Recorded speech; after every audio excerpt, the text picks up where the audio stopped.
Excuse me. Awesome.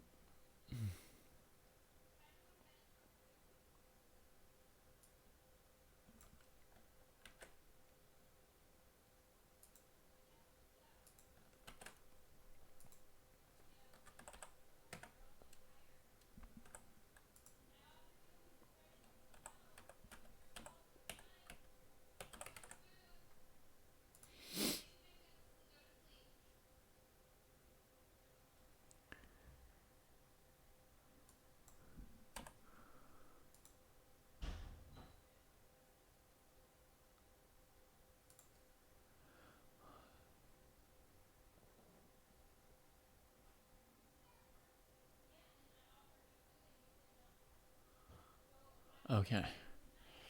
I think we're set. And hopefully live. So let's just test. Let's just test your audio versus mine. So I'll say, "Hello, Maestro. How are you today?" Good, good. How are yourself? All right, I am good as well. Happy to be here for some chess. Folks, could you just let us know how the Maestro's volume compared to mine? How many games have you played this week? Not a lot. I was sick. I think 4. Okay, Not sure. cool. Well, I can hear you clearly, which is a good start. Good. That works for me. Okay, so all right, first lesson last week we talked about your profile. I learned a lot more about you as well. And we talked about aggression in the opening and how, and I gave you two things to work on in the games that you play this week. One um, is to control the aggression, like to choose when to use aggression or not, right?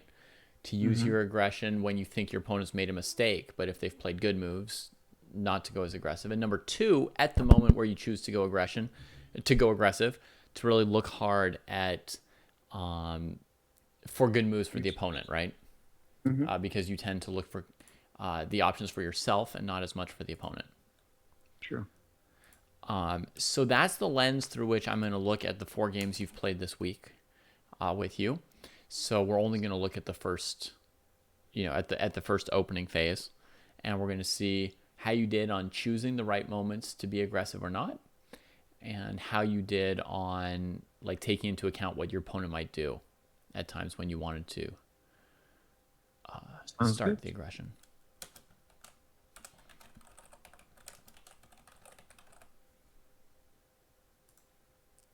Okay, switching the title here because I realize I can fit that whole thing in. All right, and now we're going to call up your games. So let's refresh the Maestro's games. And we've got here 1, 2, 3, 4, 5. I think I've already played through 3 of them before, but that's fine. We'll still look at them together.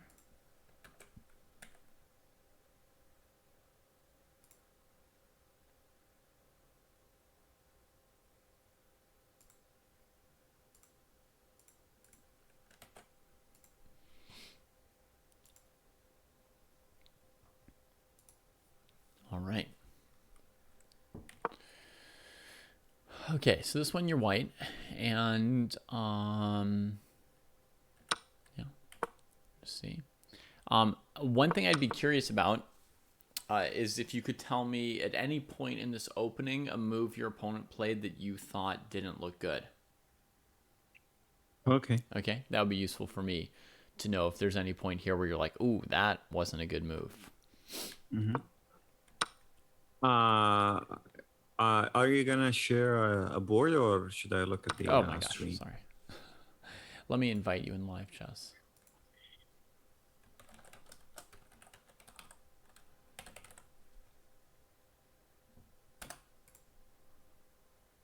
All right, does that pop up for you?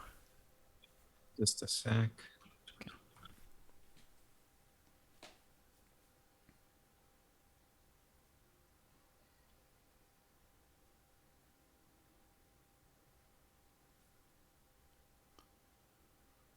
I have to be on live, right?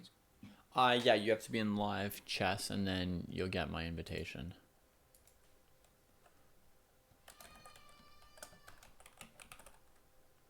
Oh, didn't get it. Okay, I'll send it again now.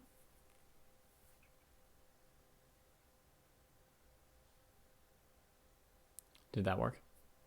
Nope. No? Yeah, not working. And you're in live chess? Live chess, yes. Logged in? Uh-huh. Chess Maestro 2021? Yeah. It's fine. I can No, I'm look gonna... at the I'll fix this. First of all, let's add you as a friend. That'll make it easier to see and find each other in here. Let's go back to my board.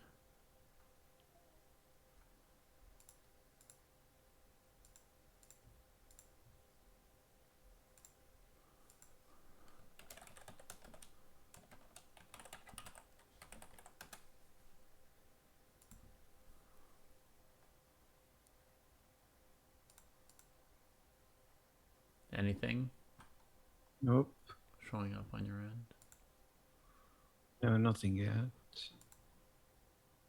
I see that you appeared online, but I still don't see the invitation.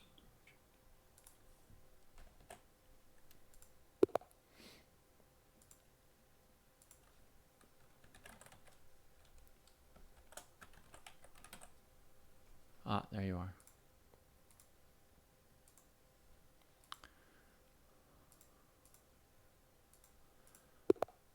All right. Okay, so here we are. We'll start going through this.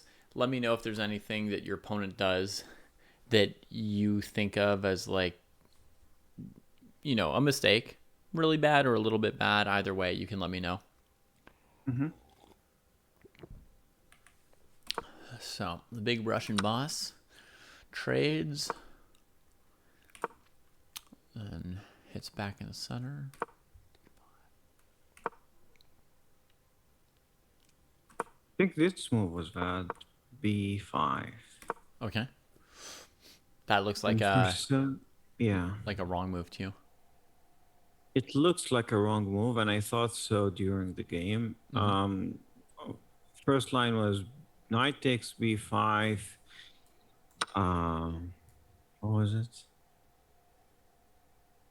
Knight takes e4, and then I didn't see bishop takes c4, and just ended my calculation there, and thought I'm exchanging my e pawn for his b pawn.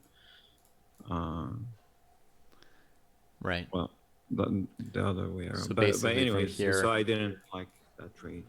yeah, there's nothing that would make you want to make this trade unless you saw that it's winning back this pawn. If you see that, by taking the b pawn, you're condemning the c4 pawn, and then you consider this position, does Yeah. this seem nice for white or Yeah, not? yeah, this is clear? good for white. I mean, should be equal, right? I'm not a pawn down, and look good.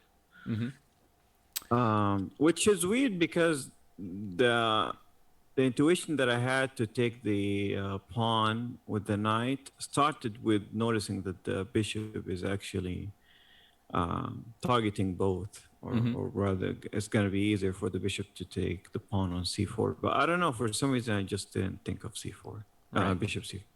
Yeah. So by the way, this position here is actually controversial. Like positionally, it looks like it should be pretty nice for white. You've got one extra piece out, although it's your opponent's move, so you've still got your half tempo of development that white starts with. Your central position looks, a little bit better than the opponent's. So it looks like it might be slightly nice for white. But there's a very, very important variation that has to be calculated here to decide if it is good or bad for white, which is bishop c5. If Mm. you don't have a good response to bishop c5, then actually the position's not going to work out for white. And like knight h3, there's bishop takes, bishop e3, black can trade and then play queen h4. And that's going to be complicated. The knight's on c7. So it's very much going to depend on whether or not you could play d6 here in response to bishop c5. Just answering their threat with another threat. Wow, I would have never thought of d6. Yeah, looks Yeah.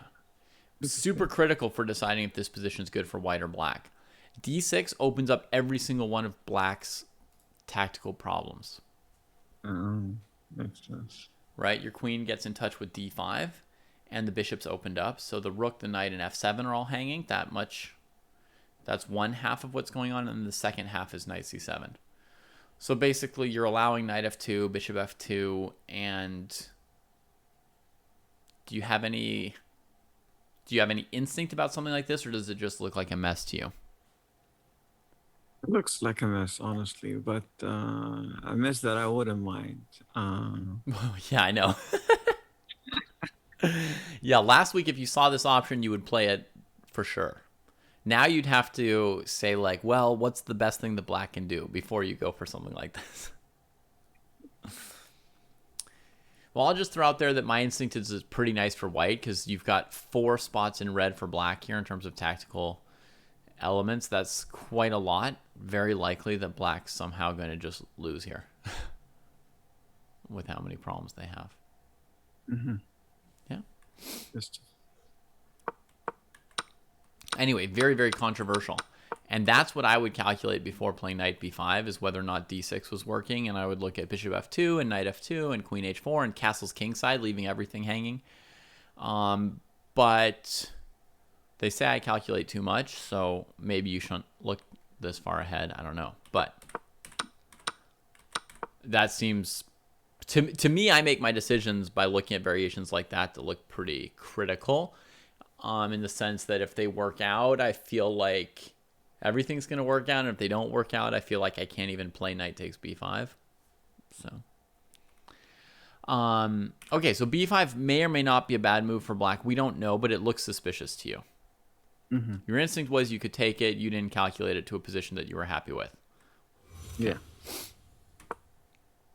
So you went for bishop g5, a6. So far, you're playing normal good moves, right? You haven't done anything that looks like crazy stuff, right?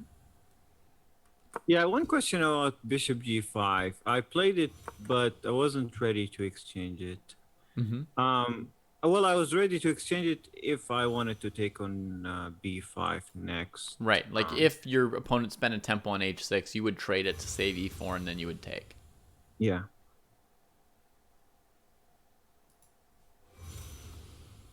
Yeah. Mm-hmm.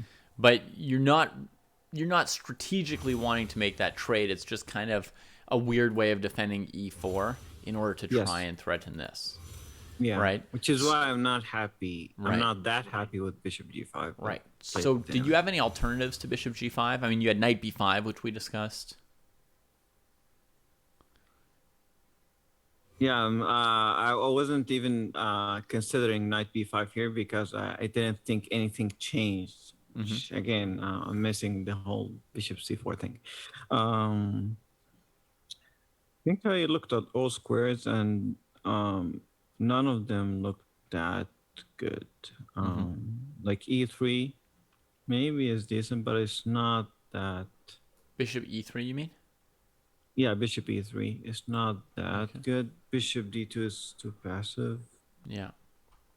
No, I mean, there's a huge fight over this pawn and this pawn. So any move you play has to deal with that fight. In that sense, bishop g5 at least has something to do with that fight, even if you don't want to trade the bishop. Anyway, I mean, the moves that I would look at here, other than knight b5, are f3 and queen c2, because they're moves that defend e4. Just for reference, that's kind of like what I would be looking at here. Yeah, myself. I looked at queen c2, but I'm not sure how to or when to develop my queen before my minor pieces, so I Mm-hmm. tend to Right. avoid that. But do you have a rule of thumb for that? And F3 doesn't develop anything, right? But That's true. basically, your whole problem in this position is that your opponent's trying to take your center pawn. So Mhm. I'm just looking to defend your center pawn. You can spend a I see. move playing a move that does or doesn't develop if it defends a center pawn that's important to you, Mhm. Got which it. most of them are, and this one certainly looks pretty important here, right? Yeah. So, I mean, you could leave the pawn hanging and let your opponent play b4 or bishop b4, but it's certainly possible to defend it. And bishop d3 isn't possible, so then you're left with f3 and queen c2. I mean, you played bishop g5 to defend it. You didn't actually want your bishop on g5. In a sense, bishop g5 may look like a developing move, but it could be worse than queen c2 or f3 because you don't want your bishop there and you just have to lose time retreating it at some point, which means it's not even providing as reliable defense to the e4 pawn Hmm. as a move like f3 or queen c2. Yeah. I also, as soon as I played bishop g5, I noticed that he can go b4. That thing was not on my radar before, Mm-hmm. and now I started thinking, what was it?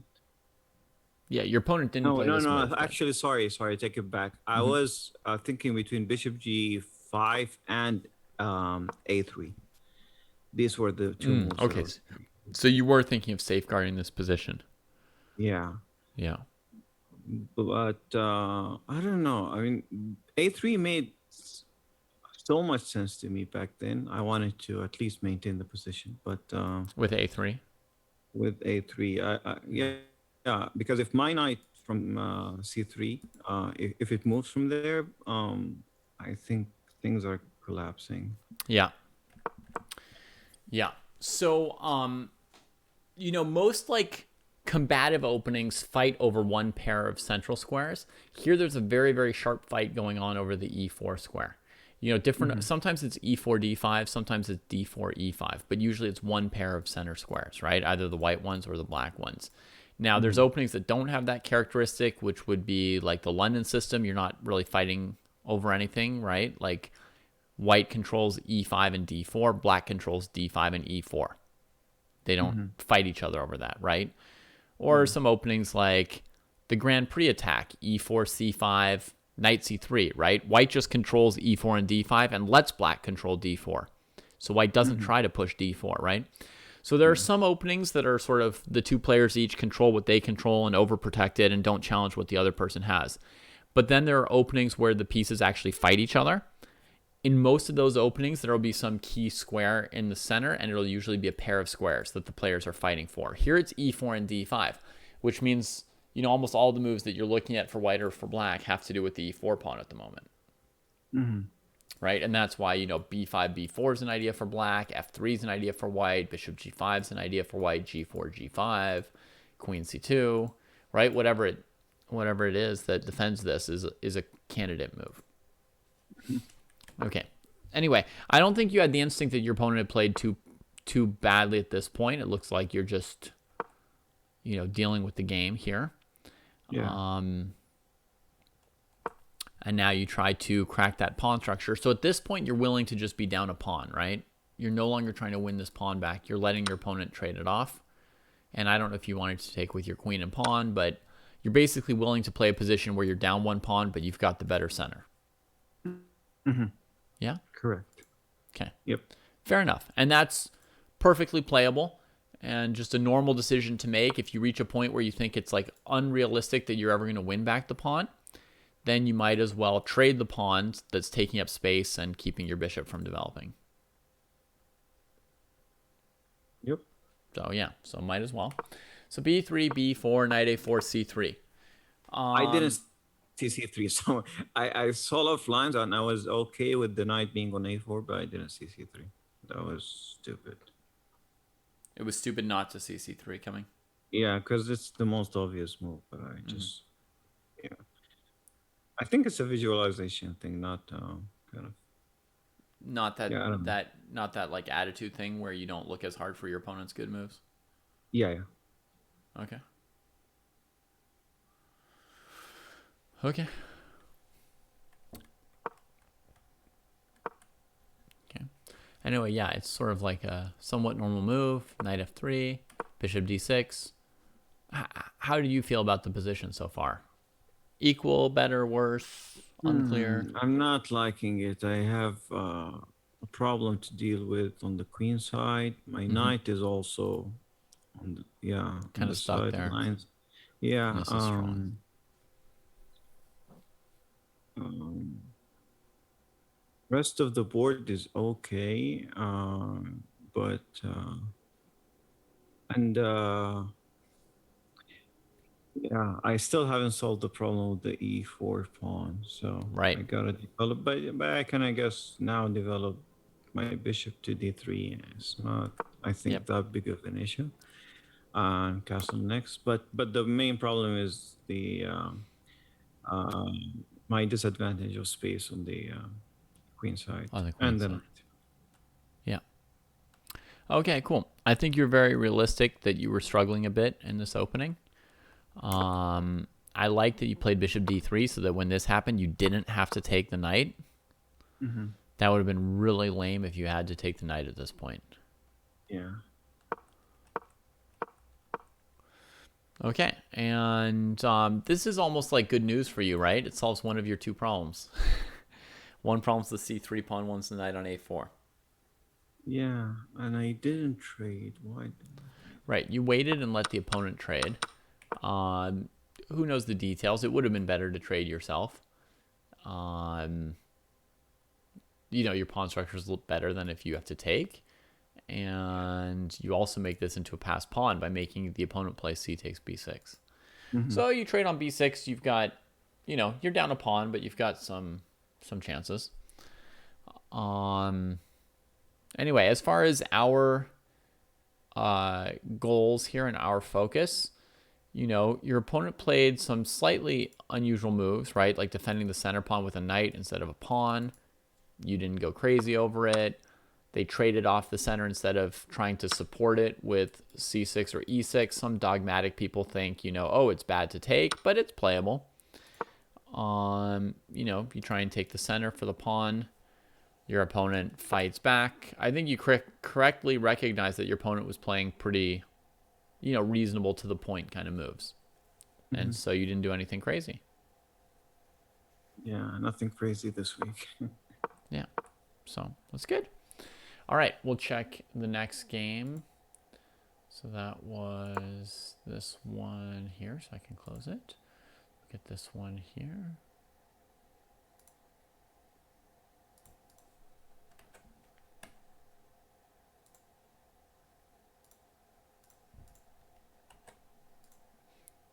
Okay, for you, does it show a new game now? Yeah. Great. So now you are black. And let me know again if white plays any move that you considered a bad move.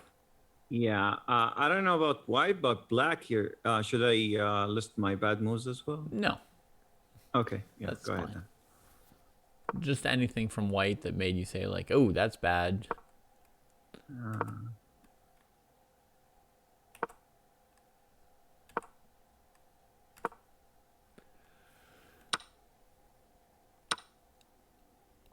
So far, white is. Oh, yeah. Here, I expected knight d5. Mm-hmm. Yep. Better move. Especially if he was going to give up the bishop in order Yeah, to that was have the the whole square, plan. right? I mean, yeah. So far, everything was consistent with my mistake of playing e5 in the first place. Yeah. So if they're going to trade this piece, I mean, they got to put this one here. Otherwise, we really question what white's up to.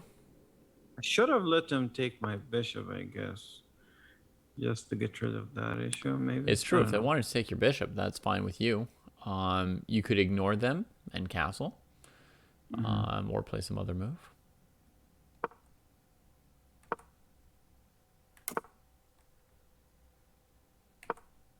Okay, they come back. They've wasted some time. Do you feel like now that your opponent played knight b5, knight c3, you have an advantage?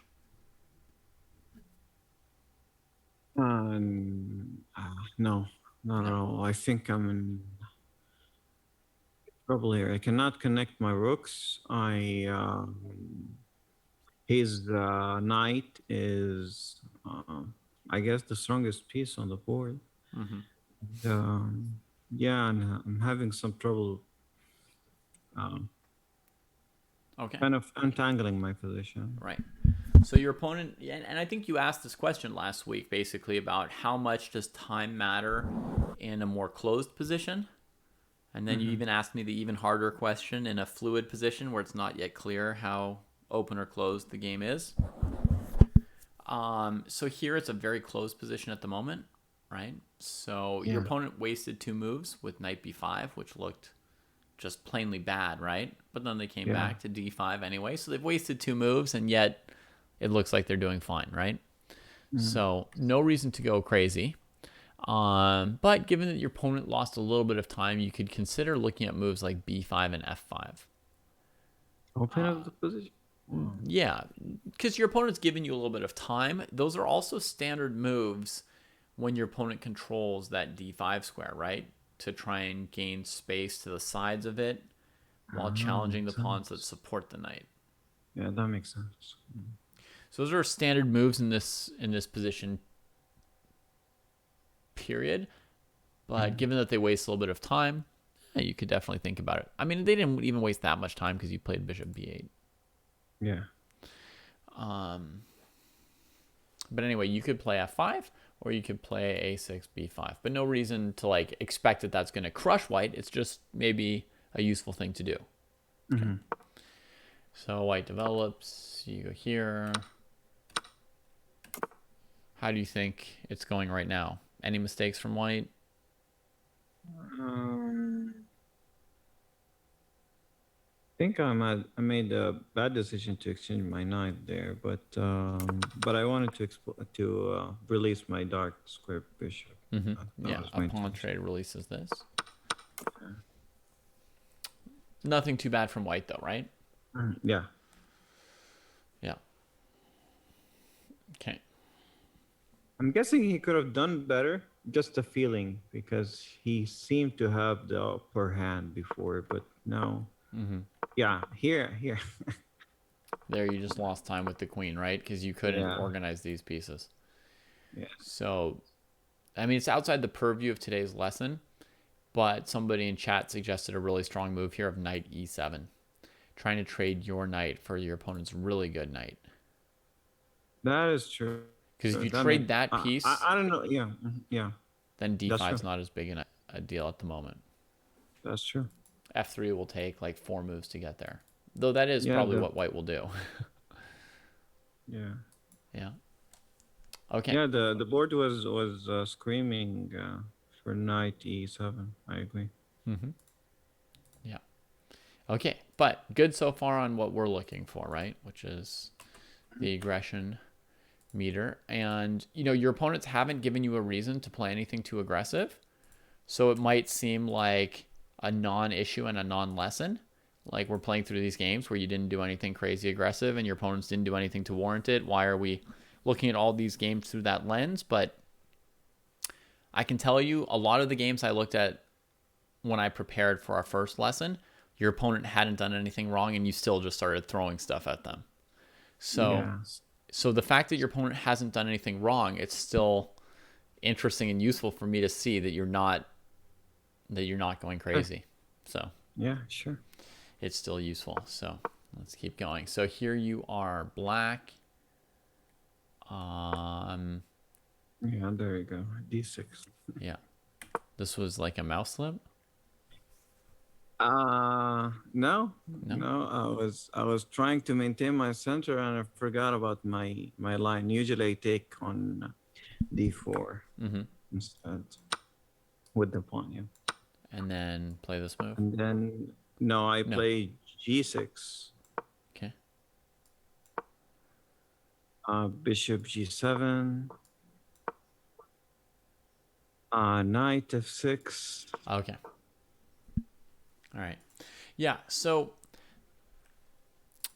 this may be a case, like if you mention like forgetting your line, then I wonder if you maybe know like the purpose behind these moves. The move c5 is designed to prepare this square for the knight so it can't get chased away.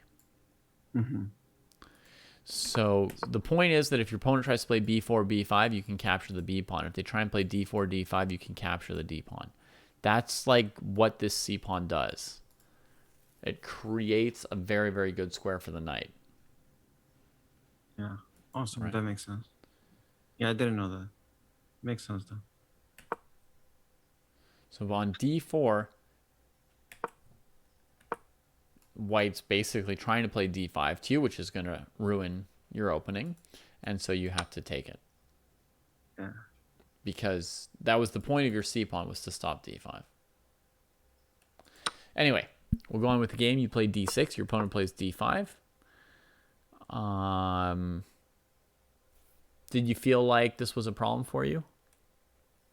Yeah. Yeah. Okay, you're right. But when I played d6, I saw this. It's not like I was surprised when he played d5. Right. You weren't surprised by your opponent playing d5, but you did notice that this might not be good for you. Yeah. Yeah. Okay. Let me know if your opponent makes any mistake here. Let me see. What was it? Yeah, not yet. I think not yet.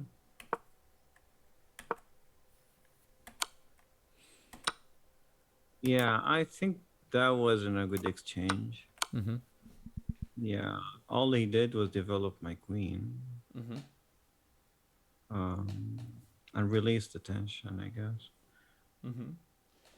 But you're releasing the tension by spending a move on a6. He can't let you take his bishop with your pawn.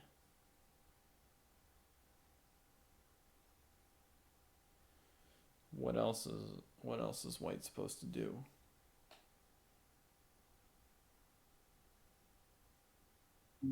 That is true. Yeah, I can see a better move. Yeah, probably not a mistake then. Mm-hmm. Yeah. So here you seem to gain a tempo with your queen, but that's because here you spent a move on a6. So the tempi remain equal, actually. Mm-hmm. Okay, I'll keep that in mind. So you've spent a move here that didn't develop a piece, but then you effectively get it there with the recapture. And if your opponent had retreated, then you also wouldn't have lost time because they spend a move on this. Mm-hmm. Okay, so a6 is a move which doesn't lose time, but this move doesn't like win time. It's just getting the time from a6 back immediately. And white castles, that look okay? Yeah.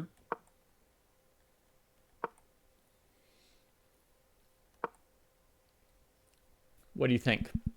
The opening's basically coming to an end. Has white done anything wrong this game? I don't think so. No. Okay, you're right. White's done nothing wrong, and you are playing correct and sober defense. You're developing, you're challenging white's central control, right? You challenge their bishop with a6, you challenge their center with e6, you're finishing development and castling. All very logical. So far, I'm passing the test. Yep.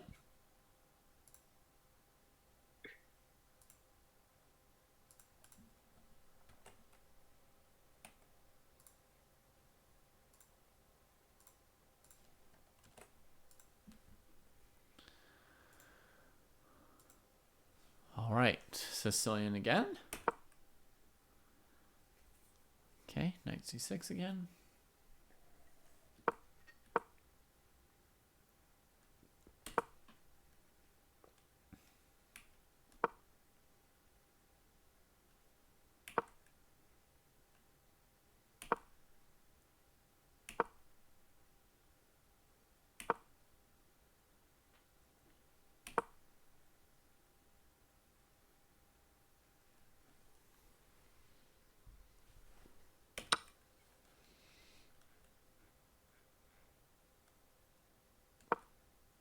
Oh yeah, that's the game I drew.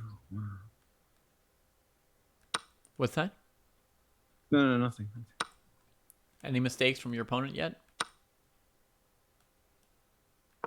I mean, he lost a pawn, but I Yeah.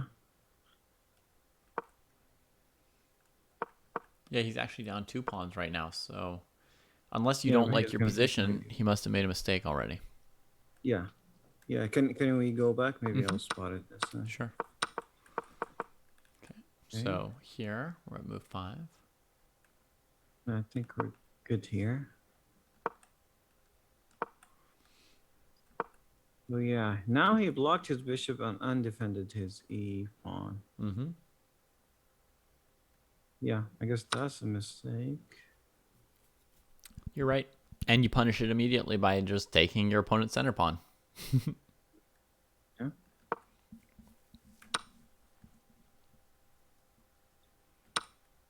Bishop pair as well. Yep. Now you've got the bishop pair, and there's the second pawn. Yeah. Okay. So at this point, your position's winning. Yeah. I mean, nothing else to it. Just completely winning. But now you play a move which really complicates things. Bishop e6, queen b7. Yeah, that was stupid. If you move the knight, bishop b5 check is coming. Uh-huh. In general, bishop b5 is coming, right? Yeah. So this is a little bit awkward. So safer would be to just castle first. Mm-hmm. Yeah, that makes sense. Comfortable winning position for black. So here, here, here. Now if you trade on bishop b7, you kind of line yourself up to lose something. So you castled, opponent took, castles. Night before, you won the second pawn again. And black's position is still winning, right? Yeah. Yeah. Okay. So you may or may not see this as aggression, but when your opponent played d4, you took their center pawn. That's punishing. That's the most aggressive move, is to try and take the pawn rather than just, castling or trading on d4 and castling, right? To try and take the pawn is the most aggressive option. It's also correct.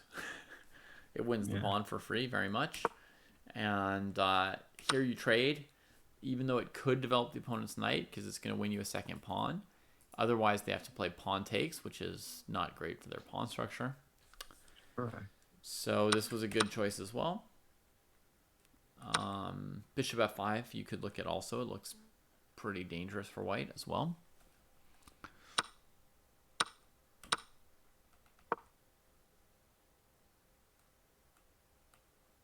Yeah. Yeah, I looked at bishop f5 back then. Yeah. You looked at what? Bishop f5. I said I looked at bishop f5 Yeah. back then, but I ended up taking. Yeah, taking is very good. Yeah. So let me point out further that your opponent hasn't necessarily played the best move here with this h3 move or this bishop d2 move. Some people would complain about the move d3 already right here, right? Which blocks the bishop and doesn't play for d4. Yeah. But, I mean, in theory, it lets this bishop out. It defends a central square, and white could have a plan of knight c3, f4, knight f3. I don't think we could call this, a terrible move from white. It's a matter of taste and priorities and opinion. Okay? There will be some people who will truly be offended by d3 on move 2. And then there will be people who think, it's not really a big deal. Okay. But I would say almost everybody would think that this is not the best move. Right? Of all the things you could do as white here, like this, what's the bishop doing here compared to other options, right? Like this bishop's only got 2 options. Maybe pick one of those, right? Knight c3 is going to be the best square for this knight. Maybe to stop black from playing d5. You could also play knight f3, or you could play f4. I don't know. Bishop d2 just seems really like you don't know if that's the best square for the bishop. It doesn't help you castle kingside, which seems like something you have to do first. Doesn't help you control the center. It seems off, right? Sure. Yeah. Now, on the other hand, bishop d2 is not a move that you can necessarily punish in the sense of like trying to go checkmate your opponent or win a piece or sack a piece or anything of that type, right? Which, Yeah. good, you didn't try to do.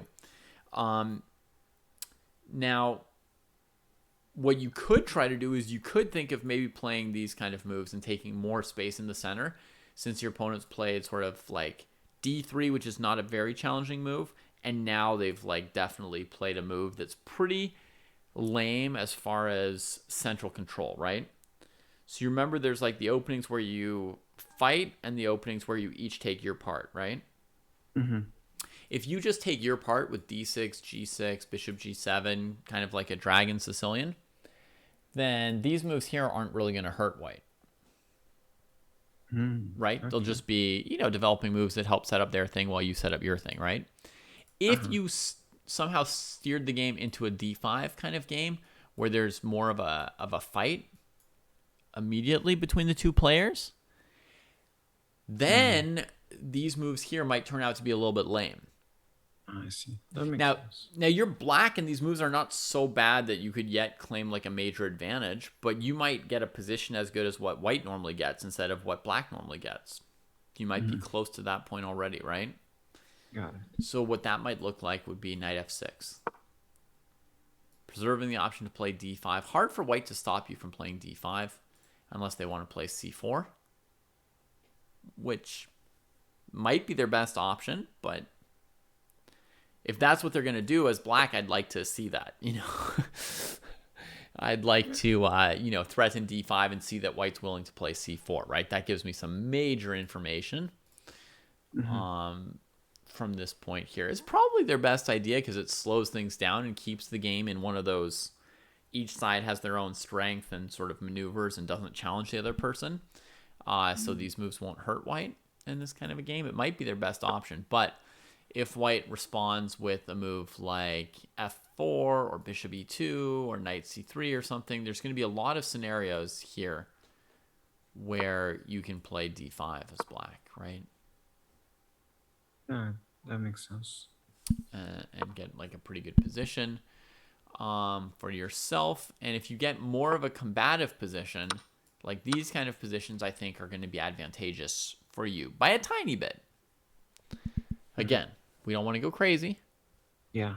But there's the potential for the position to become better for you. So if I'm white, I want to keep the game locked up, realizing that I've played kind of a slow or lamer development this game. I'm not in position to win a fight over these kind of four central squares with knight c3 and knight f3. I'm just not going to win those fights. So maybe here I switch to like a weird broken French from white's perspective, right? Yeah. It's not a great one. But at least it's a closed position, right?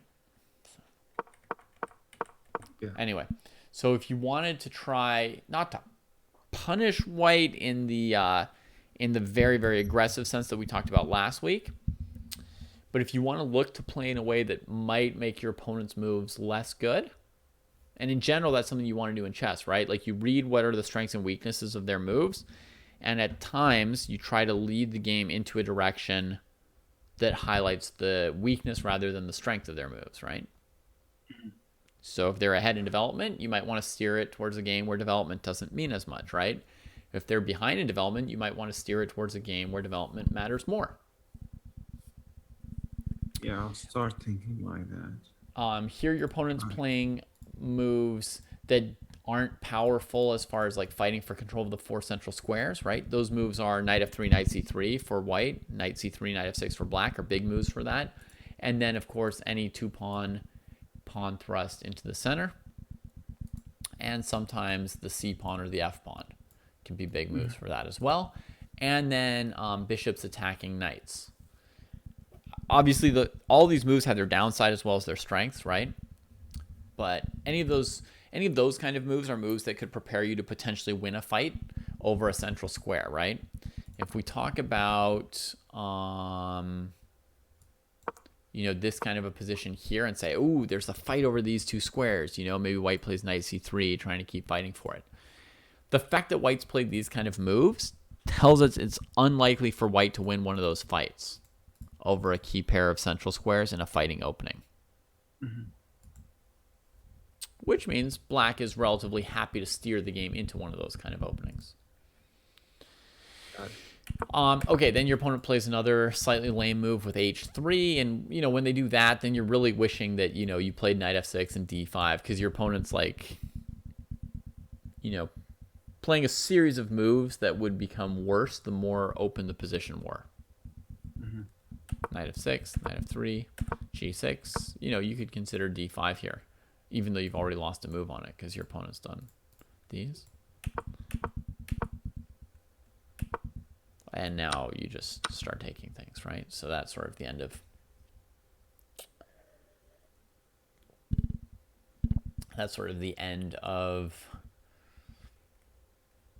the question of how you want to set up. Now you're just clearly punishing, a tactical blunder, and then you notice your opportunity here as well. So okay, so that's that game, right? Good. You did a punish in that one there. Is that this game? Yep.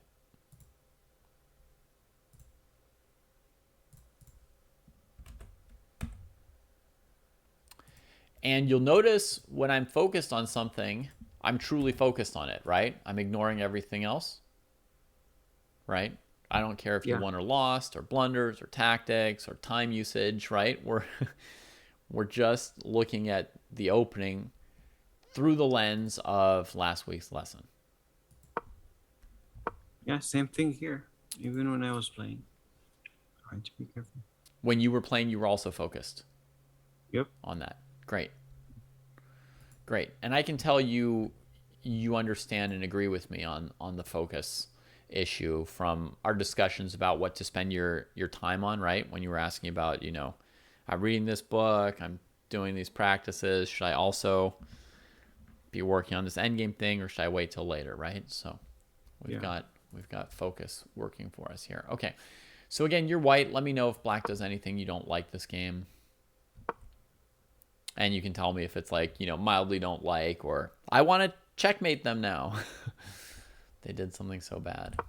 Knight c3, knight c6.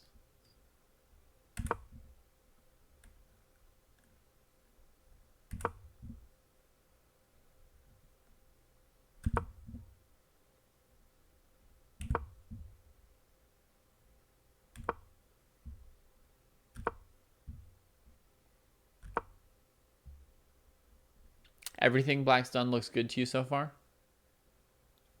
Yeah, it was pressuring me. I mean, yeah, everything's good. Okay. It's not actually good, but that's fine. We can talk about that. Let's keep going. So you felt the position was reasonable so far for both you and black? Yeah, I was actually feeling that I was a little bit behind, not in development, but kind of the night pin thing, and was bothering you. Yeah. Okay. Do you feel like you've done anything wrong up to this point? No, I don't think so. Okay. Then whatever pressure Even they my have rook on c3, C1 whatever pressure they have on c3 should not be a problem if you've done nothing wrong. Okay. It means none of it deserves to be a problem for you. Okay, trying to resolve the situation with the knight. You make a trade. You develop. How are you feeling right now? Equal, worse, better? Yeah, better than before, definitely. Just because the c3 issue is gone. Yeah, I'm castling next, and he has nothing. Do you think your opponent's done anything bad in the last move or two? How did it change so fast? I mean, what's happened is you retreated a developed piece, right? And then within one move, you're very happy with your position. It's a magic move. I don't know. I don't know how to describe it, but I mean, did he have a better move than taking on d2?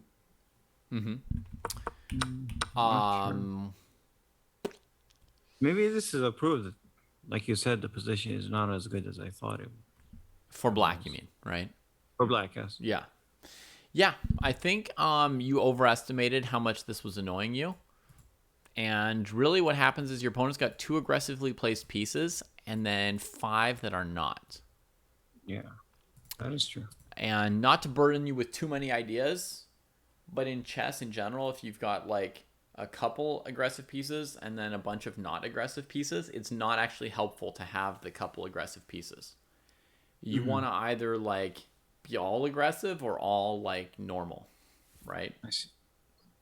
You Yeah. never want like all your pieces to be bad and passive, right? So I'll say like aggressive or normal, right? Which would mean reasonably placed, solid, defended, but not necessarily forward in the opponent's face, right?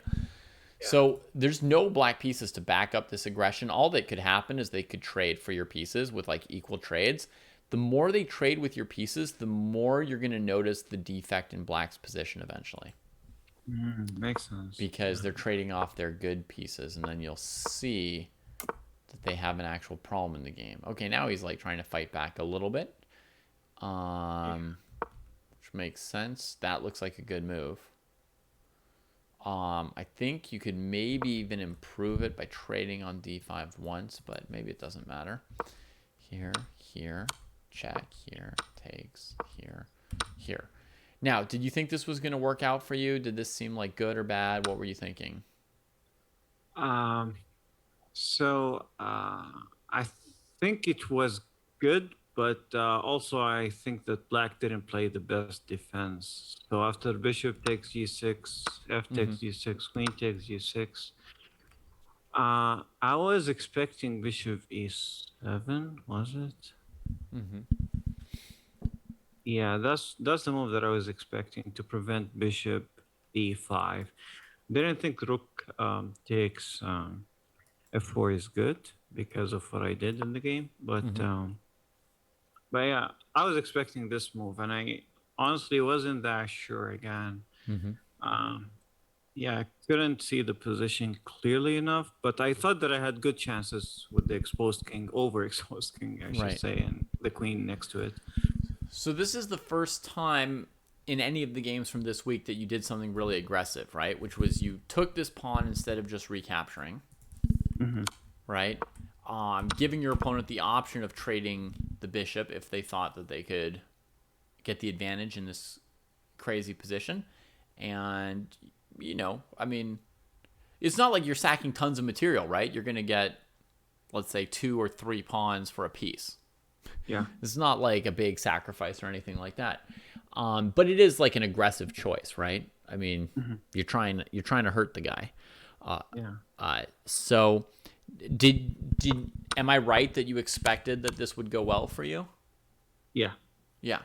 And I notice that you had considered a defense of bishop e7 for the opponent, Yeah.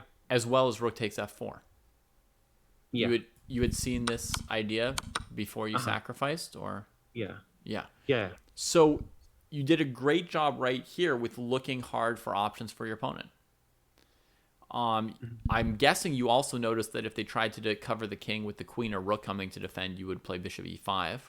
Yeah. And that's why you came up with bishop e7 to have some kind of an answer to bishop e5. That is true. Yes. So I think you're getting full marks here for having like really made an effort to come up with defensive moves for your opponent. I think that's really, really good. Okay. Happy to hear that. Yeah. Yeah, I'm happy to see it.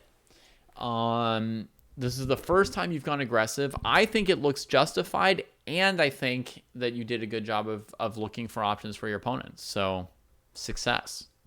Awesome. And this looks like a much more interesting game as well, because that aggression's coming at a good time.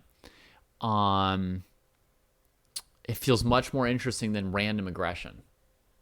And I don't know if you yet feel that, but like when I played through some of your other games last week where it was sort of aggressive out of turn, it's a little bit like crass, you know, a little bit like... Yeah. No, I get it. I get it. You know, whereas like here, it's like, ooh, I'm like excited. I want to know what's going to happen next. It's like a page turner, right? Like, I think this could work out, but it's going to be like close. It's going to be interesting. So So when I see this, I'm like, ooh, I want to talk about this game for a long time. I want to play out lots of different moves for white or black, right? It's enticing as a piece of chess to look at. Um, so um, so let's talk maybe a little bit about what your opponent did wrong. Did you have a sense here when you played Queen C2 that you had an advantage, or did you just think your opponent would have to make like a little weakness with one of the pawns, and if they did that, the game goes on? So moving the queen to c2 was with a tempo. I honestly didn't think that he was gonna Sacrifice take the my pawn and go for the yeah, complicated. exactly. I thought that he was gonna play say g6, and then I will move on with my plan, which was right now I moved the rook to c1 a few moves before because I was anticipating this line to be ripped open, and now I have the queen there, so I was gonna utilize that. So I was gonna clear the center, Yeah. just take. That was my plan. Yeah, I don't know which way you're going to take first, but this is absolutely Yeah, right. You should be just trading. Your knight's threatening to win a pawn. If your opponent takes here, your queen comes here, and now they could recapture this, but then you seem to win this one. And tactics are just going to be working out for you here, as you're going to see in a second. Like if they do this, trying to win back this pawn, you have bishop d6. They can't actually win it back. You've got b4. They can't win it back. You also have bishop h6. Oops. They get hurt on the dark squares because they traded off their bishop to avoid knight d5. So, yeah. So basically, you've got a nice advantage here. h6 is going to be a little bit better than g6. A somewhat better structure for the pawns on the king side. But you're still going to have the advantage if you just trade all the pawns in the center here. Yeah. Right? Your opponent's going to have to give up the bishop pair to not lose a pawn. They're going to risk losing a pawn anyway on c5 once they give up that bishop pair. You can trade this way first as well. And then if your opponent takes with the bishop, they lose this pawn. If they take with the pawn, then you trade here. So the only independent variation would be like here. And, this could be a somewhat complicated option like this, trying to give them grief with your bishops and your rooks. You could calculate stuff like that. It's hard to figure out exactly what's going to be best for you, but the idea that you could gain a like some kind of a nice advantage or initiative here is absolutely correct. So if you thought that this was likely to turn out well for you, you're totally right on that. Now, what has your opponent done wrong to get here? Like, does this move look bad? B6? Or is c5 too aggressive? Is their position not strong enough to do it? If their position were strong enough, c5 is exactly what they're supposed to do. Yeah, I think. Let's see, c5. Yeah, maybe he's slightly behind in development, which suggests that c5 was premature a little bit. So slightly behind in development. You've already got a rook on an open file. Your opponent doesn't. You've already lifted your queen, so your rook is ready to join on either of these files. So it's your opponent's move. They're down 2 moves, so it's 1.5, right? Because it's their move. But then they spend a move exploding the center. So now they're going to be down 2.5 tempi. Oh, yeah. With the center exploding. That's actually enough to be worried, right? In a position that's going to fully open, right? On top of that, I would argue that your opponent still has 2 pieces that are not very well placed. Yeah. So if you're down 2.5 tempi in an open position, that's a little bit worrisome. If you've got 1 to 2 awkwardly placed pieces, that's probably enough that white can like win a pawn. So if I just see this position and look at those kind of factors, I'm expecting that you're about +1 if you find the best sequence of trades in the center. Which I don't necessarily know what that is, but it's possible that more than one option will give you +1. It's possible that both of these moves will, and that queen c2 first is the best way to do it, and then trade.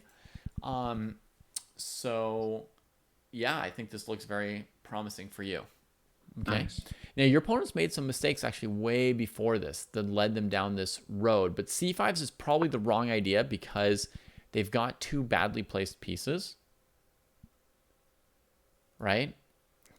Just doesn't feel like that's the way to solve it if you're a little bit behind in development with some slightly awkward pieces. what you have to do is slow down the game, hunker down, right? So the right kind of an idea here for black, unfortunately, is probably something like rook c8 or c6, some move that's trying to make the c file less of a weakness for black, because if I were playing you, I could read that you were planning to start taking and pressuring me on c7, maybe play queen c2 and attack h7 and d5. So I'm looking at, rook c8 and c6 kind of moves as black. It's also an option to surrender to the center as black if you think your position's really not good. That way you keep this rook from pressuring you immediately. But as black that that's like a concession, right? Yeah.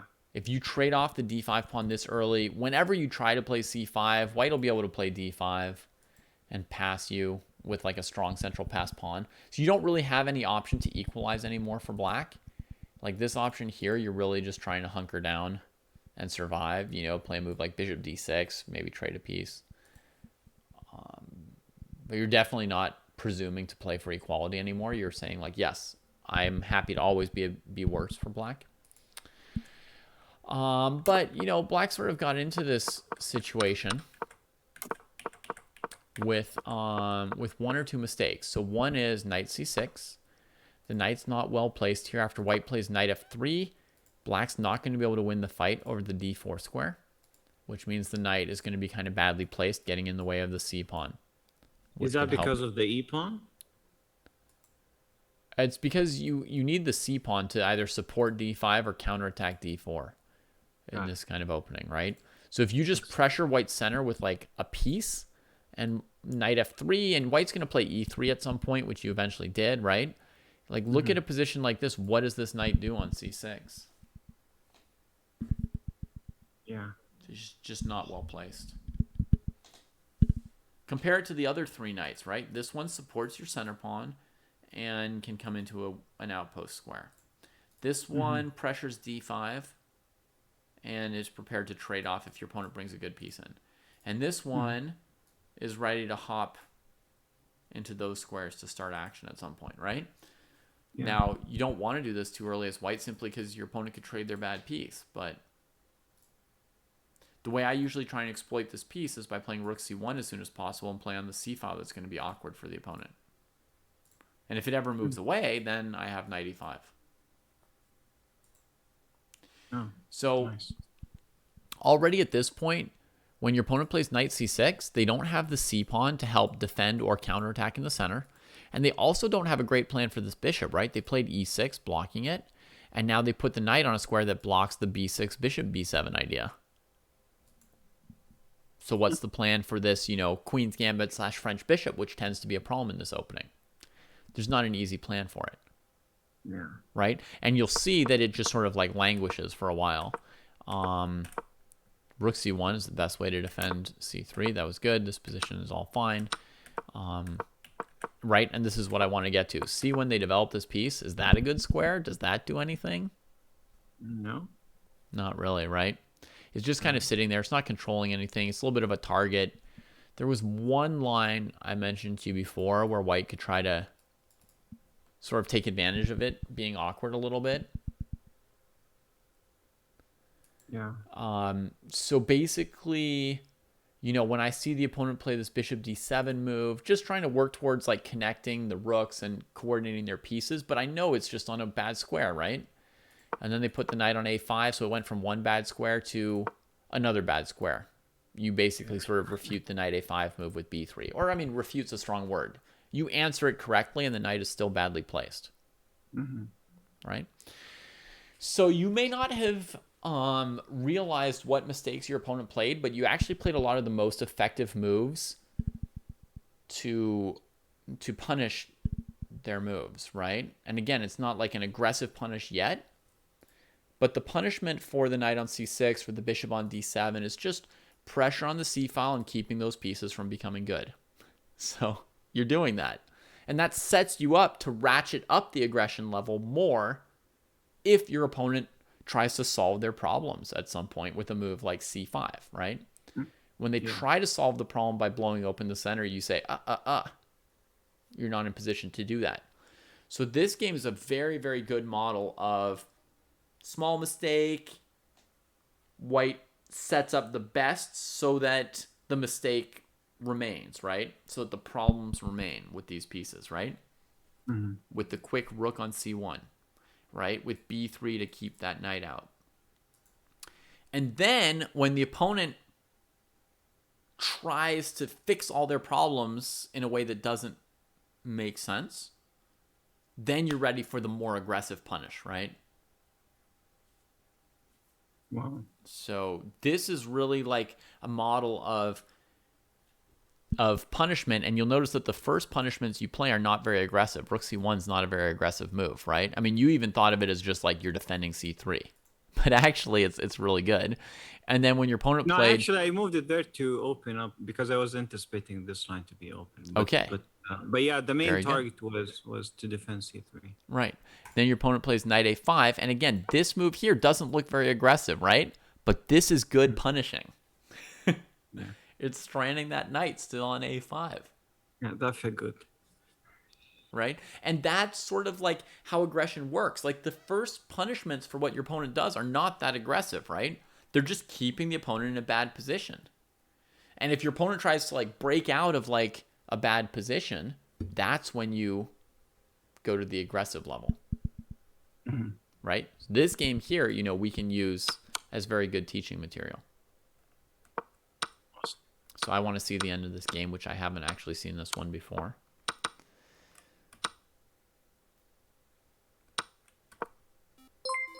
Trying to open things up more. Yeah. The other move I've been thinking about here is knight e4. I was trying to utilize the pin on the knight. Oh, yeah, that's very nice. That's very nice. So now you check. Your opponent probably has to try king f7.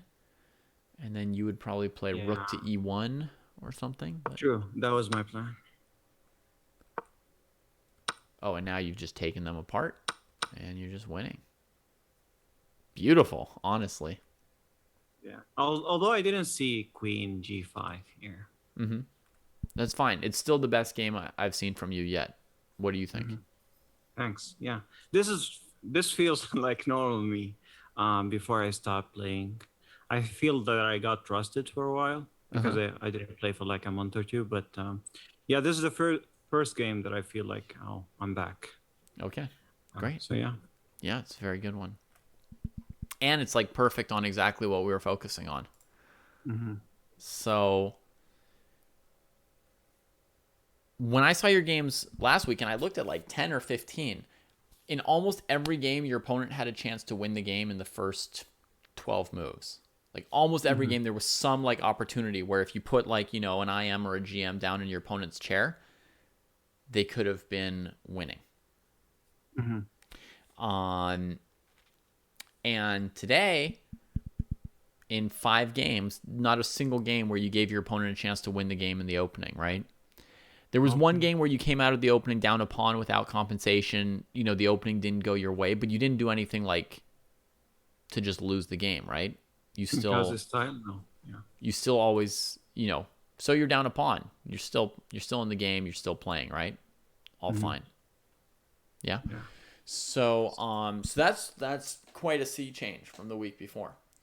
Glad to hear that. And when I say the week before, I mean I looked at a whole month of games, right? Yeah. So this week is completely different than the month before this week.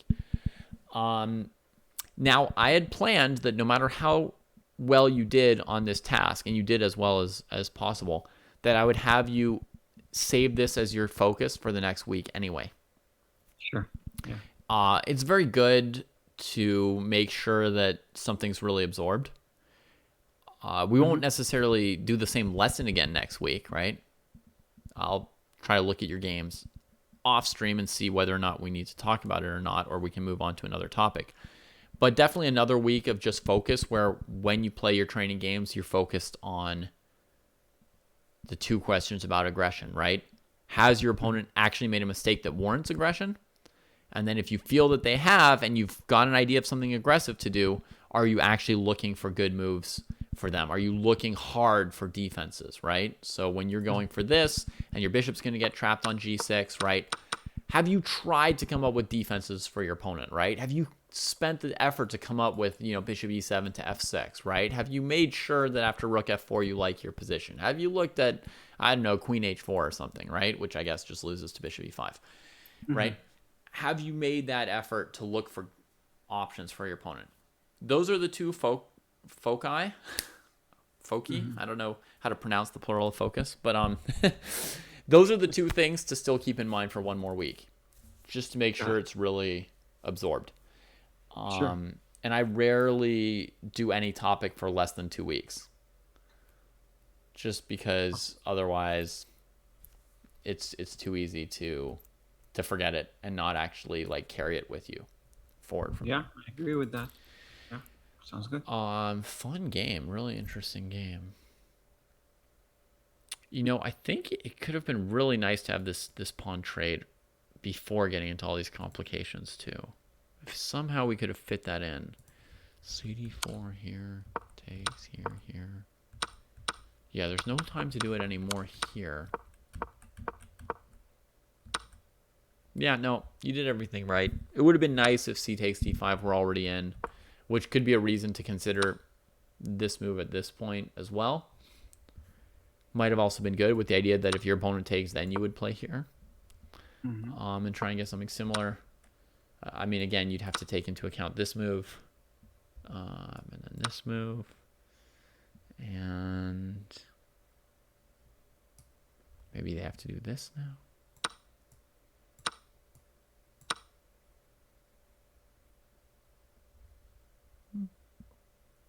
It's pleasant. It's pleasant.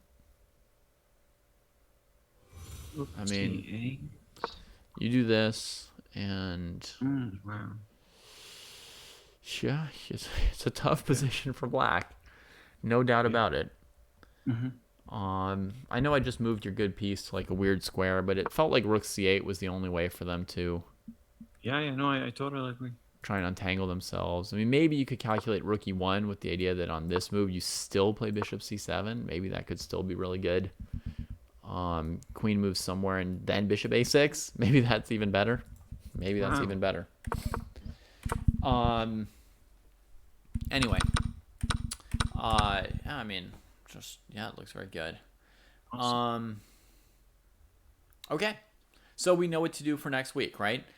Try and play as many training games as your health permits, and keep the same focus in mind for those games. Sure.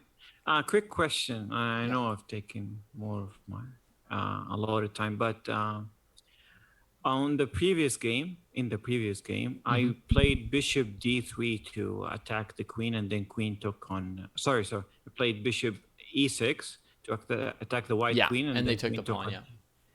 I would guess that's an example of me being too aggressive without looking for defensive moves or resources. I suppose. Did you look at queen takes b7, and what did you think you would do then?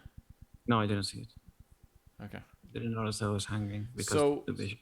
I mean, you said it's like maybe a visualization thing on some kind of move sometimes, but I mean, there could also be an element of like, are you looking hard enough for moves for your opponent, right? Like bishop e6 is like obviously a move that black would like to play. Yeah. But how hard did you look for a move for white? What did you expect white to do, right? Your opponent's not just your punching bag, right? They're going to try and punch you too. So That makes sense. All right. Thank you, David. You're welcome. All right, I'm going to bring in the next students. Obviously, you've got me on DM if you've got any issues. But awesome. All right. I think you'll be fine. Thank you. Bye. All right. Talk to you next week. Bye. Bye.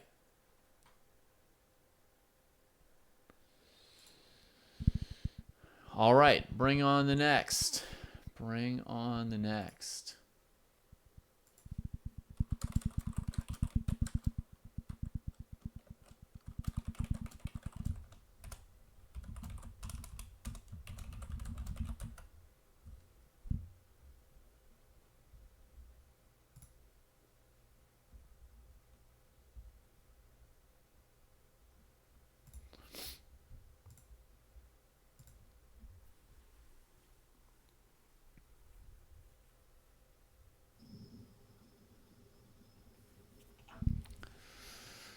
Greetings.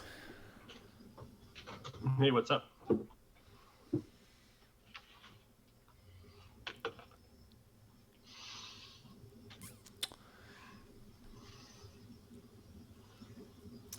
Just waiting for your buddy. Okay.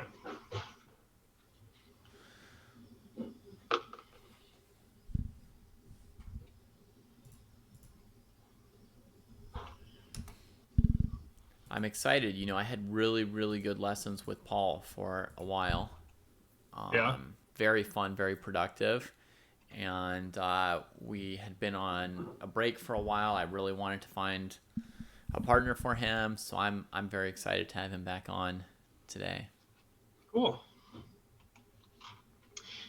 Yeah, we played a few games, and we were going to try and play again before meeting up today, but it didn't work out. But yeah, I've been liking the games we've played. They were both interesting. Yeah. So I've got an exercise for you both to do today on stream, and then I figured maybe I'd send you 2 positions with which to do it off stream during the course of the week. Do you think that's realistic? Probably. I'm going on vacation, Cool. so I'm leaving tomorrow. So I'll probably be able to find some time, since we'll be actually in the same location, at least in the same time zone. In the same time zone. Nice. Yeah. Well, vacation's a great time to play chess. Yeah, I think so too. At the very least, it'll be more enjoyable since I won't be trying to cram it in with so many other things too. Yeah. Do you work during the summer, or do you have the summer off? I just finished my summer class, so that's You wrapping already up this finished a weekend. summer class. Yeah, so they like to have these 5-week classes, Okay. which is usually not a good idea for students, but So those are 5 Students days a sign- week, I imagine, right? yeah, it's every day for about an hour and a half or so. And then it's an absolute beatdown for the students. Yeah. Wow. Okay, and so now you've got like a true break for a bit? Yep, I got a nice set of leave, so I won't be so busy with work for about 6 months. Oh. So you even have like the fall semester of I don't know. Yep, fall semester's off, so no teaching. Okay. It's just going to be great. That is pretty good. Congratulations. Thank you.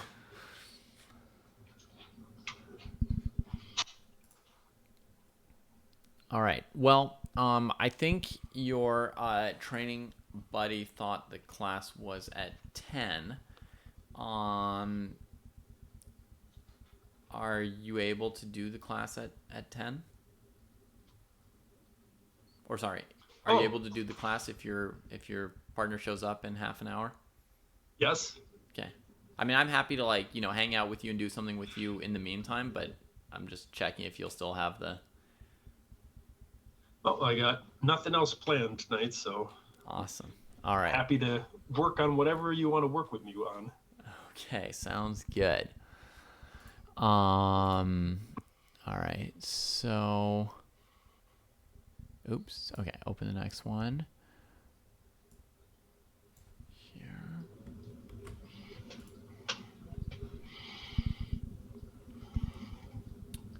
Okay, let me get an analysis board with nothing on it. Okay. Okay, well, let's maybe try and cover together something that I've already done with Paul, just to see if you already know it or not. Okay. Since it's probably not a topic that we would ever cover in group classes now, Right. since we've already done a unit on it with him.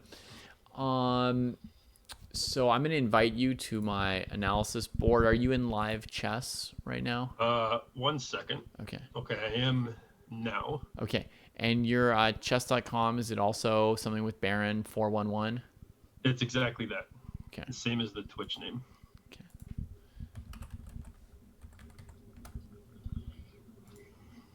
Does that pop up for you? Yep. Okay. Success. Wow. Yeah, it's not easy to remember like the number at the end of everybody's username, because like when I talk to people in chat, you know, I'll say like Rangao. Yeah. I won't say like, hey, Rangao 87, right? So That's right.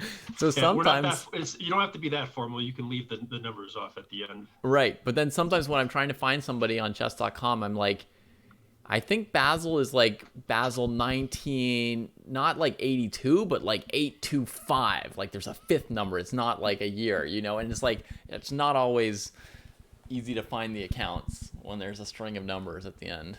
Definitely. Okay, so let's start here with the move d4. And let me just ask you, what's the point of d4? What does this move value? What's it telling you about White's ideas about chess? My impression is they want to slowly crush me to death. Okay. They don't want anything too wild and tactical immediately, but they just want to bring their pieces out. And it's been my experience that Black has a slightly tougher time getting an equal position with d4, that they really have to work hard and not make many mistakes. Okay. That sounds like thousands of games of experience talking. Now, forget everything of that and just look at the board. d4, what did this move do on the board? X's and O's. Control z5 opens up the dark square bishop, allows the queen to come out a little bit, and I don't think I can say too much in terms of X's and O's on that. Okay. So, what are the things that you try to do in the opening of a game? Bring your pieces out, control the center, castle your king, connect the rooks, and try to, well, what I always try to do is try to anticipate a decent plan before I start just, bringing out the pieces to some random square. Mm-hmm. Yeah. To some extent, if you have time, you could try to establish any kind of positional advantage that exists in chess, as well as the main ideas you mentioned, right? I mean, you hit the big things immediately for what you're supposed to do in the opening.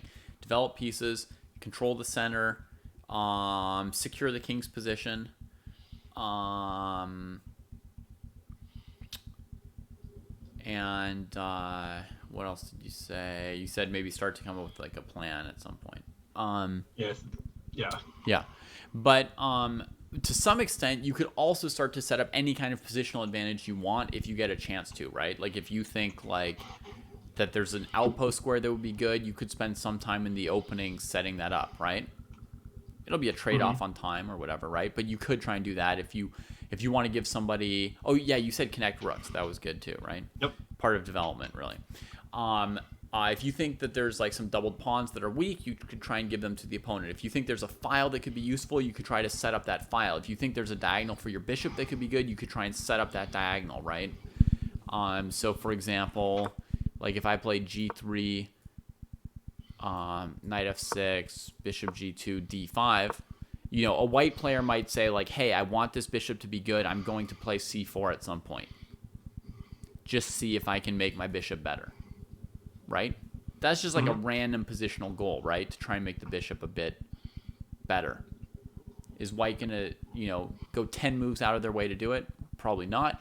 But that might be one reason why they play c4 in the opening here and not b4. Because, they're trying to make their piece good.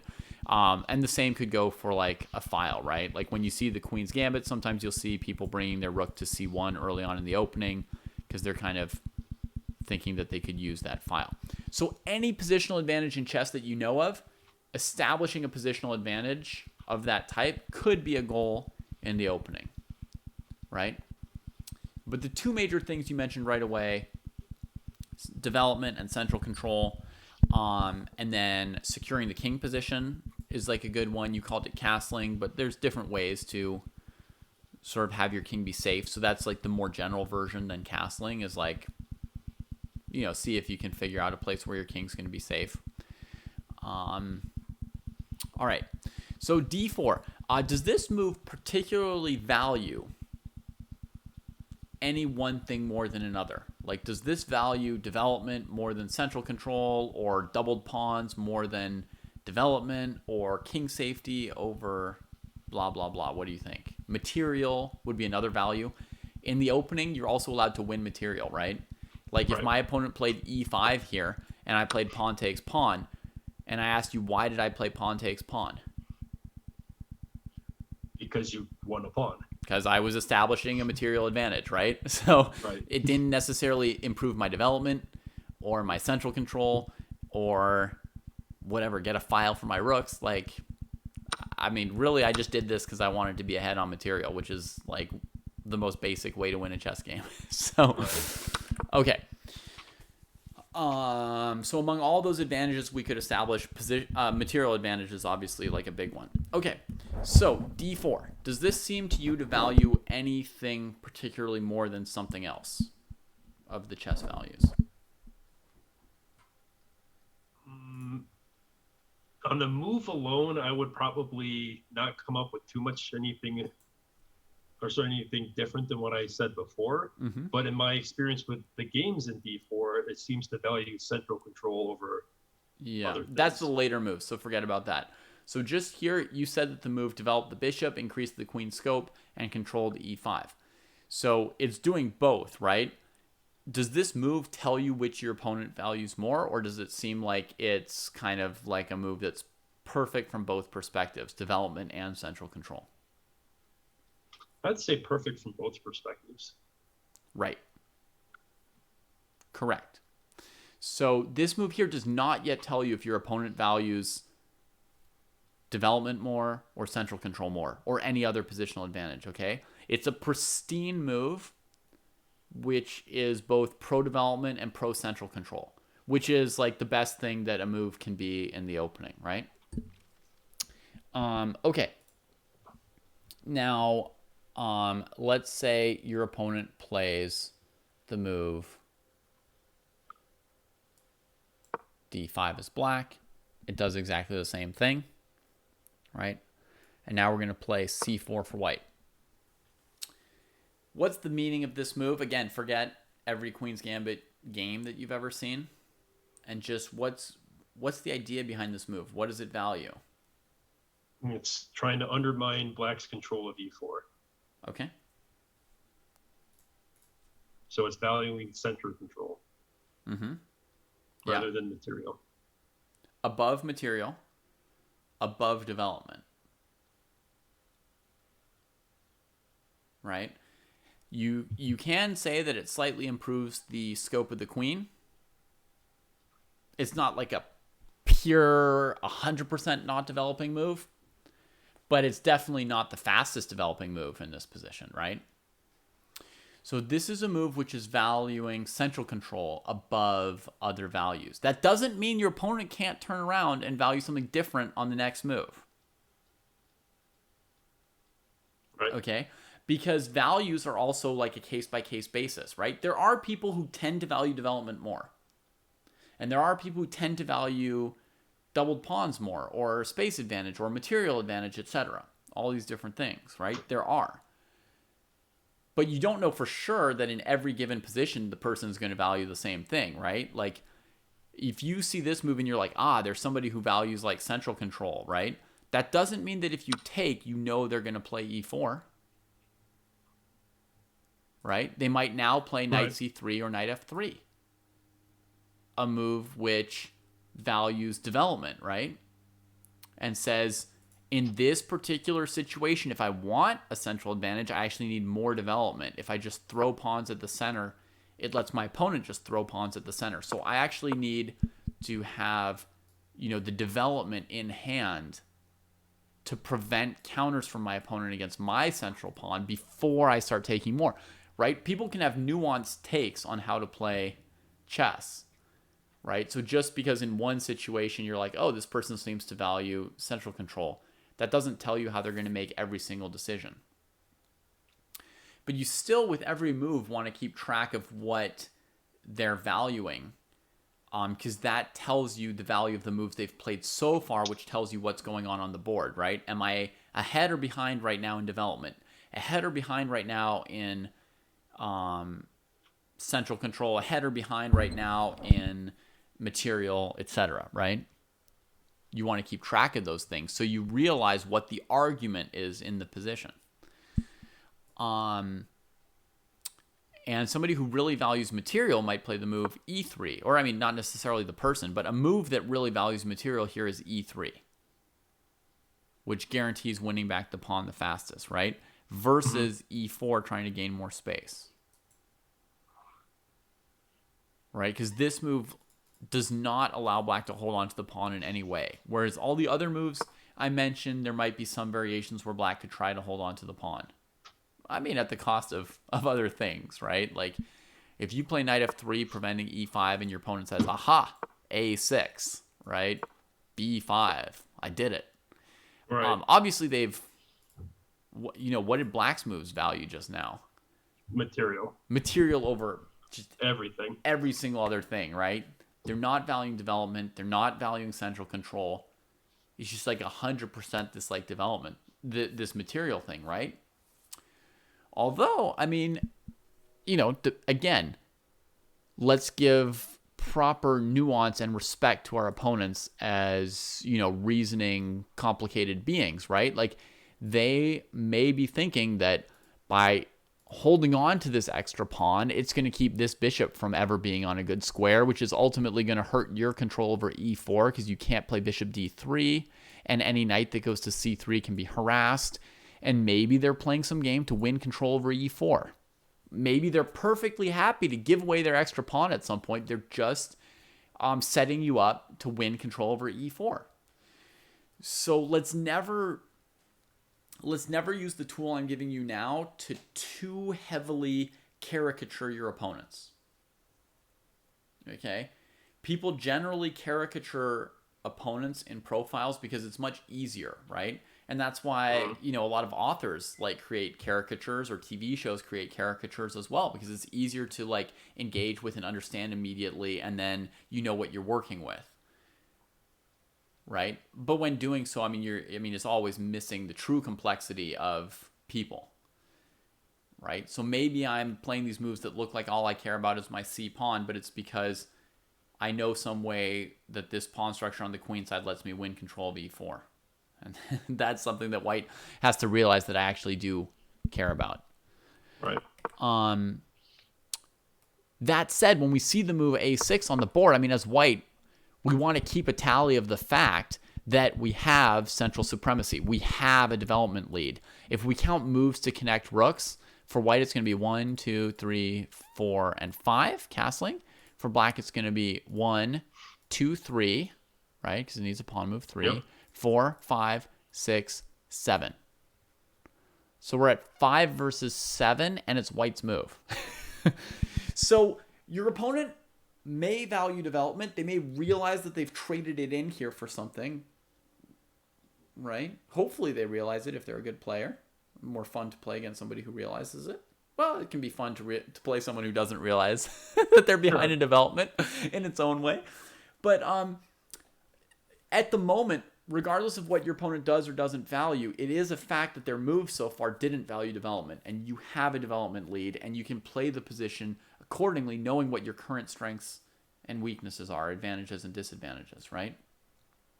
Even if that shifts over the next couple moves, it's great to keep a tally of it and understand, well, this is what I have to work with, this is what I have to watch out for, this is what they have to work with. All right, so d4, d5. Let's play knight f3 instead of c4. Your brain also tells you that this has been played thousands of times, and it's a GM move, and these are all the games I've seen with it, and this is what they look like. But we'll drop all that out of our heads for a second as best we can. What does the move knight f3 tell you when somebody sits down at the board and just puts their knight on f3? Development and center control. Development and central control, right? If there were any move in this position that developed a piece to likely its best square while also controlling the center, it would be knight f3. It's a perfect move, right? Great. Now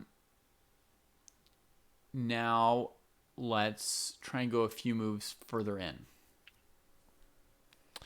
I'm gonna play for black the move bishop f5. Start to make it just a little bit more interesting here. Obviously, like, this is not something I prepared to teach you. I'm just coming up with what I can here while we wait for Paul. But what do you see with this move bishop f5?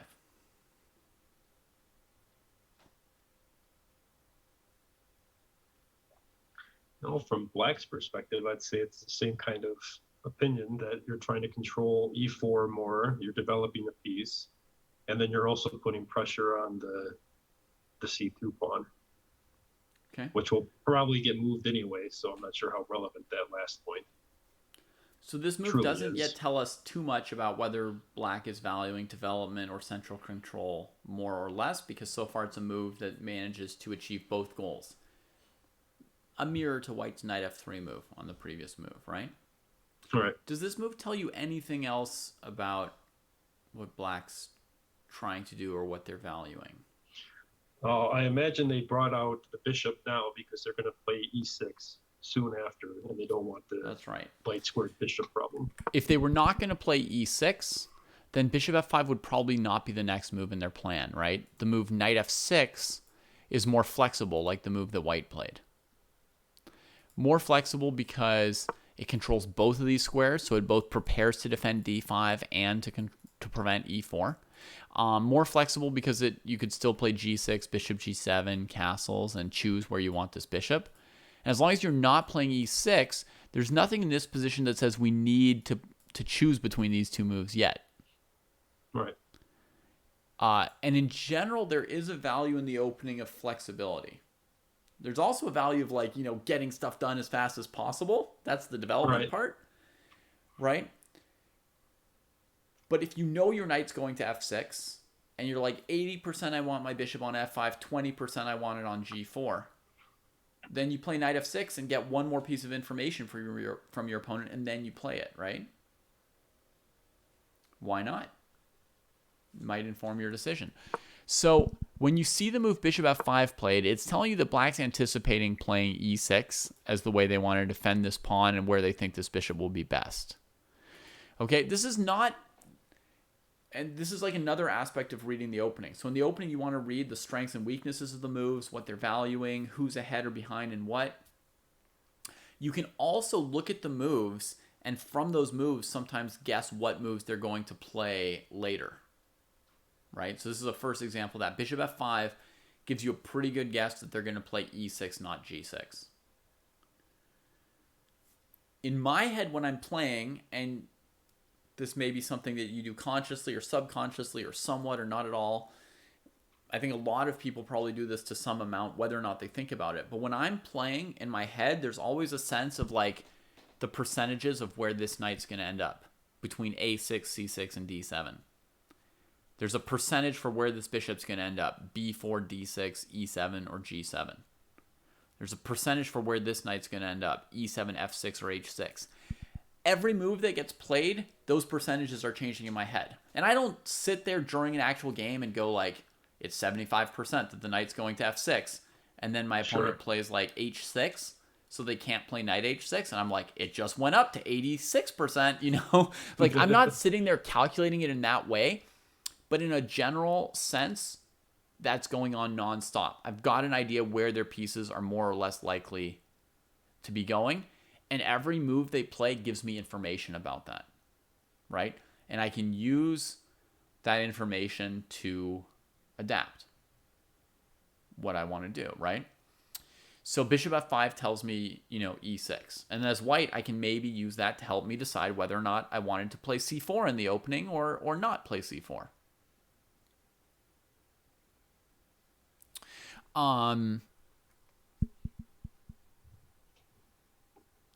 So yeah, so just and if we want to talk about what it shows that black values, it could also say that black values having the bishop outside of the pawn chain.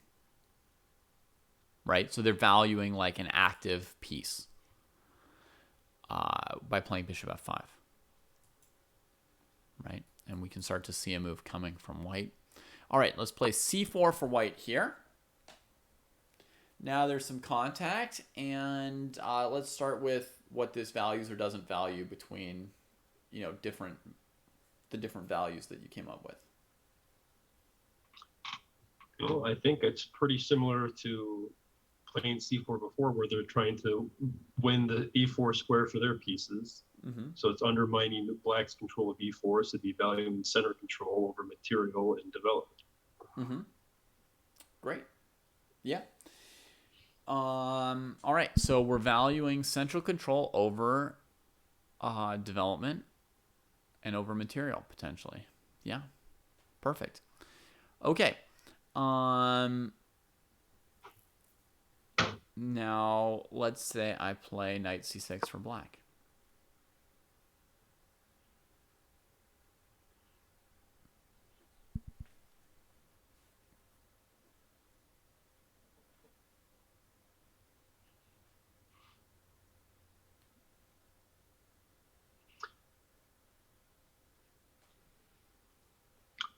So I would probably now surmise that black values development over material and central control over material. Right. Because they didn't choose to take the pawn. Right. Yeah. So this move, by playing it, they're showing that they're valuing development at the moment. But as you say, if we compare to various alternatives, the fact that they didn't take is partly saying, hey, maybe they're valuing like having the pawn in the center over like capturing a pawn. Maybe they're just not interested in taking that pawn. Now, at this point, white and black are starting to diverge in terms of the values that their moves are suggesting, right? Mm-hmm. White valuing central control over other things and black valuing development over other things. If the players continue to value different things, the position will get more and more controversial. Does that make sense? Yes. So let's say white now plays pawn takes pawn. What's white valuing or not valuing?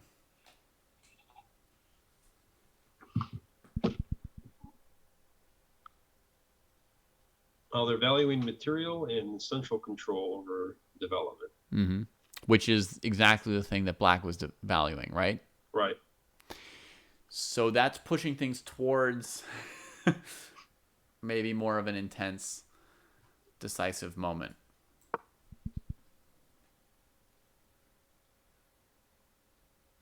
Do you have an instinct about who's right or wrong here? White is correct and black is wrong. Okay.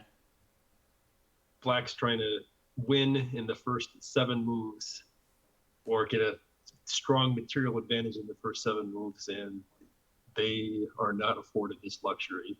Okay. Because they're woefully underdeveloped. Even though they're the one developing faster? Yes. Okay. 2 pieces does not make a good attack. So they developed 2 pieces quickly, and then too quickly shifted from like I developed quickly to I'm going to kill you. Yes. Now white wasn't valuing development as much, but white was white, which gives you a whole move to lose basically, right? Mm-hmm. And then how many like moves did white play that weren't valuing development? 3. Well, I guess 2. 2, the right? C4 and the C4 and C takes D5. You have to subtract one of them for white having been white, right? So white's played basically one move behind in development on black, and black's going for a kill. It's rare that you can beat somebody for one non-developing move, like straight out of the opening. Rare. And black didn't even develop a new piece here. They just straight went for the kill, right? This would be like Right. getting ahead in development, maybe.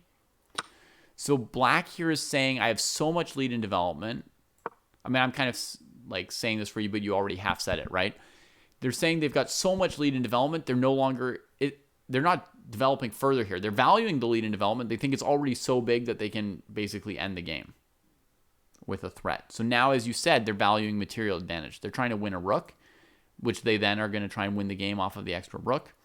And they think they've got enough of a development lead that it's plausible that they can do that. And you disagree with what black's doing. Which means you think white can get away with having played the number of non-developing moves they did. Right. What does white do next here? And just queen a4 check. That's queen a4 check. Okay. And black just collapses, right? So at this point, they valued that development over material and central control. Gone for their threat, but we see the pieces just don't have the support. They're actually like dangling pieces, and it didn't work out here. If white didn't have queen a4,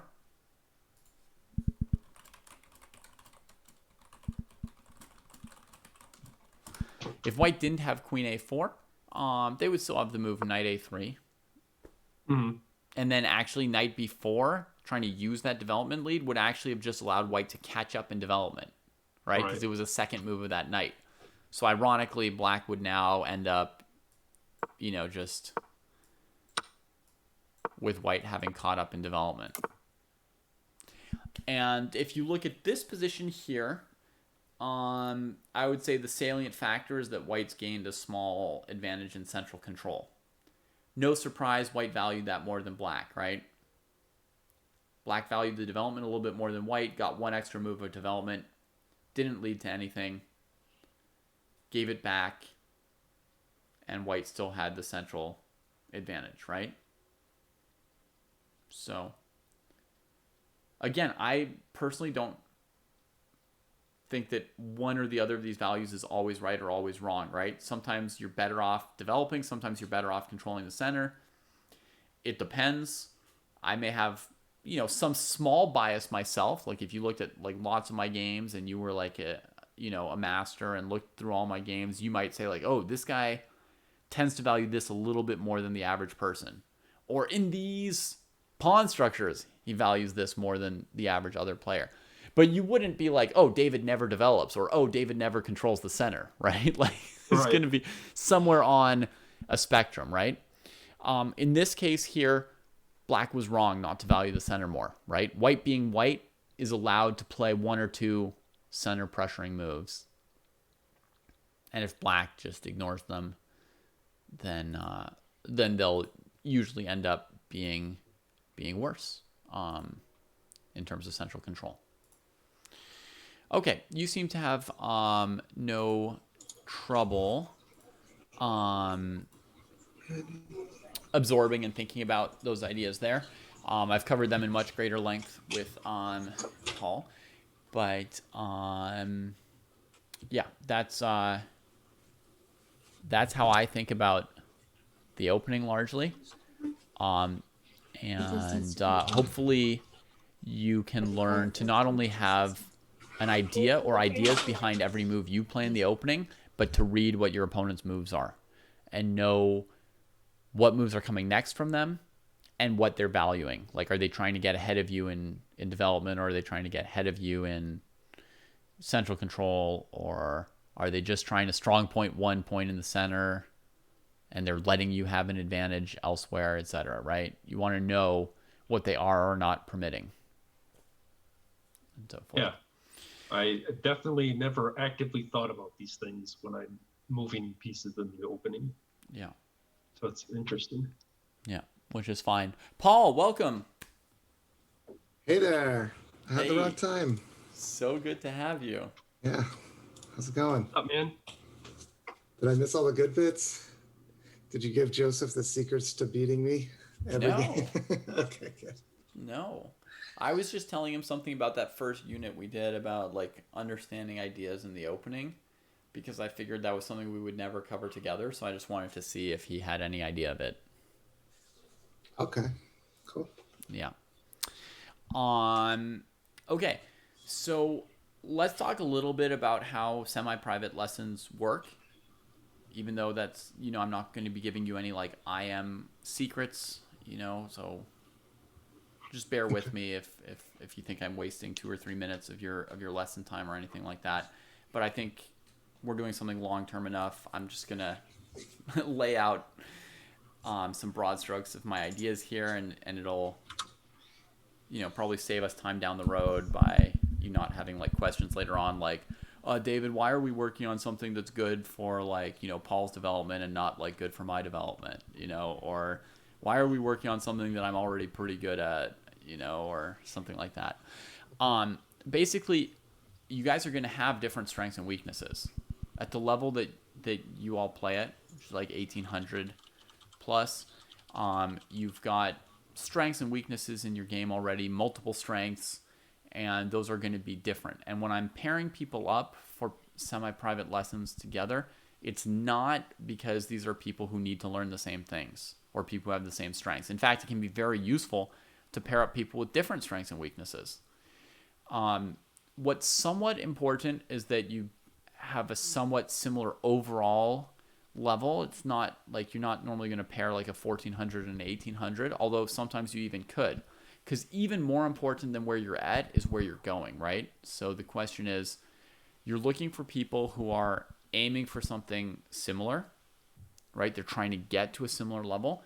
And you're trying to pair up people who are putting in a similar amount of effort at that time to get towards that point. So it's more important, like, do I think that the two of you could reach 2000 at around the same point than if I think you two's rating is within 5 rating points of each other right now, right? So there could be somebody rated 80 points lower than one of you who's a better match for a pairing than somebody 5 points apart if I think that they're going to reach 2000 at the same time than if I think they're going to be 1805 at the same time.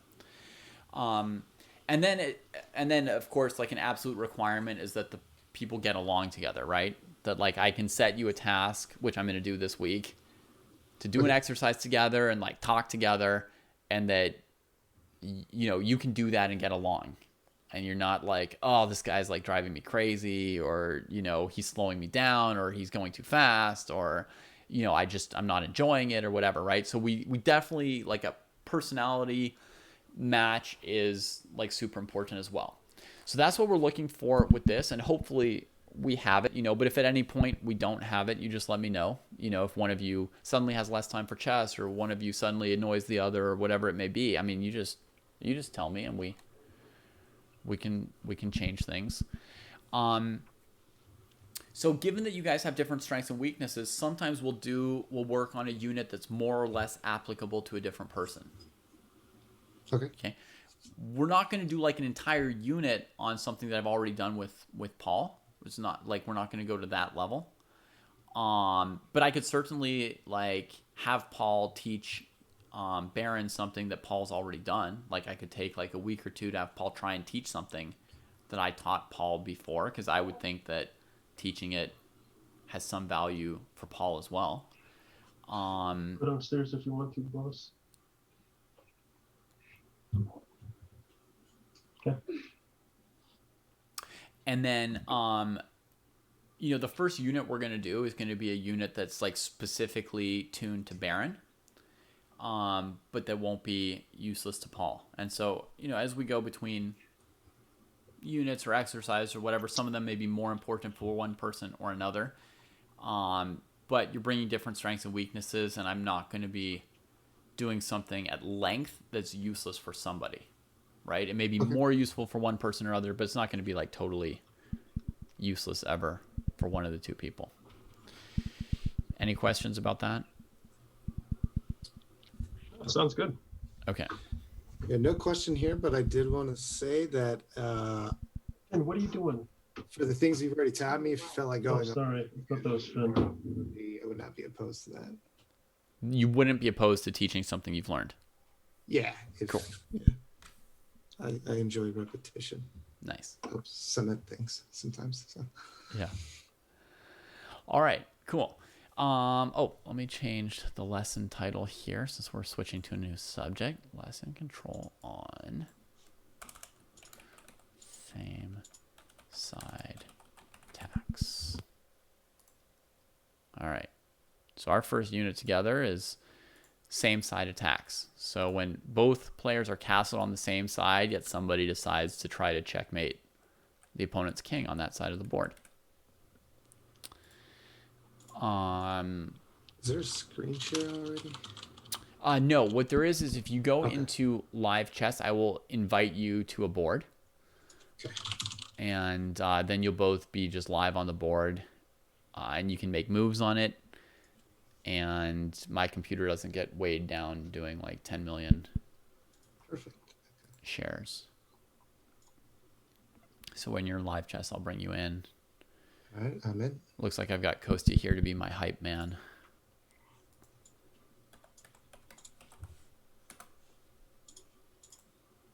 Okay, so you get my invite there. I'm in. Nice. Okay. So I'm going to show you guys an exercise to do together today. It's an exercise which I could have just sent you off to like do on your own, like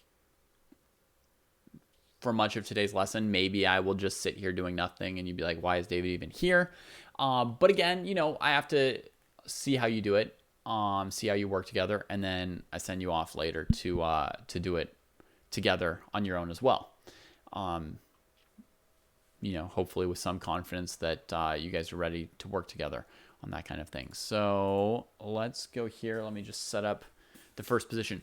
The way this is going to work is you guys are going to play against each other from this position. So I'm going to, you know, I waited to set it up so that neither of you saw it, you know, in advance of the other person. And we're going to start off by you guys playing the same position with once with white, once with black.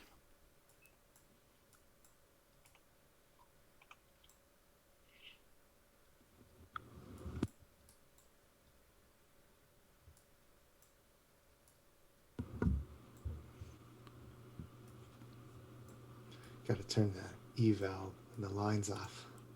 Yeah, turn eval and lines off Yeah. so you don't accidentally see anything here. Whee.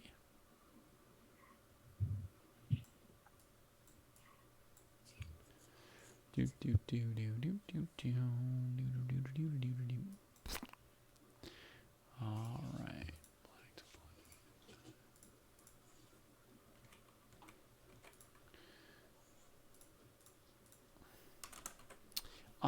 So you'll play with white and with black, this position here. Then you will talk together about what you thought of those two games. Okay. And then you will play it again with white and with black and then talk again. And it can be repeated as many times as you find something fruitful to keep learning in the position. Make sense? Yeah.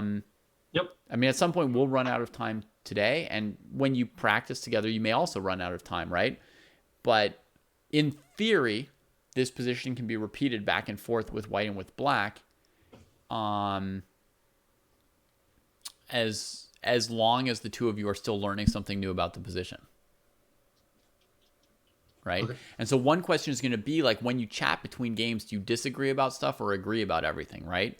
As you start to converge on agreeing on everything, right? Where, like, let's say Baron says white's better and Paul says white's better, right? And Baron says white should put the rook on the e file and Paul says white should put the rook on the e file. Like, once you're just like saying things and the other person's like, yes, yes, yes, you're getting towards the end of the exercise, right? Okay. You're converging on agreeing, right? But if Baron says the rook should be on e1 and Paul says like absolutely not, like lift it to c5, there you're still in the thick of the exercise. Does that make sense? Yep. Or one of you thinks white's better and the other person thinks black's better. Great. Fight it out, right? We got to figure out who's right or wrong there. And that's where you know that there's still a lot of learning to be had, is when you disagree about stuff. And as you start to agree, then like it's diminishing, and you can wrap it up and move on to something else, or check in with me, send me your conclusions, that sort of stuff. Okay. All right. All right, good to go. I'll give you guys like let's say 10 minutes with a 5-second increment. Does that sound reasonable Yeah.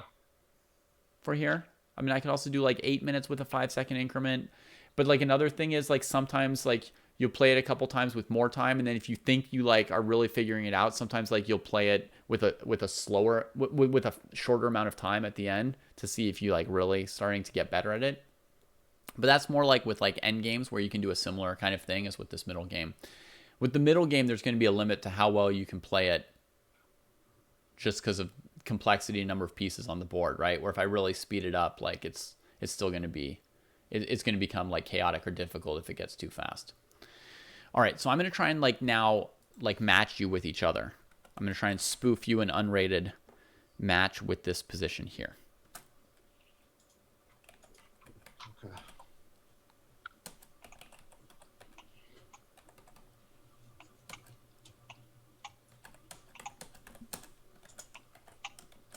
Okay, if this doesn't work, you guys can just, I don't know, send like an abort or a draw because it's unrated, and I'll try and reset the game correctly. But it should be black to move, and it should be Baron with black when I hit this command. Ah, okay. I think it Cool. worked. Right on. I'm going to just mute myself in the Zoom call while you guys play. All right, cool. All right. All right, folks, there we go. It's my first time So I guess we addressing play first and then breaking the talk about fourth wall and right. addressing the chat here. How are you guys all doing? Everybody all right tonight?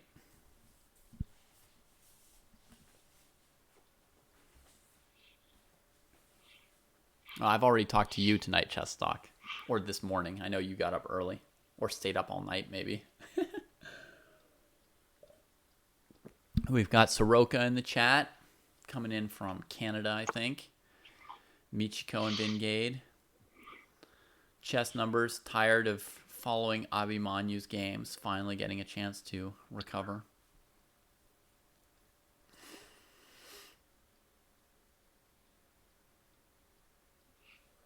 Healing from some injuries. Ugh. Sorry about that. Hawaii Pan Pizza from Sweden. I thought Pizza Trainer was from Sweden. You're not Pizza Trainer with an edited name, are you? 1300 on chess.com. Thanks to the dojo. Cool. And thanks to yourself, Chili Buttons, right? Never underestimate what you bring to your own chess development. In the end, it's always got to be you who's got to do the work. Now you're working on a World Cup preview. Oh, wow. You get yourself a whole gig, Chess Numbers. Game aborted. Oops.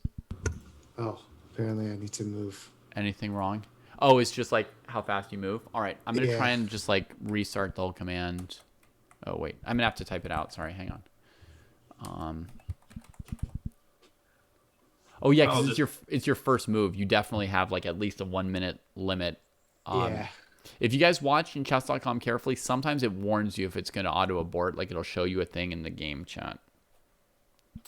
Okay. Keep thinking about your moves since I'll still play bishop e6. Okay.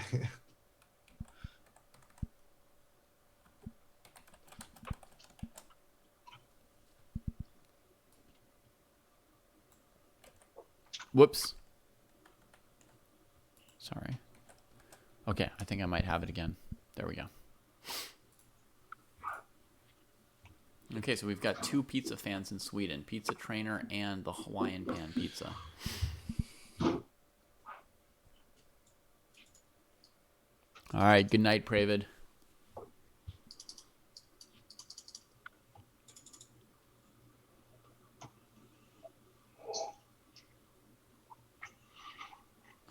But FIDE could have consulted you before they made that change, right, Chess Numbers? I mean, come on.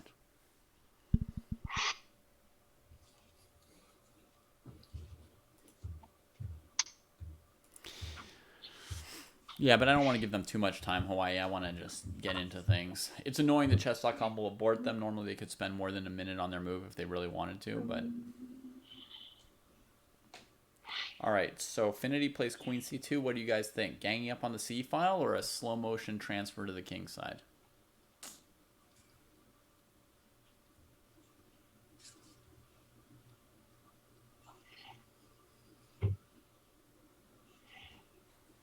Let me get some slow motion water.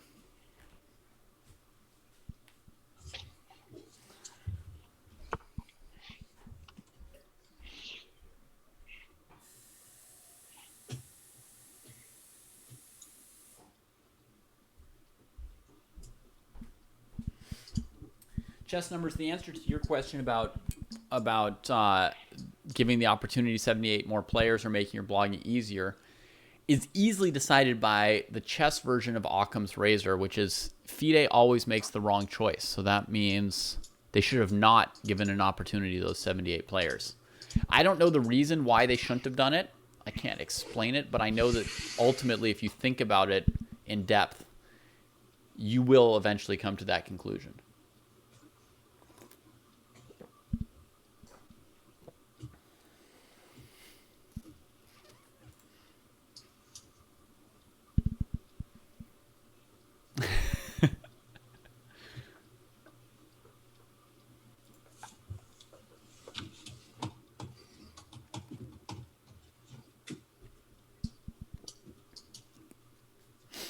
Sounds like Paul's using an abacus to figure out his moves. I hear this like tap, tap, tap, tap, tap, tap, tap, and then like finally he's like, okay, I'll move my queen one square.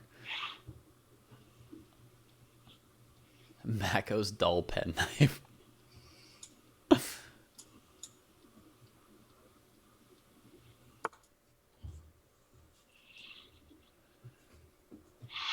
Whatever scandal occurred would have been reached by the dumbest possible series of events imaginable. You know, Prophylaxis, I really thought he was headed to queen d2 as well. I thought that was the idea here. But we see this move instead. I think he wants to go here, but I could be wrong again. You guys have any suggestions for white or black in chat? You can type them in. You guys can try out your moves. You can play sort of like guess the move or argue the move in chat to play along with this position. Compare your moves to theirs or to other people in chat. I already have like some pretty strong opinions about this position without having studied it. I mean, I picked it out, you know, but I didn't like analyze out variations for white or black.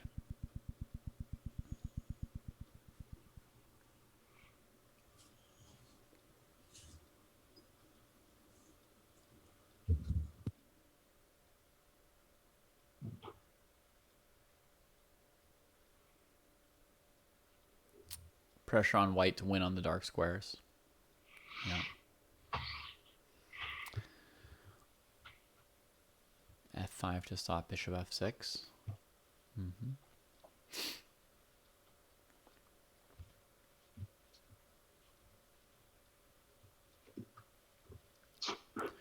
So some people would look at this position and think like the key factor is, and by the way, folks, I'm not going to tell them this until they've, you know, played a couple games and chatted with each other, etc. I'm not going to like tell them anything, but since we're just sitting here, I might as well tell you guys something, right? It's been so long since I streamed or told anybody anything, so I gotta get it out. Basically, a lot of people would look at this position and think that the extra exchange is the key factor on the board, right? The rook versus knight imbalance. But I look at this position and I think, ooh, the opposite colored bishops are kind of the key thing. To some extent, we've got like rook for knight for black, right? Against some like glaring kingside weakness, just like a positional weakness, right? So when I look at this, like, obviously I understand there's like a rook versus the knight. Obviously I understand like the compensation for white is that the black king is exposed, but I really look at the moves through the lens of like a battle of opposite colored bishops. So it's like, how can white take over the dark squares and create an attack based on that? Or how can black try to defend some of the dark squares, slow down what white's trying to do? So, you know, we had suggestions of f5 and king g7, 2 different moves to try and stop bishop f6. But the move that really occurs to me is the third move. It is a move to try and stop bishop f6, but my first candidate move, the move I would look at first in this position, is not f5 or king g7.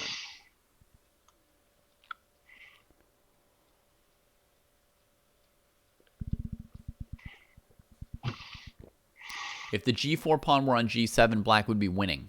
That's right, Bajanista. It would be just completely won for black. And not even that hard to win. Well, I mean, at the level of my students who are both somewhere in the 1800 to 1850 range, I would think. I would expect them to be able to win like 80% of the time with black, probably, if the pawn were on g7.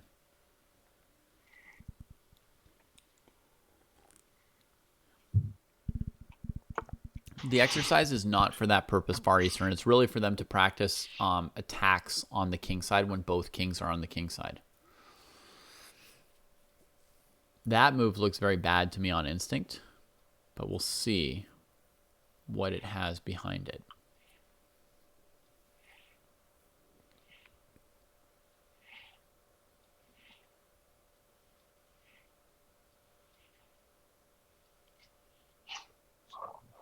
Oh my God, what a variation.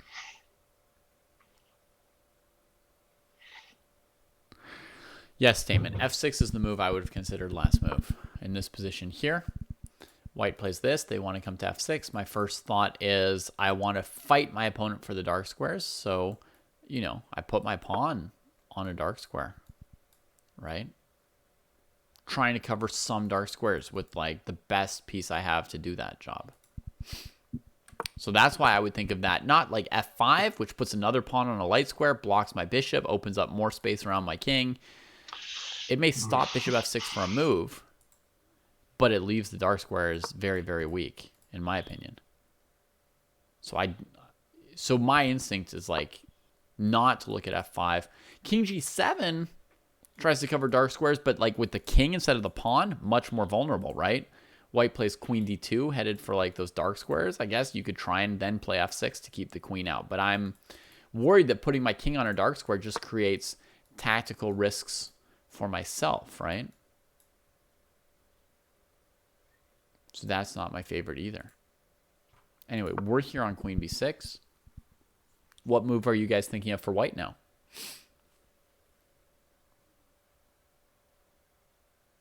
If white, for some reason, traded the dark square bishop for a rook, would these endgames be good for white with knight against bishop? Murphy is right, yeah.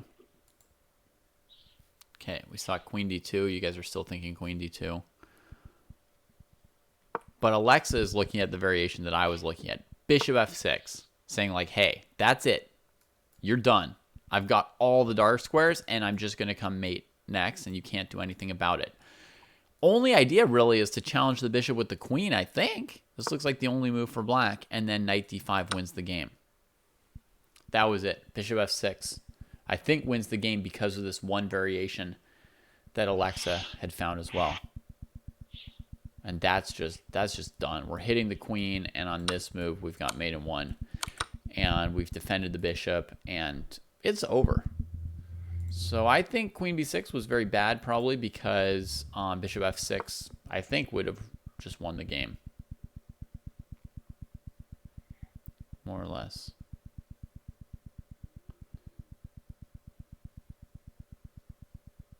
Oh yeah, Alexa finds a move to maybe keep going a little bit here with here, queen d6, right? And a couple possibilities here, right? One possibility is the white goes here and plays the pawn up endgame like this. This endgame is nearly lost for black. Only possibility is that rook c8 draws because of back rank mate.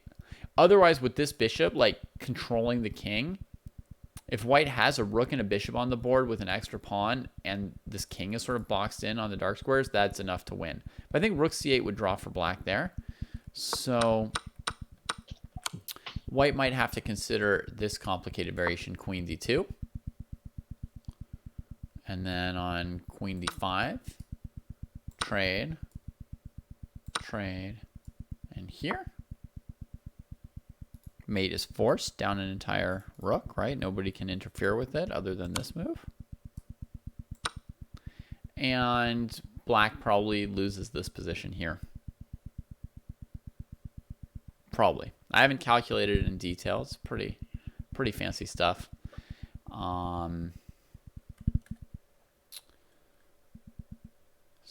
Okay, so we get queen d2. It was played. I think bishop f6 probably wins, but you guys can double check if those variations looked logical to you or not, or whether we were missing something important.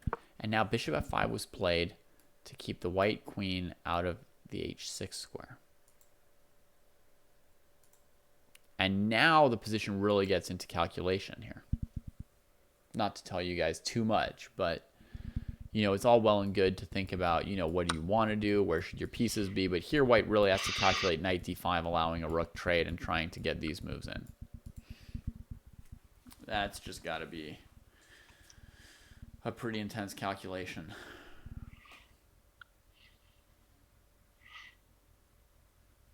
In general, white doesn't want to trade rooks. So this is really about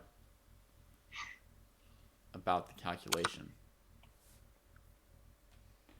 When you go for this move, it's not because you're like, oh yeah, I always wanted to win that d5 pawn. This is obviously good. It's because you're calculating that, the knight's going to hit these dark squares in a way that's really good for white.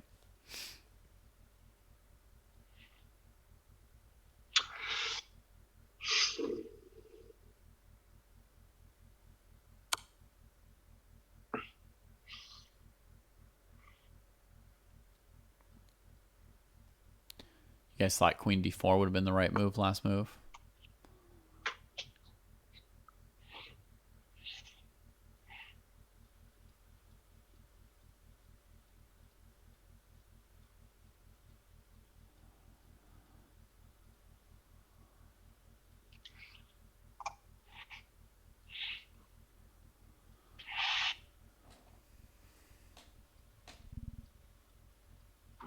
You don't understand anything that's happening. They're playing reasonable moves. Why not knight takes b6 here? Yikes.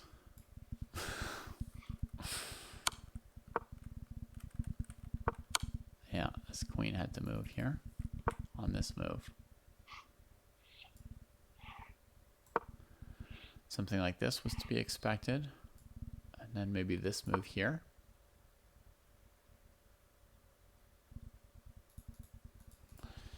Might be a strong move. Threatening knight e7 mate. And also queen h6. Rook e8. H5 here.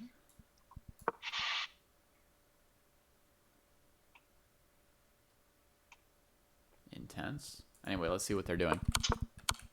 Checked here, checked here. Yeah, this is winning for white. The knight goes to f6 just to come back with discover check and probably take the queen this time.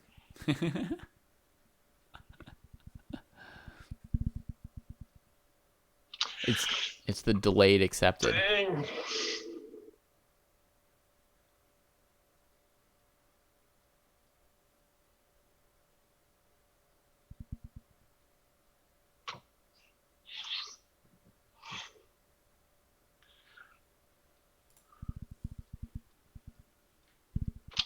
Yeah, that's what I didn't see.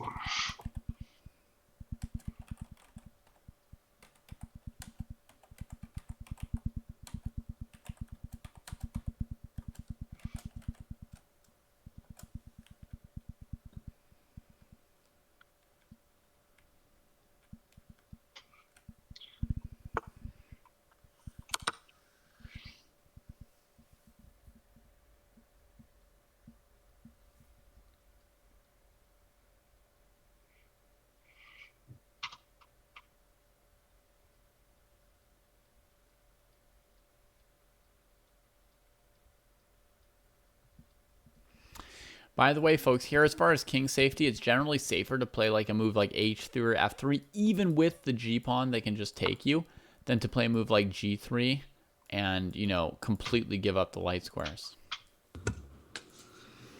Woo! Okay, guys, so the way this works is I'm just throwing you right back into the next game. You talk to each other between pairs of games. There's nothing that you need to do now. If you were on your own, you would just set the board back up. Okay, exactly as I'm about to do to you. So there you go. Should be Finity's move here.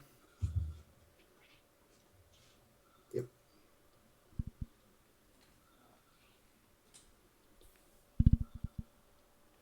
By the way, everybody in chat, if you don't have a training partner is the real deal. Try and get one. And take note of this. You can do this with your training partner in any kind of position that you struggle with.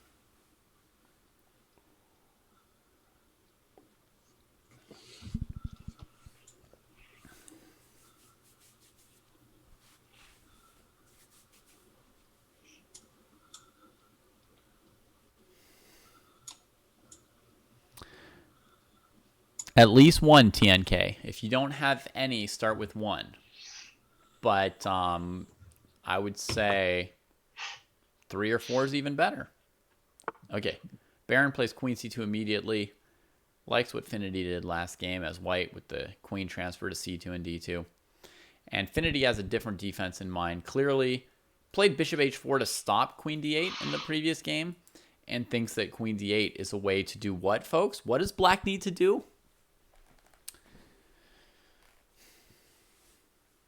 You guys should be able right now, since you're not in the games yourselves, you should be able to actually see these players learning before your very eyes. You should be able to like actually see that click, click, click change improvement happening right now. Right?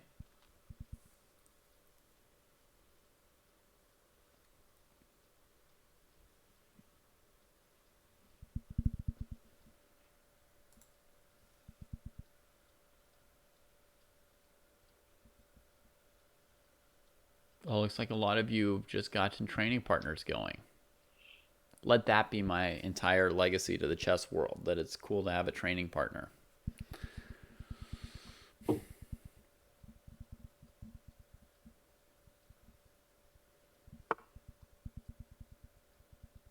And you guys are all right about the black queen. Look at it, coming out to defend all those dark squares.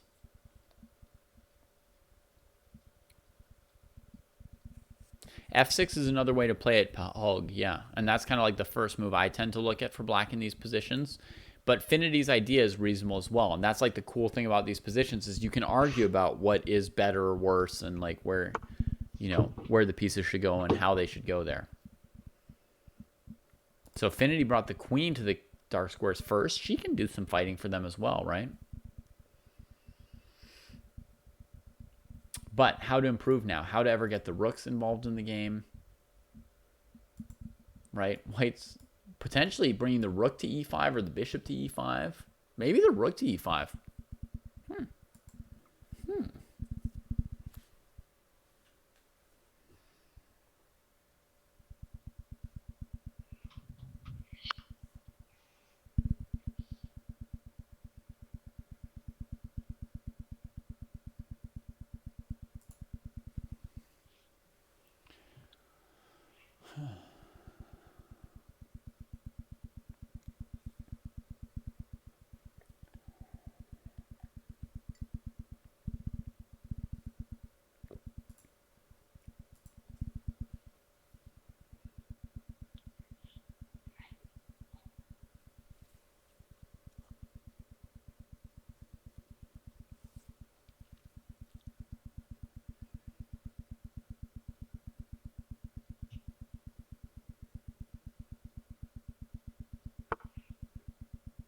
Bishop e5 and bring the knight to f4. Look at that. A modest little move, but what's it fighting for? You can see that Finity has got some kind of idea here, right? Some kind of insight into the position. right? And he's dealing with rook e5 to g5 in advance as well. Interesting, yeah?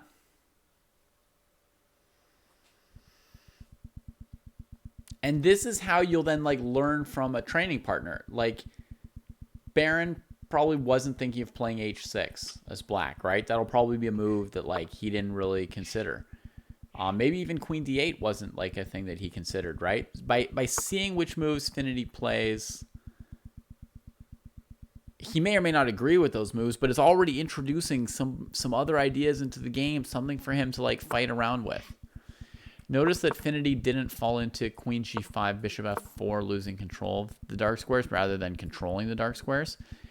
Instead, he realized when his queen couldn't contest the bishop, now we get the knight transferring over to a dark square, which will allow white to also fight for the light squares once you've got full supremacy on the dark squares. The big calculation times start now with f6, knight f4, right? That starts to get intense right here. It's not yet the critical moment, but it's like where you start saying like, is this going my way or not? Right? Can I make f6 work?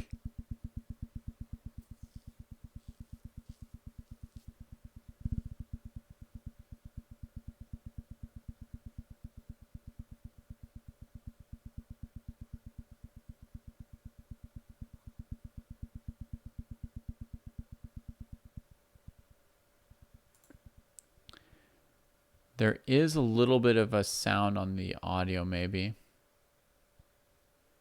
I think my mic is picking up a little bit of like computer hum from my computer. It's not my leg this time. It's my computer humming, I think. Although I do feel like shaking a leg. Yeah. Maybe it's because like I didn't properly eat dinner. It's like I don't know if I want to like eat dinner or like exercise or something, but your AC is louder than my computer's fan.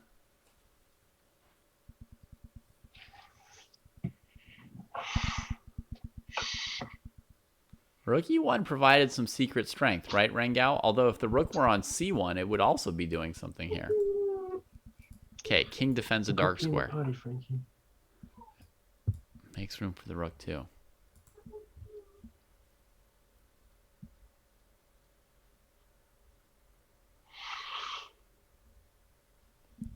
We could expect knight f4. Maybe then the queen comes to the dark squares.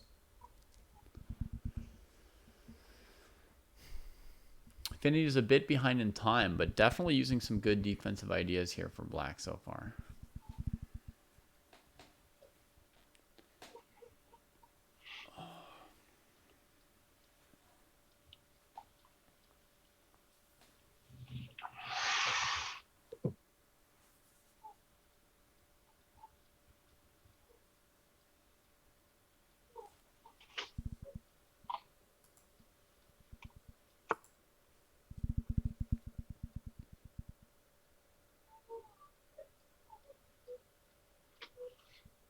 All right, white's pieces are almost maximized.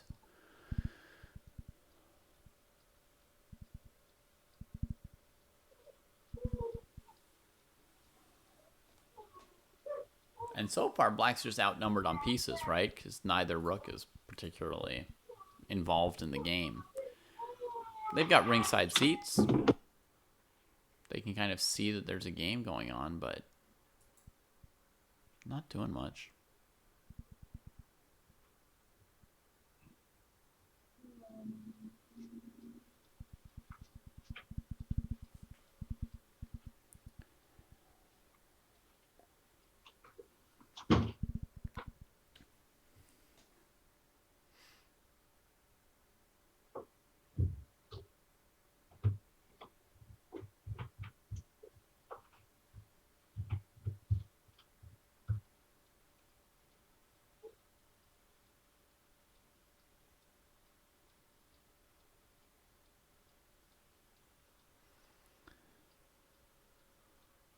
Yeah, queen g5, knight e6 wouldn't be good. I mean, I don't really like knight e6 in general, but certainly not after queen g5.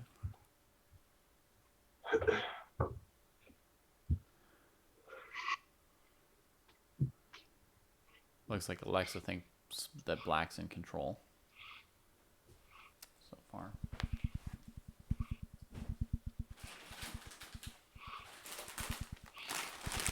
This is not the dinner of champions, but I just saw a few calories sitting in my room.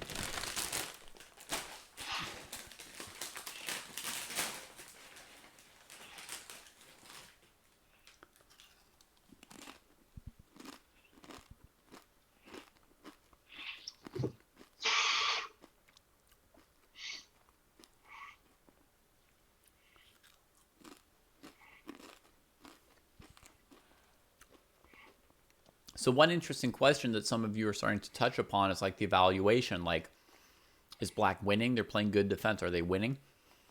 But there's also always practical considerations, right? Like, does black have enough time to win, right? Like, they're playing, let's say, really good looking moves down to 4 minutes, right? There's always a question of, do you have enough time to play a position out correctly and well, right?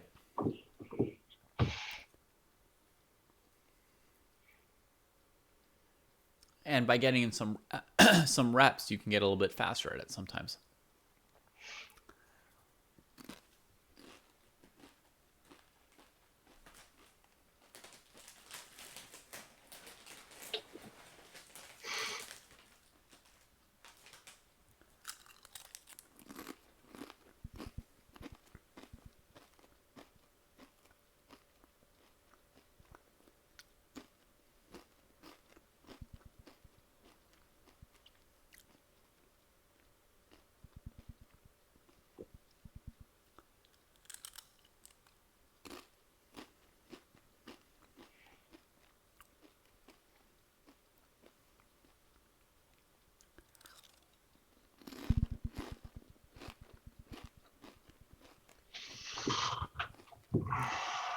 Even with a 15-hour time difference, you just need a couple times in the week when you're both awake.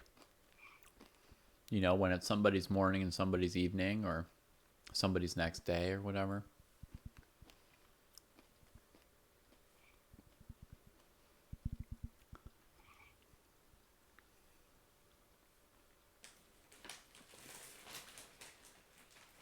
White's going to burn a lot of time at this point, now that all the pieces are on good squares and they need something more, yeah.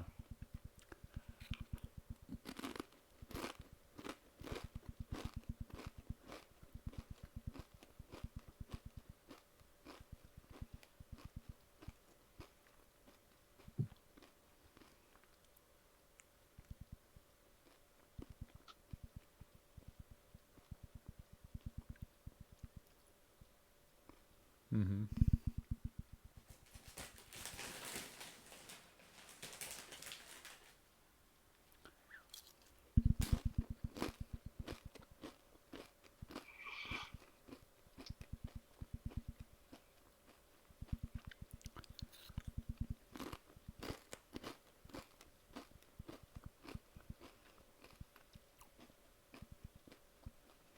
What I see for white here would be rook e3. Planning to play h3. And on rook e3, queen b1, I'm happy to just play rook back to e1 and repeat positions, right? Ooh. But Alexa was right. White tries to deliver something.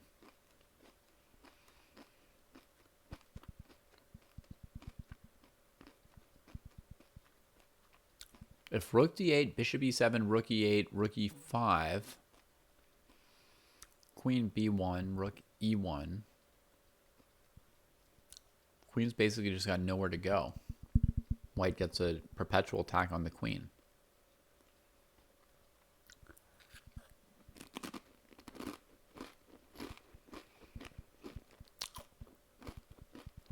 Michiko, if the person you gave it to doesn't want it, you can definitely take it back for yourself.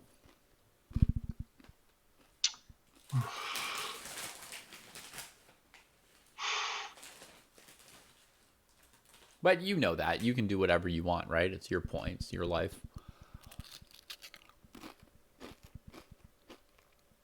We're happy to work with you whenever and however you want.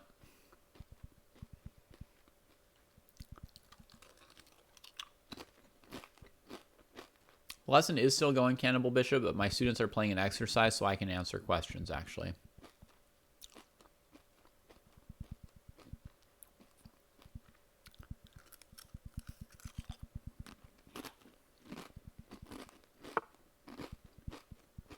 To the open file.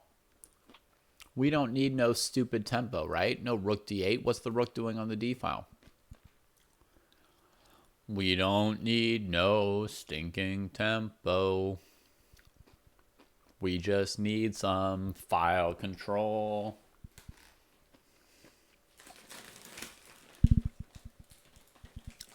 I think Alexa said this was the recipe for winning the game for black too. Just like rook c8 and come into c2.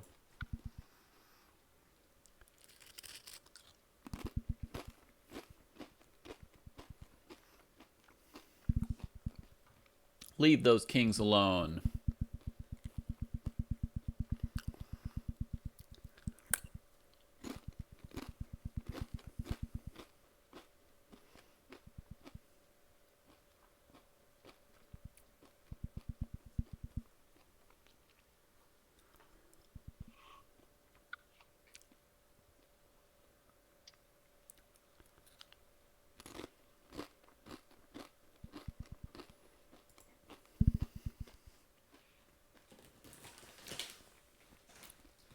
I think Morphe fan, I spent enough time with chess that I could take the lyrics of any song and like turn them into chess lyrics.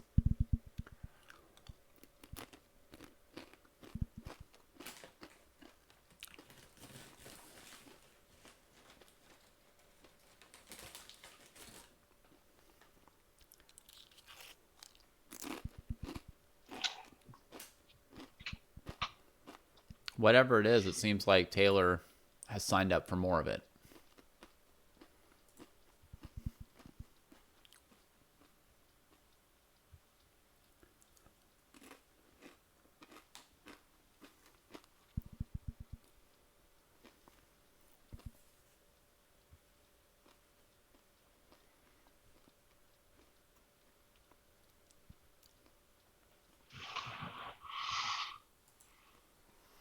Wow, they're getting low on time.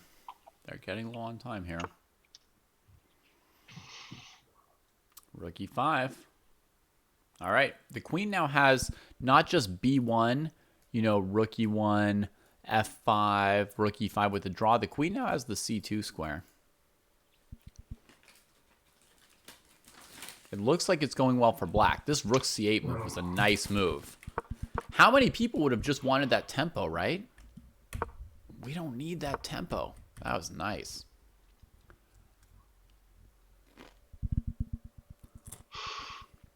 You only picked my stream because you is... I don't know what little red faces are, but I'm glad you picked us, Taylor.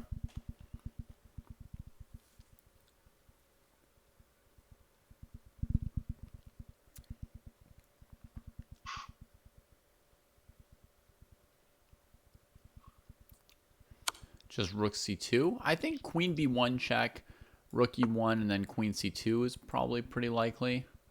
Rook c2 might be playable here too. But why calculate it when you've got queen c2, huh?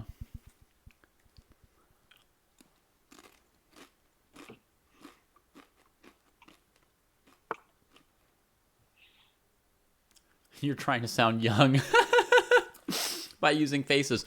Problem is, I'm old, so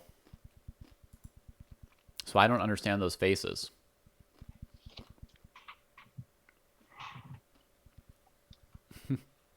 Rook c2 would have lost to queen e3. Heck yeah, Cannibal Bishop. That's a solid calculation. This fancy move would not only have been unnecessarily fancy, it would have lost to check, and then rook takes queen. All right.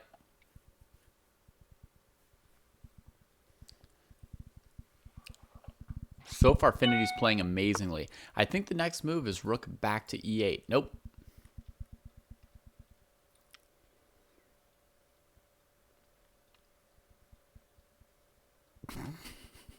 Too drippy, huh?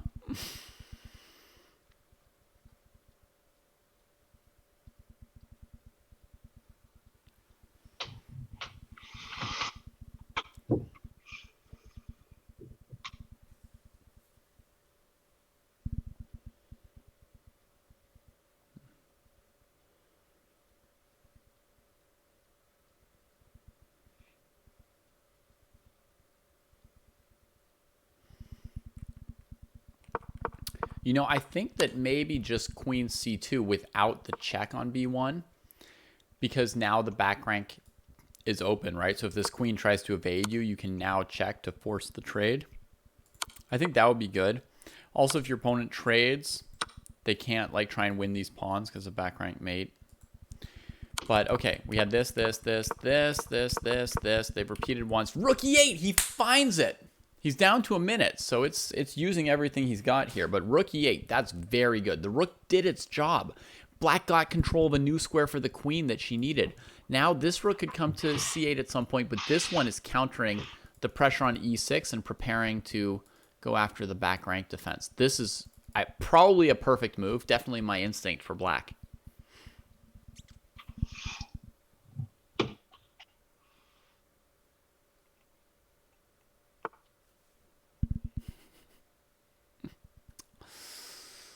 Yeah. I know a little bit of it, Oinest, but...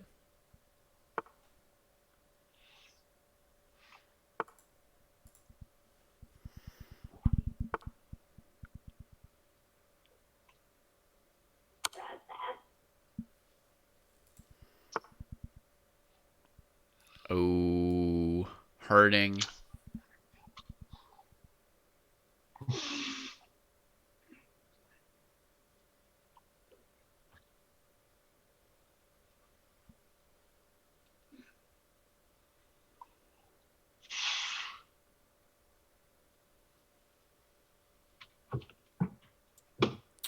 White runs out of time there.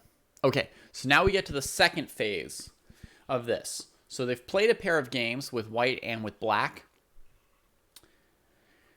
Now it's time for you guys to discuss. And I'm going to try to like sit out for a moment and see what happens if you guys just talk to each other. Oh, Baron also wants to sit out. He just walked right away. He's like, nope. Oh, I gotta get drink my water.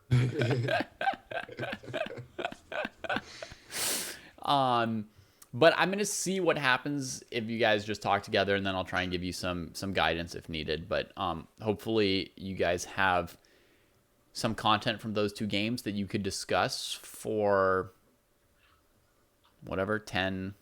Oh yeah, for sure. 10 or 20 minutes. And then we'll take it from there. Yeah. So first of all, I think I had a kid advantage. My kids were not making any noise. This one's passed out right behind me. So. That's all right. My baby just woke up, but it was a quick change. But I think Paul I already blew seizes it by the baby then anyway, advantage. So I can't blame the baby because I think I already blew it well before the baby woke up. So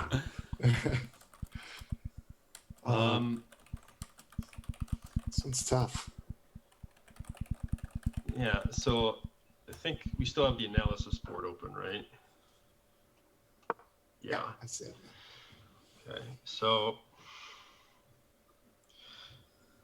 I think bishop e6 is the right move for black because I didn't like the idea of taking on knight takes d5 and then you have nasty ideas of either checking the king on f6 or e7. Yep. So I think that's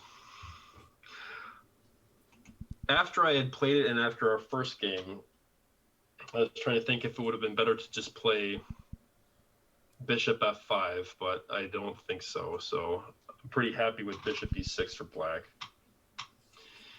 And then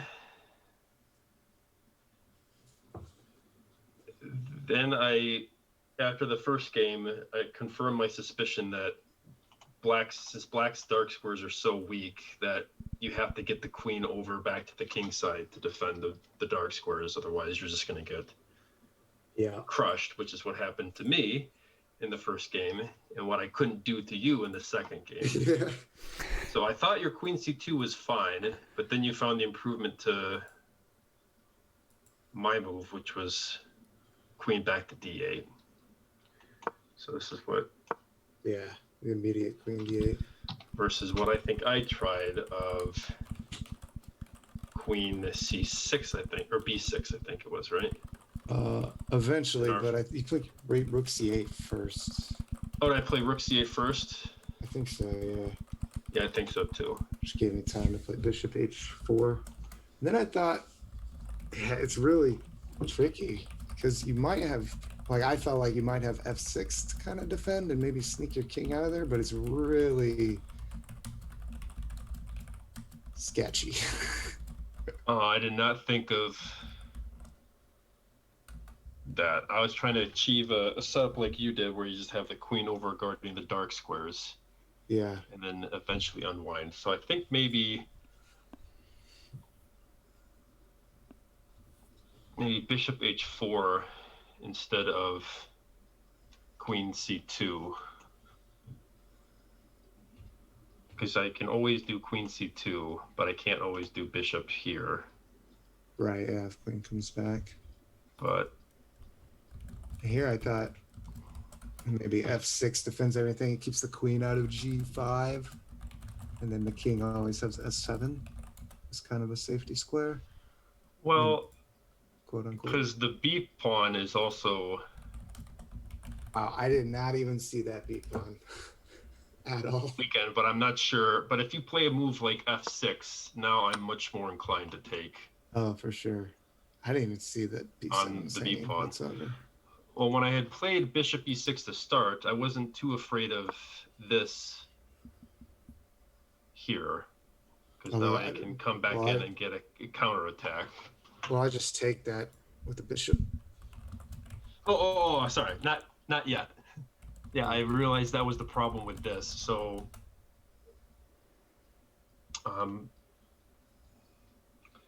I think it was after you had played the bishop out that I had the idea of taking on b2 if you ever took with the queen, but that's not what ever happened.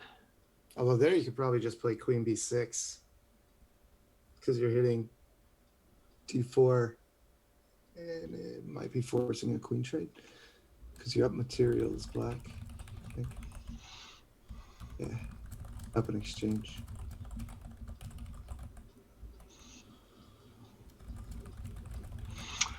Yeah, I don't know, but because now I start seeing stuff like this. Yeah, bishop e5, queen f6. Although, Because doing stuff like this is what I had anticipated you trying, which is why I had dropped the queen back down to b6 in our game. right, yeah, that's what I figured was coming. But maybe a way to stop it. Just play h6 with the bishop e5, bishop f6, or queen f6.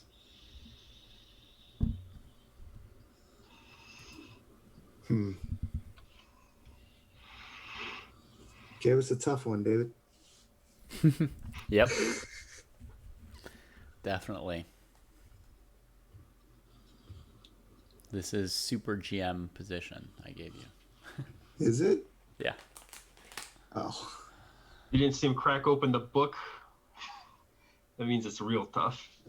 Yeah. It comes from a book that's real thick, then it's really hard.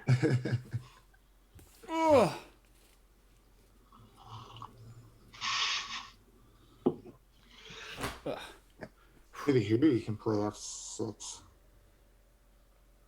You still want to try f6 I don't know. here? Now where's that queen going after rook e8?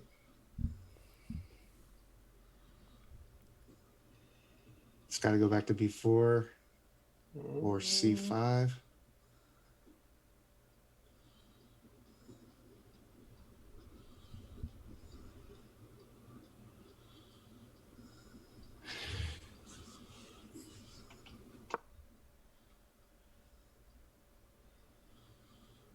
And you can just bring the other rook over here. Yeah, rook e8.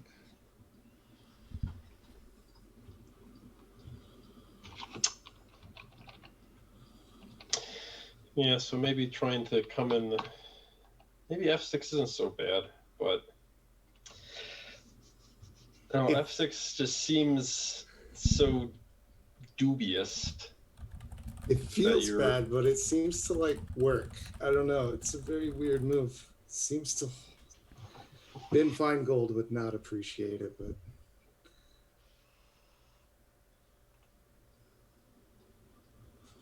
I don't know.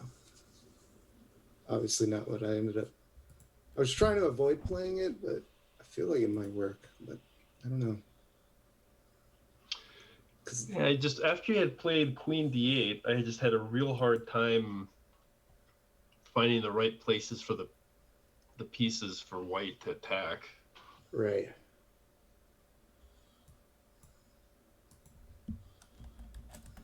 So yeah, I don't know.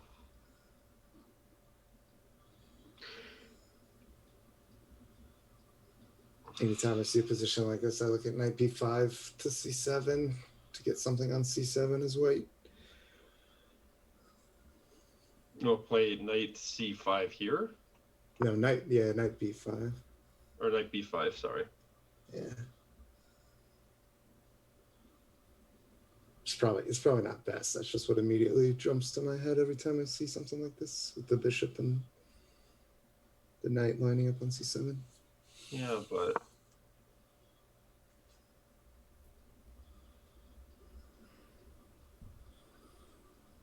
I don't think this seems very.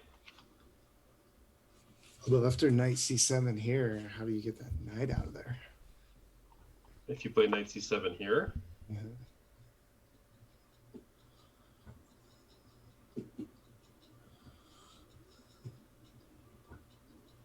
Now black has a hard time making moves, I feel like. I don't know.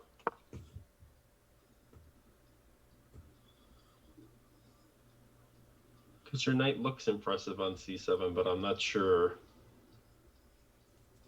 what it's exactly doing at the moment to attack the black king. And I gotta put my queen somewhere.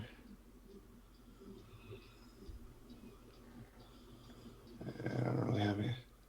It's not really doing anything, but it is kind of making it hard for black to move. Although now, like, black just gets his rook out. So yeah, okay, I'm liking this move less and less. But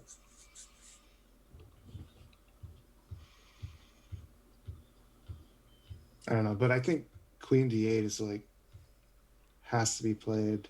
Yeah, that was really, really good, I think. So I guess the only way to stop that as white is to do something, unless there's a tactical way to stop it, but bishop h4.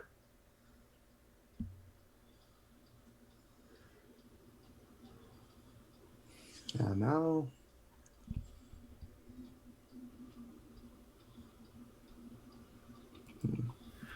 I want to pull up our game a second, where I was black the first time. So let's see here. So bishop e6, queen c2, rook a c8. Yeah, and bishop h4.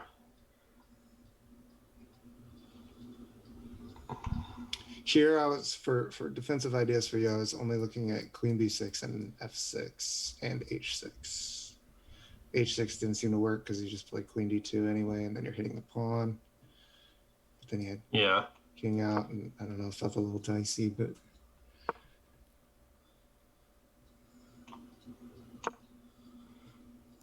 f5.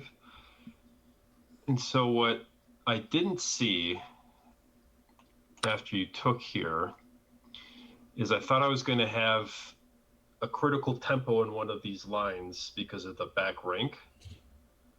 But what I didn't notice soon enough is that when we went through the game, so let's see, we just played knight takes d5, this takes, rook e8, and then you played knight f6 check. Yeah, so when this was happening, I failed to notice that you were going to force my when you were going to take back with the queen, it was going to be with check. yeah, that was And that was what killed me. I was like, So that's why I had spent a while sitting here and went with the rook here because I didn't see when you had the knight fork on the queen. So queen h6, king e7 here. Yeah. That you were taking it with check. Yeah, that's the key thing. And I didn't see that until I was debating taking the rook or doing that check. So I didn't even see that far ahead, I'd say. When my knight was still on f6 was when I analyzed queen h6. I hadn't looked at it at all before then. So you just went here and said it'll probably all be fine. Yeah, I feel like once my knight was on d5, I was okay. Like here, I felt like I was either winning winning my exchange back and equalizing. Yeah. Or maybe I'll have something. So that's all it was for me. Yeah, if all you were gonna do is win the exchange, I would have been totally happy after the first few moves. Yeah. Because I did not defend well enough. And yeah, I got murdered.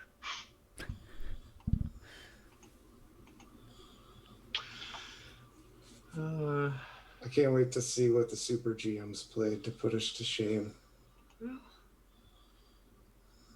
So queen d8.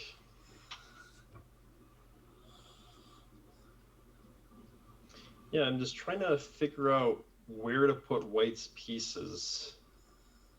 I thought you actually had like almost like forcing draw. You were running out of time at the end, but I felt like as black, once all my pieces were over there on the king side and all that, I didn't feel like I could actually do anything without risking king safety. In the second game I played.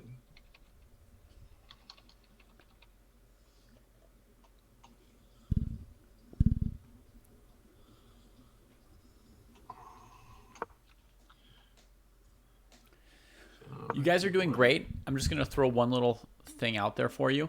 Oh, yeah. From the starting position, do either of you have a strong position about whether white or black was better, or you just don't, or you maybe don't think that matters and you're just figuring it out by trying out some more moves still? Oh, that was tricky. Yeah, you go ahead, Ben. I was going to say, based off the first game, it felt like white was better. And then after Paul had played the queen d8 defensive move, then it felt like black was better. That black is able to cover all of his weaknesses. Sometimes in these kind of positions, sometimes in the positions that you might do this exercise with, you both know from the outset like who's better, and so it's like pointless to like say it. But sometimes the position's like controversial or complicated enough that it's worth that being like a departure point, right? Like, I think white's better. What do you think? I think black's better. Oh, wow. Well, that already gives you just like so much, like really like sets you off into your conversation, right? Yeah. So this position here is complicated enough. I think that could have been a decent first thing for you guys to check in with each other when you started your conversation. Anyway, carry on with what you're talking about with the second game, with the queen coming to d8 and what white could do. So I guess we can answer that question because I kind of felt like it was tricky because black has the material advantage, but I felt like the dark squared weaknesses were just huge, the king safety issues. So I felt like white was better, but it was going to be really difficult. That's what I felt like. But then I got to play black and somehow managed to hold on.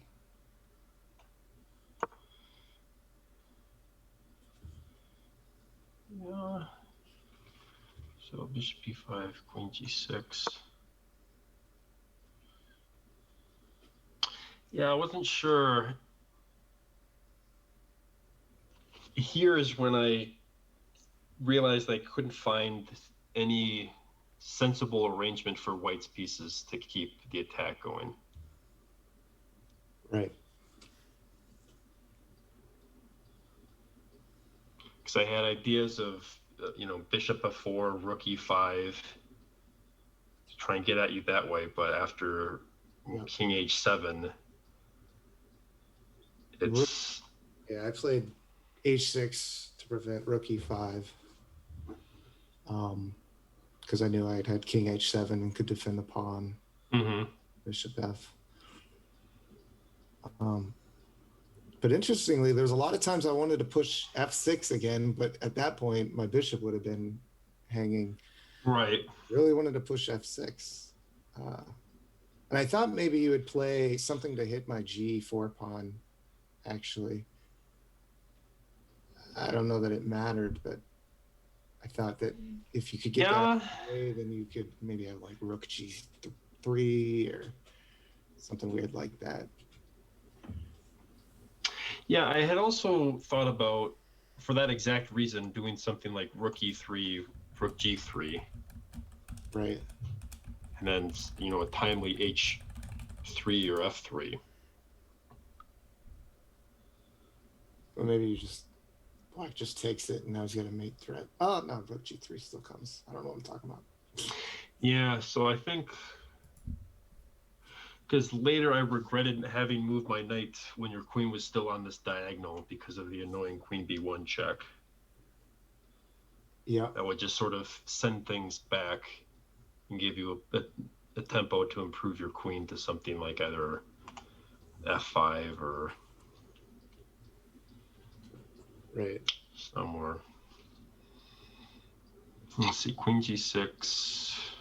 Yeah, it's annoying because white has these back rank issues the whole time, but you don't feel like you have time to deal with it. Well, yeah, and the problem is, how are you going to open it up? You're going to play h3 and then open up g, or you're going to play f3, or you're going to play g3, and then right, your light squares are a big problem. Yep. So yeah, first I thought g4 was really going to spell the end for black because of all the weaknesses, but maybe it's not so bad, because it's just really hard to... It felt really hard to actually prove anything as white. right. And at some point you played bishop d6 and I played rook c8. I think better would have been rook e8 and then put the other rook on the... Oh yeah, so we played knight e2, king h7, knight f4, queen f5 you went with. Yeah, so here again, I was just trying to find something constructive to do because I didn't like the prospects of this. Right. Because now I can't, annoy the h6 pawn, and then I have this, and then you also have the idea of rook c8, rook c2, and now I'm in. Now your weaknesses you had a moment ago don't matter because I'm the one getting killed. Right. Also evaluated you playing queen d3 instead of knight takes e6 here. But then I think it just... playing queen d3 here? Yeah, and then I think I just have bishop f5. So I don't... Wait, where did you want queen d3? Where did you say? Or sorry, knight takes d6 instead of that queen d3. Instead of... Yeah, so queen f5 and then here queen d3. Oh. To just trade queens. Yeah, but I think this is losing later for white. I didn't fancy trading queens at all. Gotcha.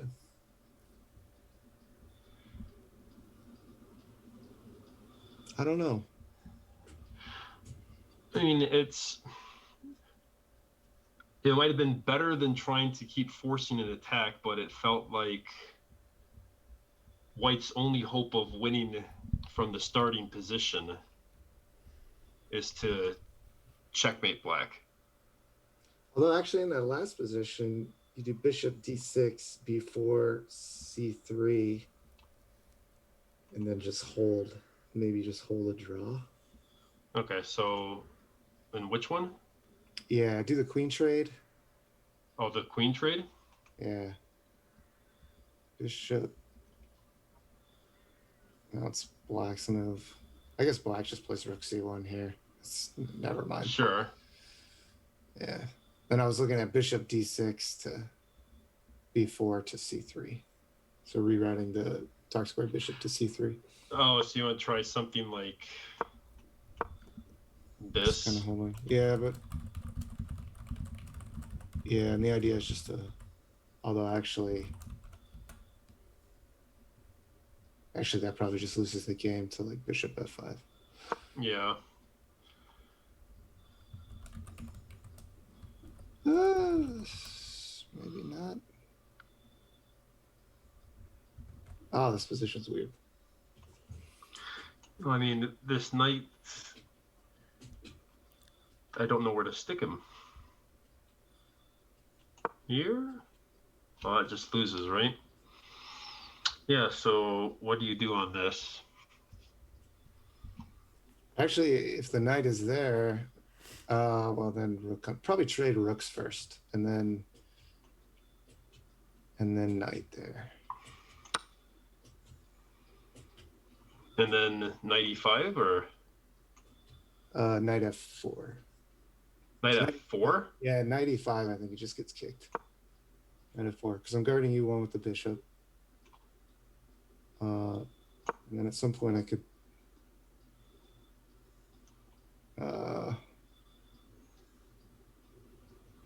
I think your knight's going to make you look bad. Actually, I can take. You can take here? Yeah, take e5 and then knight e3. Defending. Now what? Now what's Black doing?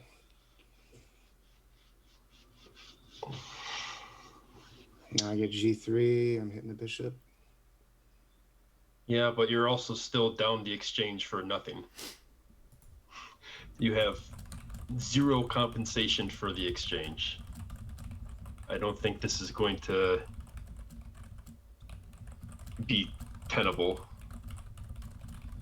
Yeah. But I don't know that I can lose. I don't know that I can win. I don't think I can win, but I don't know that I can lose. And that might be... So you think White can hold the draw? Yeah, like at the point at which Black is able to defend his king side because of the material deficit, maybe White is best taking the draw. But maybe king activity is important here. I don't know. I don't think White can hold this position. You don't think so? No. I don't see how Black enters the position. No. We could start going down the rabbit hole, but I think this takes us away from what we're trying to accomplish is in the original position, right? Sure.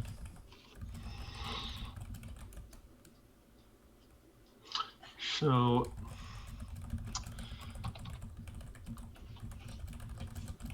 let's see here. Yeah, and here it just felt like it was already gone for White, that I had absolutely nothing. Yeah, I felt pretty comfortable once I got queen f5 in.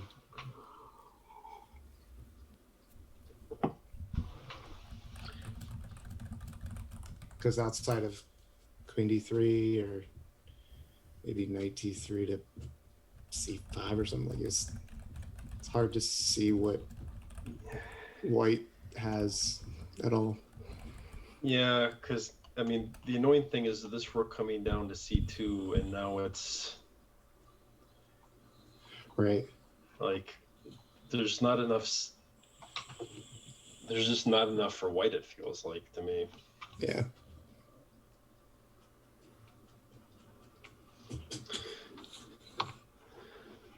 Yeah. So if there's, yeah, I don't know. Well, is there something that maybe white could do to improve? Well, I mean,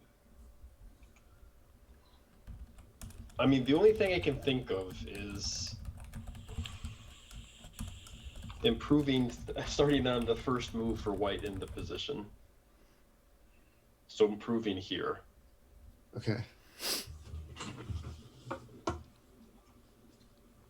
Instead of queen c2. Yeah, because the obvious plan is bring the bishop to f6 and then kill black that way. Yep.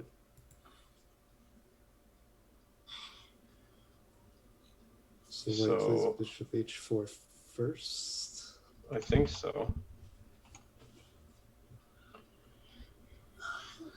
But now at this point, we'd be playing the position all over again. True.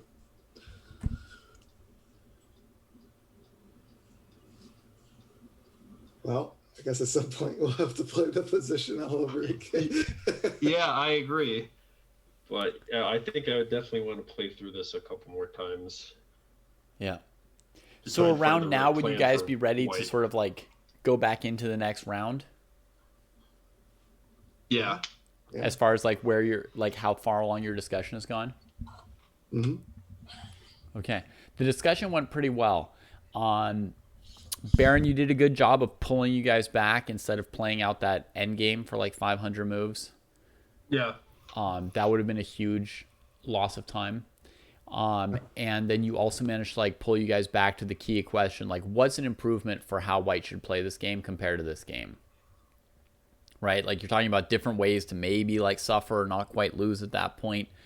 But really you want an improvement for white kind of like at a conceptual level, possibly very early on, but somewhere in there. So that was good to bring it back to that. And then, you know, where you guys were at, you just want to spitball one or two ideas for white that you could like explore the next time you play it, right? Like you try bishop h4 immediately for white. You could try that queen b7 move that's in your analysis as well. Yeah. Right? Taking one pawn back. Continuing from there, right? So you've got two different ideas you could like toy around with for white and see if you can, you know, see what kind of life is in the game that way. And then you would go into the next pair of games. And I know it's like getting to be the middle of the night for Paul, but I mean, if you guys wanted to keep going, like I'm still awake, but if you guys want to do it another time, you can do it another time. We'll leave that up to Baron. I'm okay to keep going. Yeah, I can try it some more. All right, one more pair. All right. Yeah? Yeah. All right. In general, you guys do a good job of expressing your ideas and also listening to each other's ideas. That's like a great start already. Anything else I want to say about the conversation that you just had? Yeah, I think mostly it was good. I think, you know, just try to get to like the big questions as much as possible versus going down long variations. And it's natural. I mean, things are interesting. You want to go down long variations, but every now and then, like, pull yourselves back and be like, how is this relevant to, like, you know, who should be playing what or who has the improvement or whatever, right? You don't want to look too many. You don't want to look too long at, like, how much is somebody winning by in a position that you know is, like, good for that player once you've, like, established it, right? You want to, like, keep trying to bring it back to, like, the questions that you're not sure about, if you can.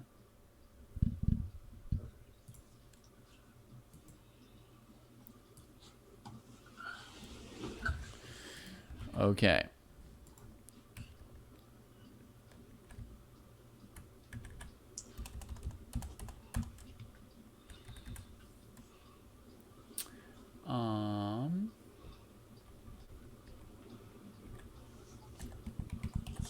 Okay, here's the next one.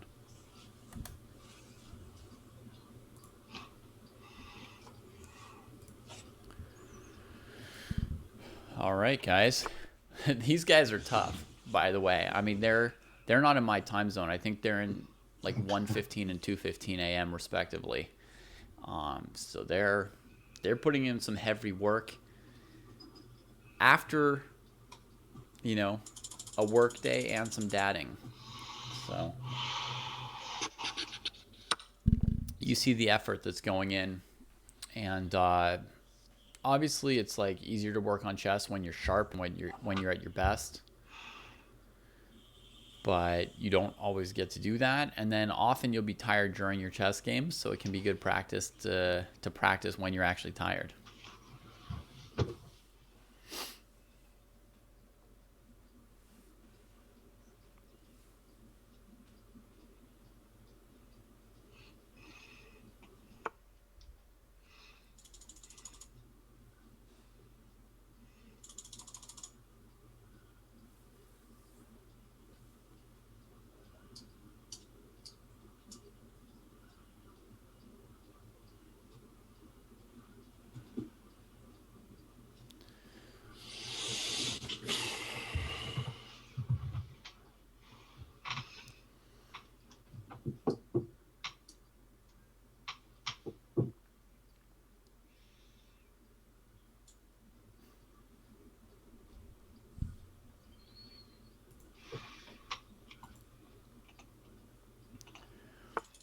They analyzed this line like 1 or 2 moves further from here when they talked about it somewhat briefly during their convo.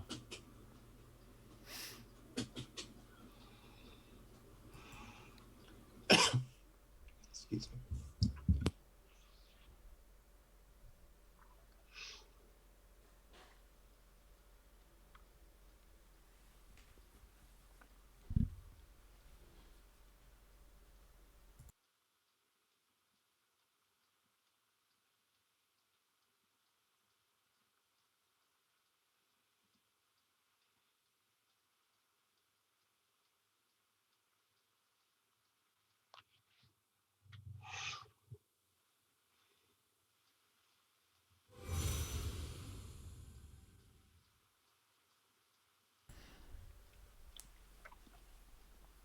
Thanks, Tebow.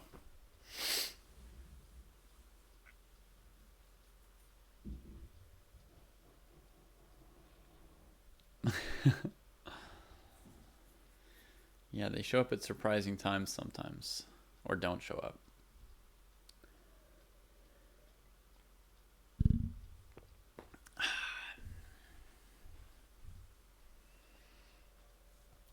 All right, so White's threatening Queen G5 with at least a draw, probably a just dead win, right? Queen G5, King H8, Queen F6, King G8, Bishop E5 resigns. Somebody's advocating Queen takes D4 here to cover the dark squares while bringing the king towards the while bringing the queen towards the king. A very logical option for Black. You know, an interesting option which they didn't explore here, not to get too far into the weeds either, is there is this option of just trying to like go after this pawn. I mean, if you get 2 pawns for the exchange, you'd be in great shape for White. But perhaps whenever you play Bishop B6, there's Rook B8, B2. There may be no way to win this pawn, even if there's also no way to defend it. I don't know. It depends. That's interesting. But yeah, I mean, bringing the queen towards the king makes the most sense. Queen B2 looks like the end of the world.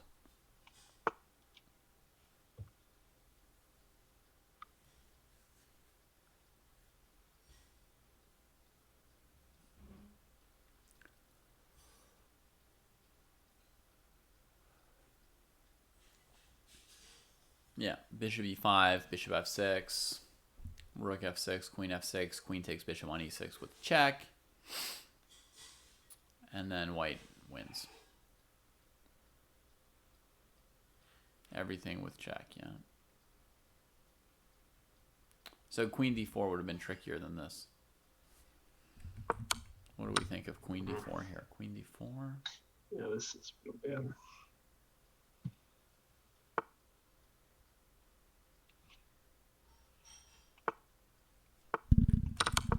They're playing here, here, here.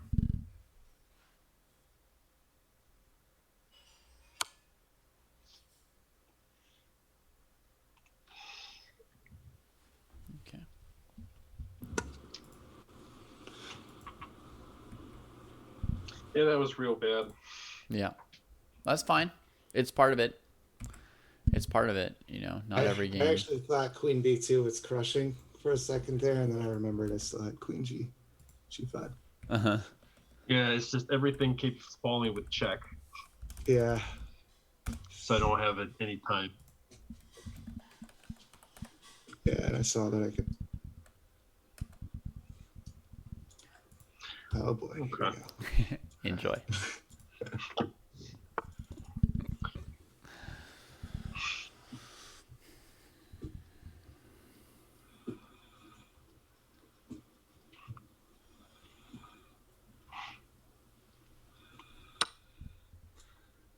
All right, so see, they're playing a pair of games, having a look at Queen B7.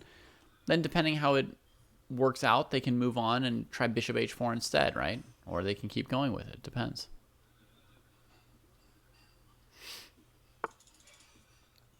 All right, now we get F6 instead of last game Queen B2, right? Now, we suspected that Knight A4 was winning for white here in the past. But we'll see. We'll see if we gave it a proper calculation. For anyone out there looking to practice your calculation, this is a great little puzzle here. Try and calculate Knight A4 and see if it's good or bad. Try and figure it out in like 2 to 3 minutes so that if it's like not good, you'd have time to look at another move for white, right? See if you can figure out in 2 to 3 minutes if Knight A4 is good or not. Or at least, should you keep looking at it or should you give up and look at some other move?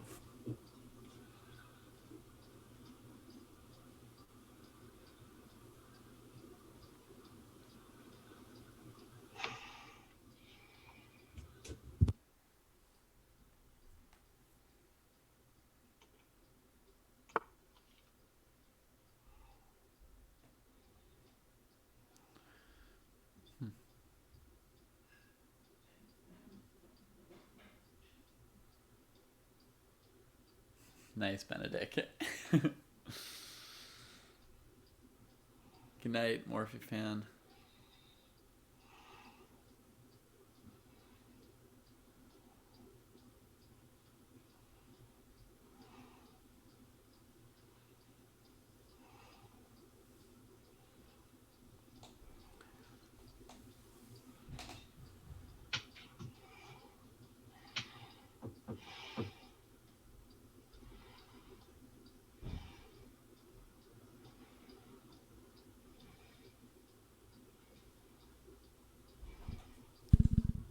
Right, so in the line with Knight A4, Rook F7, as Murphy says, Queen F7, and you're getting a queen trade, but you're also trading a knight for a rook indirectly, so white's going to the endgame with an extra pawn. And with the white rook controlling the open file, getting C6 or C7 available. I would say that open file is worth just about a pawn, so you could say white has nearly a 2-pawn advantage. It's probably winning for white that endgame after Knight A4, Rook F7. It's probably a win. I would say 85-90% chance it's a win, 10 to 15% chance it's a draw.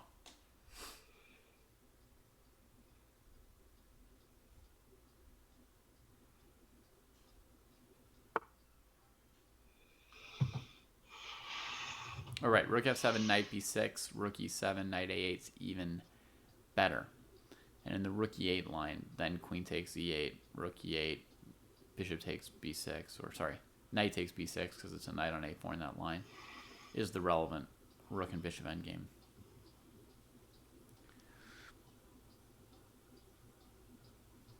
I do it sometimes, Dudeco. I mean, if I don't have a person to play against, I prefer to play against a person. But yeah, I have resorted to playing against myself before.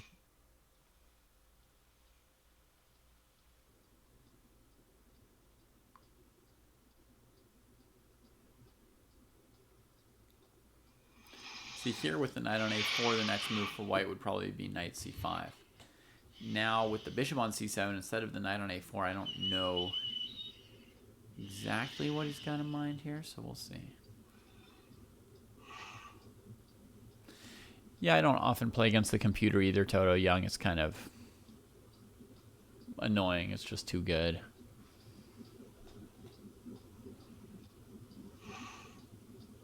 mean, I do it occasionally, but I don't really like it.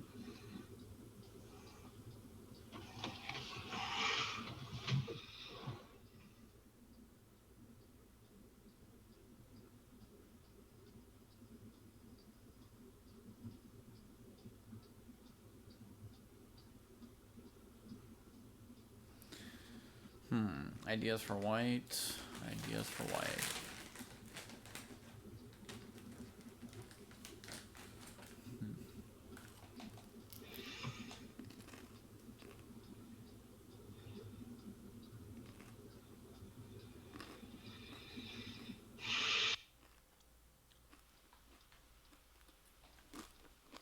You don't see it on the schedule, Toto?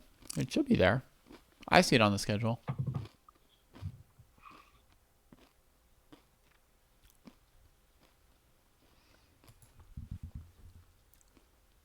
There will be branch to branch, Toto, but it's going to be the last one for a couple weeks. Because I'm going to be traveling a week from now and switching time zones, and it's not going to work out. So,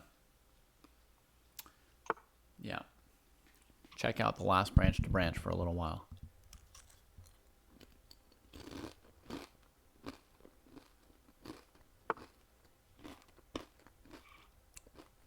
Yeah. I like the streak I had going.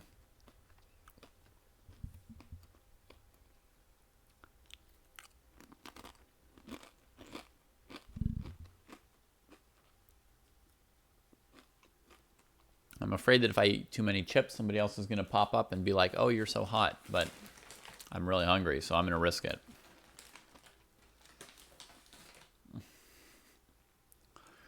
I'm not savage.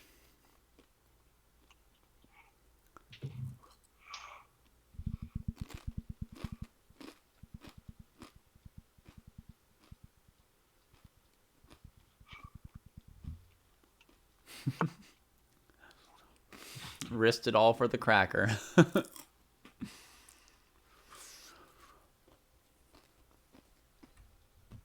Cannibal Bishop suggesting that maybe White had planned this, and forgot about this when choosing to play the rookie one move. Possible. Retreats after some thought.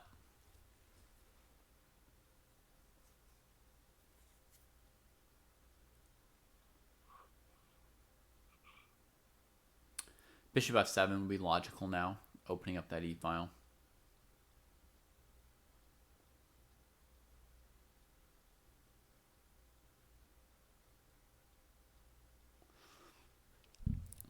Change title to like weird like red hot face thing, ASMR chip eating, and they'll come.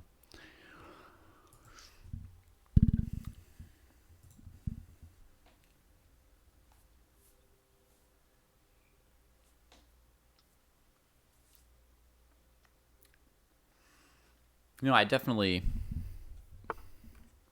don't mind, but I don't want to lose the focus of our chess stream. I don't want.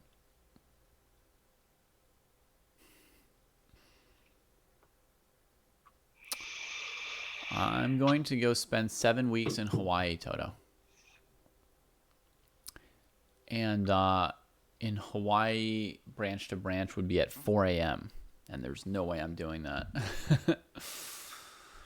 There's no way I'm doing a show at 4 a.m. Also, I'll be staying at like, you know, my mother-in-law's place with like one room. I can't do it without, you know, waking everybody. So there's just going to be kind of like no way for me to do it.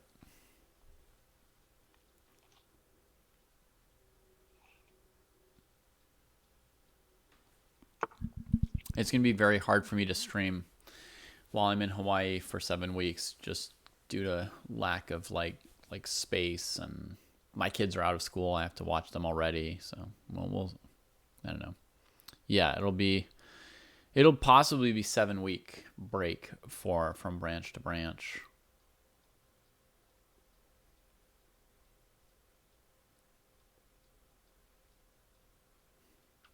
I don't know any SpongeBob memes, Far Eastern.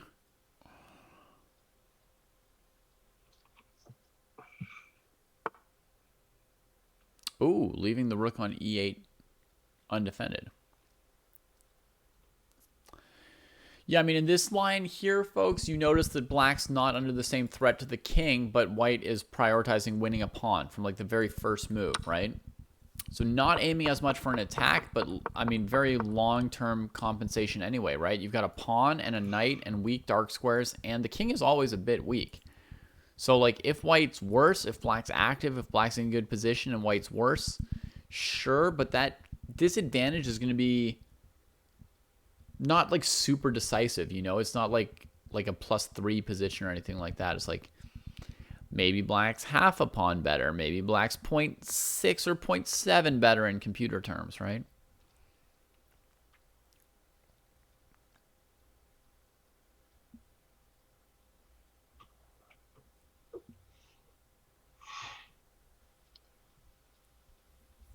No, I can fit in a lesson with you at some point, Michiko.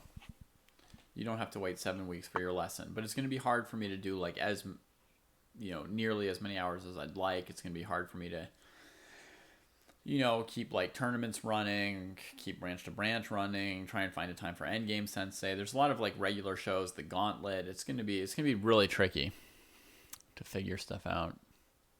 I could pre-record some streams somewhere. I'm leaving in 1 week. Yeah, Puppy's going to be with Puppy's foster aunties. Actually, Puppy was fostered by 2 really good friends of ours for a little bit before Puppy came to us, and Puppy's going to be back with them for a few weeks. Puppy loves them. They still visit. Puppy will be very happy.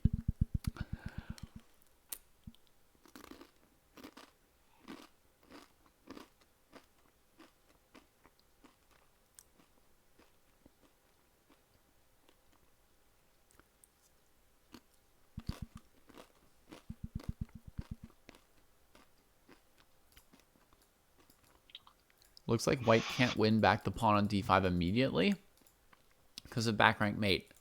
That said, if white trades, this pawn's completely undefended. What if you play bishop e3, stopping back rank mate? How does black defend a pawn that's attacked so many times?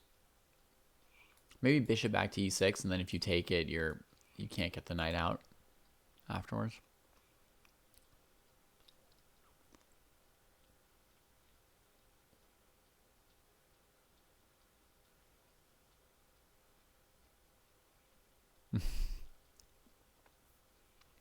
Michiko is that woman who beat Pappuccino. Yeah.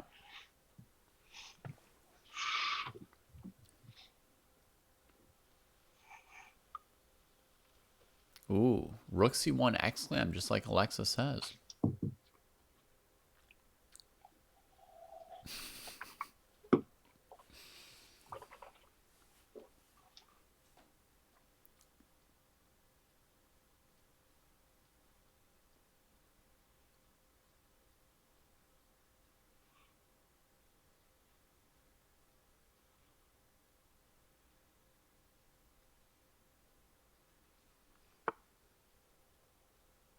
Ooh, beating up on that back rank.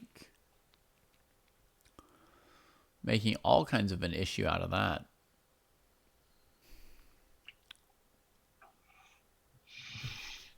I'm sure they know her at Peta Savage, and they will not, they will know better than to believe such a report, you know. To be like, oh, Michiko, we know her. There's no way that she did anything mean to a puppy.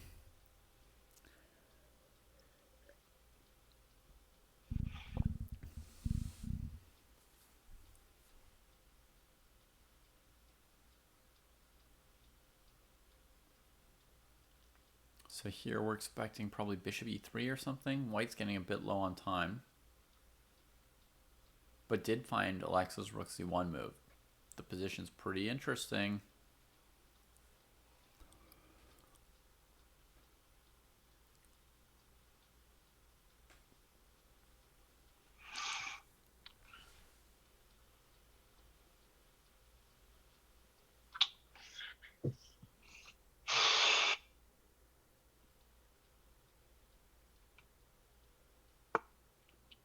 Bishop d2. So this doesn't really threaten to move the knight because of queen c1, bishop c1, rook e1 mate. I guess bishop on e3, same thing. If you ever play knight d5, there's queen c1, bishop c1, rook e1 mate. So black's got some time to try and defend this piece. White's not really looking to take just yet.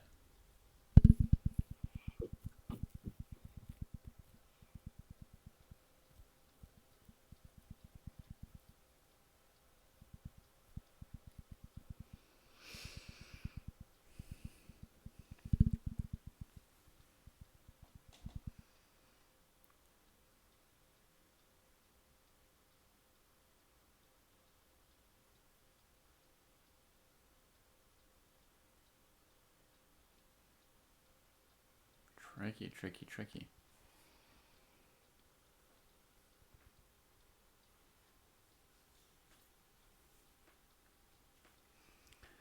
The funny thing is, what's like the useful move for black to play here while waiting? Maybe bishop g6 to f7. Not obvious to find that.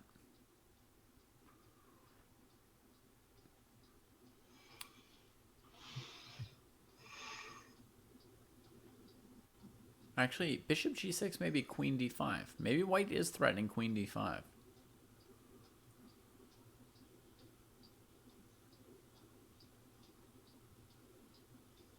Bishop e4 here. Knight e4, rook e4. If rook takes queen, rook e1 with back rank mate. Bishop e4 might be playable, but it's tricky. Weird and committal.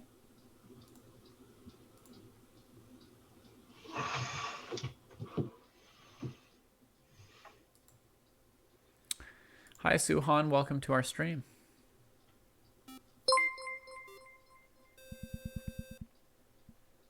Ooh.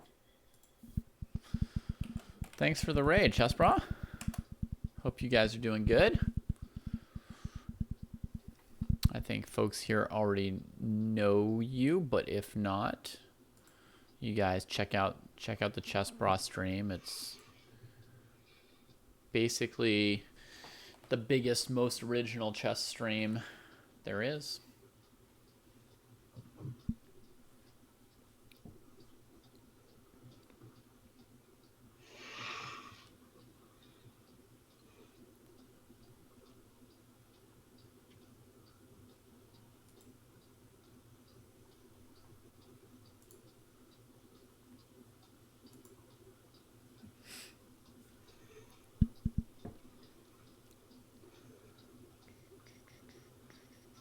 Black ticking down too. Rook c7. That stops queen d5 and knight d5, I'm pretty sure. I mean, with awkward tactics. Cannibal Bishop, if you saw a good chance for black to play rook b7, you may well have been right. There's that h3 move. Nice. Busts it out finally. Now they each have the idea of h3. They can apply it to other positions now.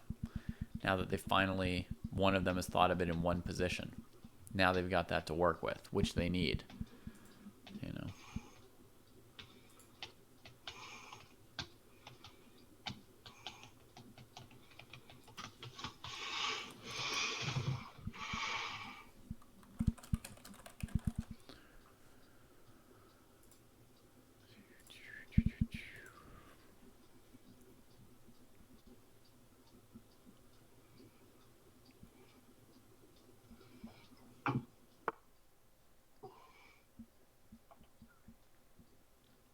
Queen c4, nice.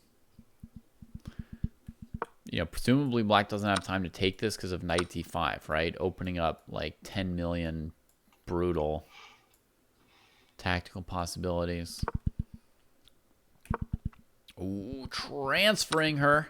I told you this king's always a bit of an issue. Even once you've like escaped the worst of it. Here I think queen h5 will come in, right? Like, white didn't threaten this king for 100 moves, not yet threatening it, but it is still a factor as far as our evaluation, right? Great move from Baron. Man, he must be so tired. He's showing some real toughness this game.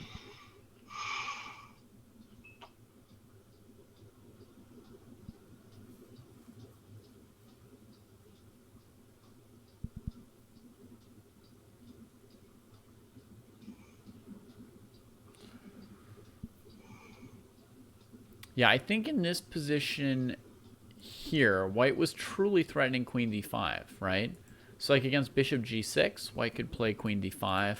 Against rook b7, if this were the position, white could play queen d5. So black needed to do something about that. Oddly, I think bishop e4 was one of the like few playable moves I saw there. But anyway, here they are. Queen h5.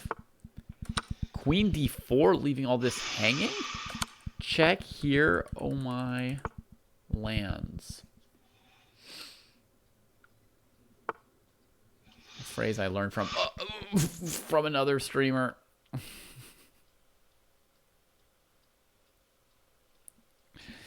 Patient with it. The players are laboring. They're fighting hard here. That's what's going on.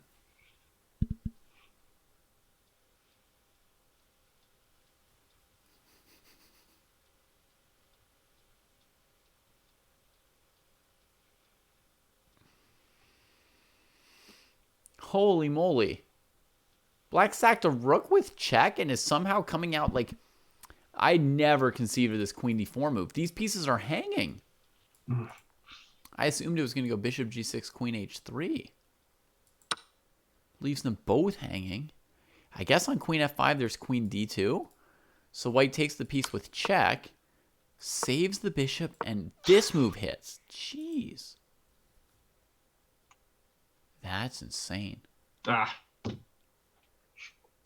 Wow. Oh.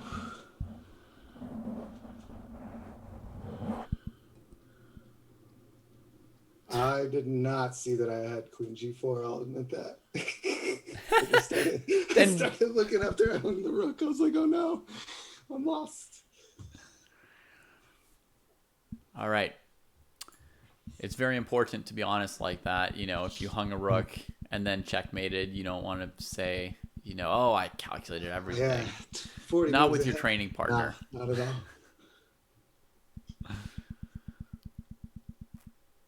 Gotta be honest. Was there a defense? I mean, it's like a weird situation at the end where g3, queen f3, king f1 running out of the checkmate, h2. yeah. Looks brutal. I mean, I don't know that there's any kind of defense for white here. I don't see it, if there is. Yeah, I think I should have not taken the rook and taken the bishop, because the bishop was also hanging. Mm-hmm. Yeah, bishop, and then I take bishop. Right, but that's better than getting crushed with queen g4. True. Mm-hmm. I didn't see the rook was hanging at all. So I thought maybe you would play bishop e3 first. Well, here I could have also just played a much better move like queen e3, because I was taking that rook with check. What board are you guys on right now? Oh, sorry. Let me go to the analysis. Oh, We're in the headboard, I think. The board. yeah, I was in the game.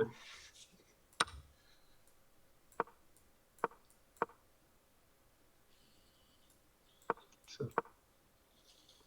That was an interesting one. I thought maybe I had rook f7 there as a try too, but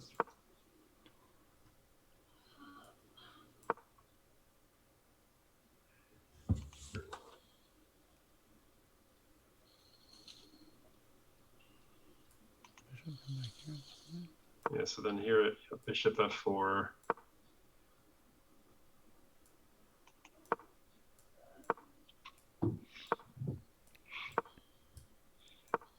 yeah, this was fun. all the back rank threats. Oh, sorry. Couldn't take. My bad. Queen c4, queen d1. Yep. Takes queen h5. Okay, so now you guys are into the position you were talking Right. about. So Okay, you can make here, moves. queen e8 check. Yeah.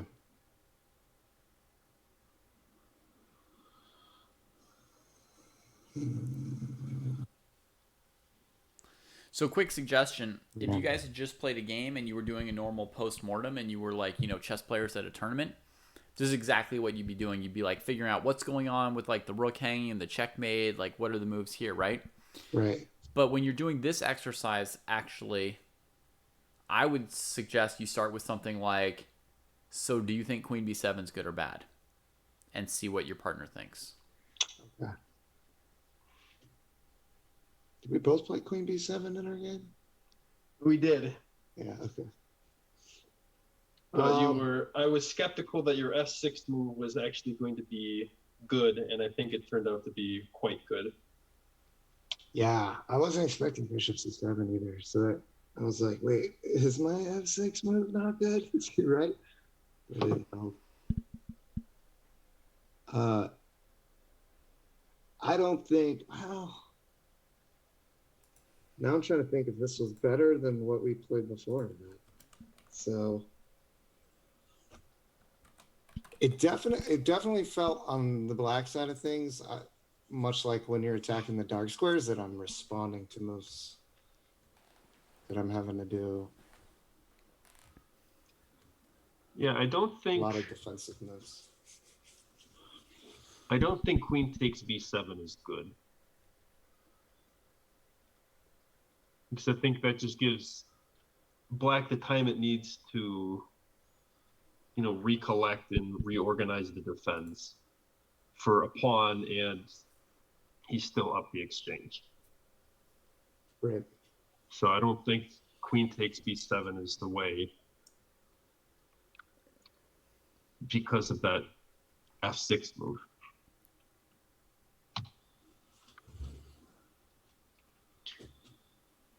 Let's see, we played it here. Right. Man, that's a tough question, David. I don't know. There's so many lines.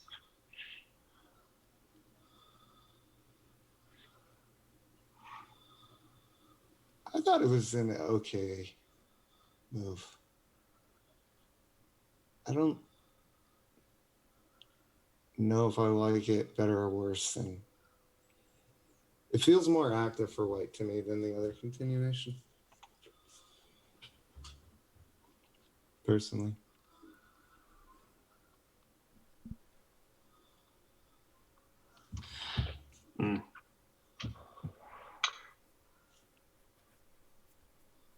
Yeah, I don't know. I don't think bishop take or queen takes b7 is good. I don't like it I at think all. that's my opinion. Hmm. It's trying to be materialistic when you're down material, which usually doesn't end well.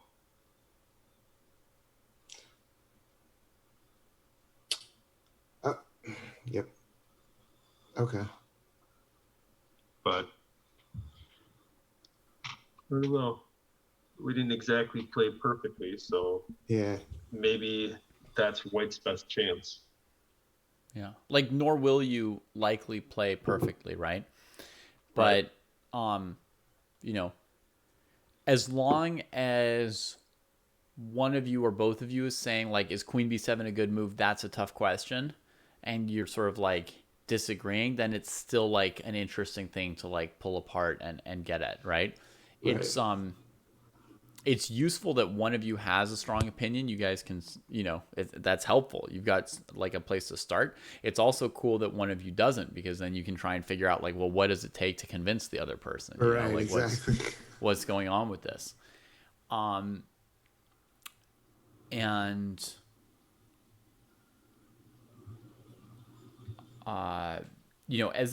this like develops, you guys want to ask yourselves about that, then you can ask yourself whether or not queen b7 is good. How does it compare to what you did before with queen c2, queen d2, right? And that's like part of it, right? So even if you decide like, oh, queen b7 is not like that good for white, and then one of you says like, well, but is it better or worse than what we did before with queen c2, queen d2? And you're like, well, I guess compared to that, it's like the same position, but with one more pawn. Then you might still think, well, queen b7 is the best move here. Right. Even though you don't think it's good for white, right? You also have another move that you could compare it to, which is bishop h4, which you haven't tried yet, right? So like Right. when you Right. get a sense of queen b7, at some point you could also play a pair of games using bishop h4 and then discuss what those bishop h4 positions feel like, right? And start to like move a little closer to your valuation of the whole situation, right? Yeah. I'm getting ready to sort of wind this down for my own time reasons. So I want to share something with you here. Often all you have to do is go back and forth with each other, right? But you two will have an extra resource that you could also ask me what I think after you've gone through it a couple times, or you could present your conclusions to me Okay. and have me be Right. like, yes, you guys are right. Queen b7 was terrible. Or yes, you guys are right. Queen b7 is the best option and it's still a bit better for black, or whatever it might be, right? So that's what you guys have.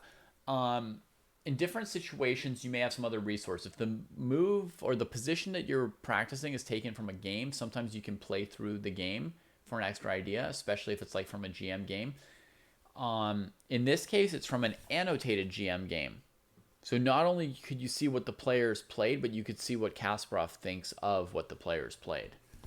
Okay. Right? So once, and again, this is like after doing a couple iterations where you feel like you've closed into the truth. Sometimes you'll feel like, okay, we've kind of like reached our conclusion, right? And then you set it up and you see what Kasparov says, right? And suddenly you consider something you never considered before. Right? So Kasparov says bishop e6 exclam. I'm speeding this thing up for you guys just to Alright. show you like more of the process, right? Normally I would let you Right. like duke it out more with this position, but I've Yep. got other positions you can do that with, and I want to sort of wrap up today a little bit. So I'm going to show you what the next piece of the exercise would look like. We're skipping ahead in time like an hour, right? And another like pair of games with bishop h4 and some more Oh, yes, please do, because I do need to go to sleep. at arguing some back point. and forth about stuff. Well, I mean, I could have left you guys to do that on your own, like, you know, later Yeah, in the yeah, week. yeah. It doesn't have to be tonight, but I just want to like give you the feeling for what this whole exercise can entail, because it can entail like a part where you also get some more input if you want that can flip things on your head. Great. Bishop e6 exclam. The exchange ahead. Black does not begrudge giving up his b7 pawn. If instead rook to d8, which you guys may or may not have considered for black, rook e1 exclam is unpleasant. Mhm. And I could go through his variations, but I'm not going to do that now. But you guys could go through the variations, and they're interesting, and they show that white's doing quite well. And it's kind of scary for black to have white take the open file, and you're already committed into this direction. Now look at the move Taimanov plays in the game after bishop e6, h3. Woo! I don't think you guys thought of this as a candidate yet. Nope. So that's the thing where you might feel like, okay, we figured it out. Bishop h4 is a little bit better than queen b7 and rook e1 and queen c2, right? And then you're like, what? h3 could be done? And there was a moment in that last game where Baron played h3 for white, and I was like, now they've got a whole like new concept of a move to try out in different positions. Right. Right? Sometimes you're like blitzing along and you come up with some resource late in a game, and then you're like, I wonder if there are other positions where I could use that move. And that can help open up new avenues to you, right? Anyway, h3, what? Okay, he says queen c2, which you guys tried out. He gives it a dubious mark. Queen c2, rook c8, queen d2 is parried by the simple f6. So he doesn't even play your queen d8 idea. He just, when the queen starts headed to g5 and h6, he just plays Yeah. f6 for black, And shuts it down. and he sort of Dang. shuts things down in his opinion. Okay, now he's got a quote here. The exchange of queens is unfavorable for white, and yet after the game I suggested playing 20 queen takes b7. This is a quote from Petrosian, so we pay a little bit of attention. And trying to gain a draw in the ending. After queen b6, queen takes b6. I don't know if you guys considered that. A takes b6. Petrosian.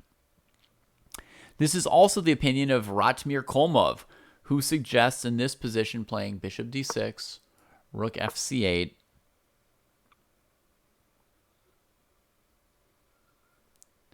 b3 covering the light squares, rook c6, bishop b4 keeping this file closed, quote, with something resembling a fortress.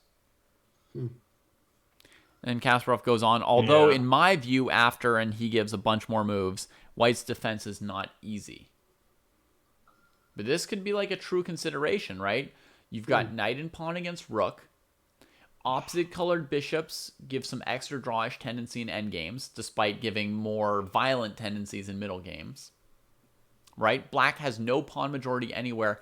The super committed G-pawn is also weird as far as like how to play the endgame. You can't really unblock the bishop. It's tricky. You can try and like take away squares from the king, give it issues. Anyway, it's all complicated and interesting.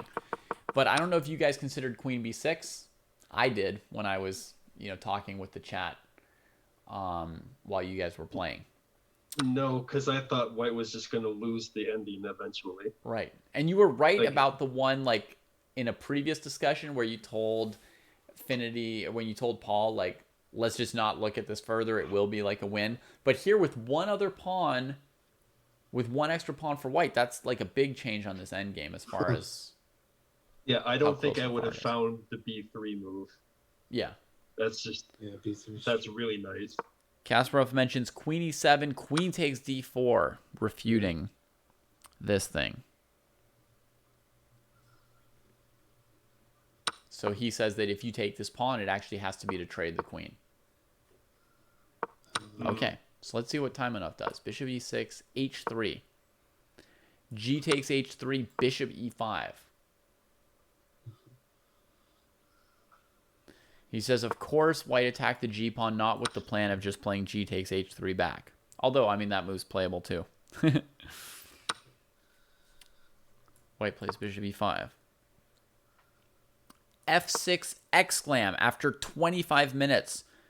Larson allows Taimanov's idea. He sees what Taimanov wants to do against f6, and he plays into it on purpose anyway, thinking that he's seen a resource that Taimanov hasn't seen. Knight e4 was White's idea. Larson saw it coming. This is like the high point of the drama. There's a lot of calculations here. If Black takes here, then check here. Rook c7.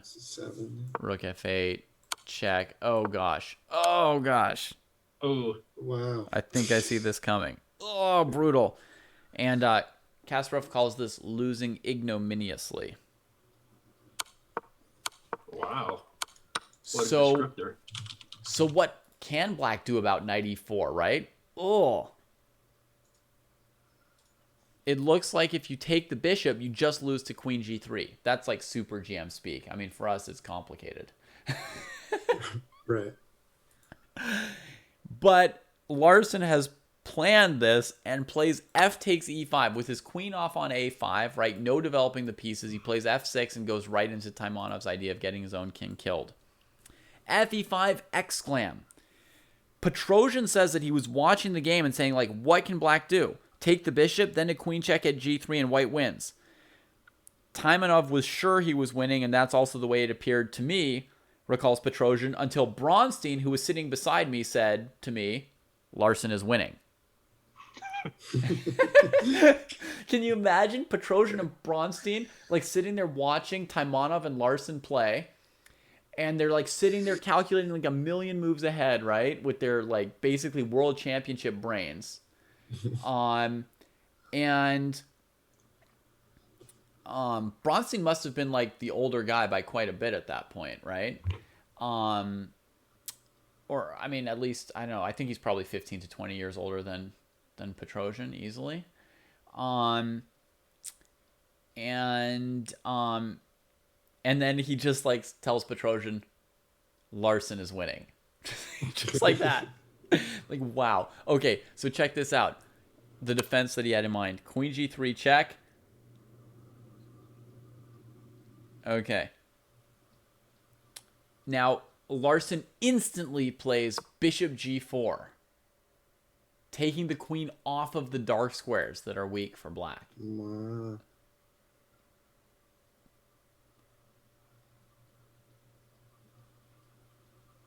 just bashes out instantly. Boom. And that disrupts white's attacking mechanism. We have to believe the super GMs that somehow if like this move here, it wasn't working for black, right? I mean, I think check with this bishop. If you come here, queen e5 is check. Here, queen here threatening this. And then like if you defend it, maybe somehow rook c7 wins. I don't know. I haven't calculated this in detail. Kasparov doesn't even mention the variation. He's just like, whatever. So the only move, apparently, bishop g4, double exclam. I mean, the double exclam is he saw this like a couple moves before when he thought for 25 minutes on f6. And then all this just comes out instantly with like 100% confidence that he's calculated it correctly, right? Sure. Check. King here. Notice how the queen needs to be on the dark squares to do anything. The knight's being attacked. Ugh. Tries to bring the piece towards this side of the board. Boom. Queen d2. Hello. The final stroke, the rest is simple. If rook f1, pawn takes pawn actually hits the rook, so white can't just hide behind the pawn and ignore it. So played here and check, and here and check. Anyway. Wow. So that opens up new vistas, right? Yeah. Like you see like the Kasparov thing after you've wrestled with a position for, let's say 2 or 3 hours of playing each other, maybe 6 games or 8 games in total and 4 20-minute conversations or everything like that. And then you see this and you're like, whoa! And there's even a little bit more to think about. Or you see this and you're like, yep, we found all that. Very cool. Depending on the position and all that. Right. So that's what I have for you today. And also like a compliment to you on your excellent work. Cool. Hey, we found bishop e6 for the first move. Yep, which got an exclam from That was Gary. an exclam. Yeah. Got an exclam from Gary. He's yeah. I value his exclams Yeah. very highly myself. Wow. Anytime I get one when playing solitaire chess with that book. So, yeah. That's what I've got for you. You guys have any questions about this, or you just want to like collapse and ask me your questions on Discord? We can do that, yeah. We'll see that was hard. If you've never been this tired after chess training before, you weren't doing it right till today. Yeah, it was really hard. You guys were really persistent. I'm impressed. It was a tough one. I enjoyed it a lot. Yeah. Yeah, that was a lot of fun. Yeah. So my intention is to send you guys 2 positions to try and like slog through this week. Okay. But maybe I'll start with just one because it might even take you 2 or 3 sessions to feel complete with one. So I'll send you one. Just defend. Don't look at the fen until you're actually sitting down to play your first practice with each other. And then, practice it as much as it takes. And, if you finish it well before the week's up and you want a second position, hit me up. Okay. Cool. Sounds good. Well done, guys. You ruled. Thank you so much. Yeah, thank you. You're welcome. You have a good night. Good night. Okay, chat. Any of you got any closing questions before I can't even crash. I have to eat dinner before I go to bed. But I'm happy to answer anything you guys have on the position or the lesson, the exercise in particular, right? Like how they work together, how you should work with people, how to pick positions for this kind of exercise or whatever. No, I'm not going to eat crackers. I'm going to go like cook something after this. I'm not just going to eat a couple chips and hope that keeps me alive.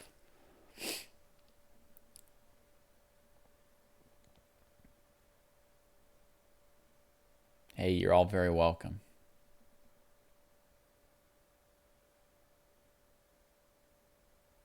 Go water my garden in the middle of the night? I'm going to cook now. I'm not going to water my garden. What do you think I do in the middle of the night?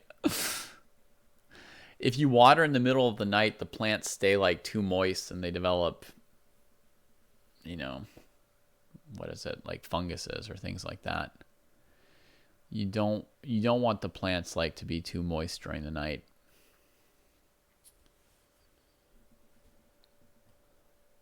That's nice, Savage. That's nice. Yeah, early AM watering is better. Dudeco, sorry, I think I missed like a really like huge question from you earlier. I'm happy to answer it now. I remember. I just didn't have the time for that right there.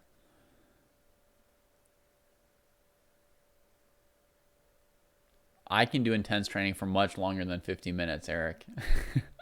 I guarantee it's possible. This position was a win for Black, Joe Nicholas, because Black can trade queens off. That's the end. Hey, Cat. What kind of fertilizer to use? Seaman about a dog. I mean, it depends. You can just compost your own stuff at home. You can use worm juice. You can get some poop from any animals you have or other people's animals. we use some rabbit poop from a friend who has a very, very delightful pet rabbit. Some poops you need to like, compost before you just throw them onto your into your plants. But rabbit poop you don't need to. It can just go straight in. So that's kind of nice. Good night, Baron. Good work.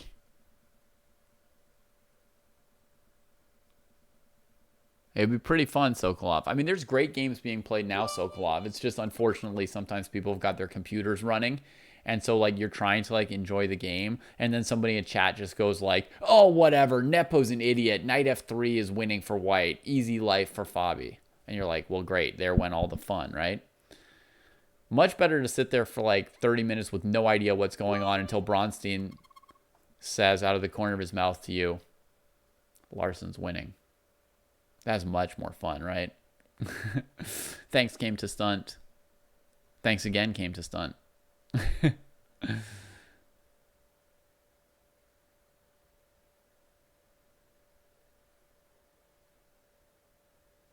Anyway, I know that Alexa can do more than 50 minutes at a time if they want to. Okay. I think that when you're doing a training session with a partner, you're not really looking to do things like tactics or like doing like tactical puzzles.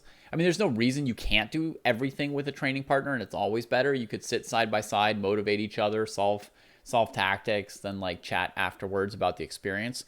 But this is a good example, Dude, of what to do with a partner. This kind of training here. I especially think it's of the highest value with like end games. That's what I really like to do.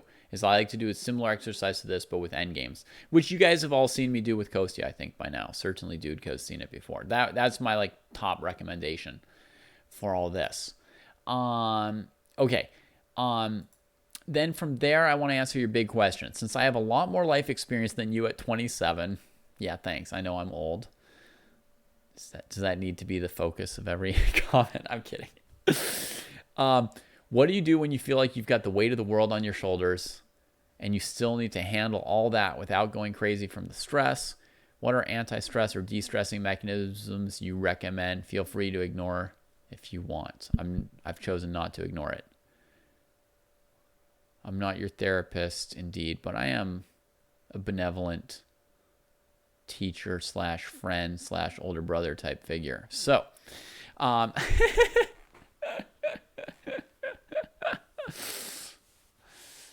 thanks, Sokolov.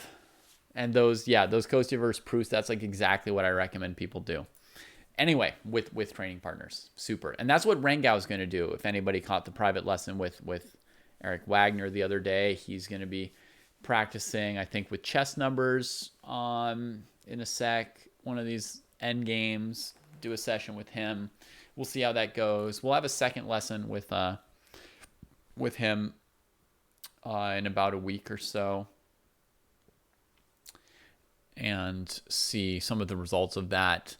But But as far as how to how to de-stress, how to like a little bit of David life advice as an old man here. Oh, my back, dude, go. Oh, let me just straighten my back and then I'll answer you.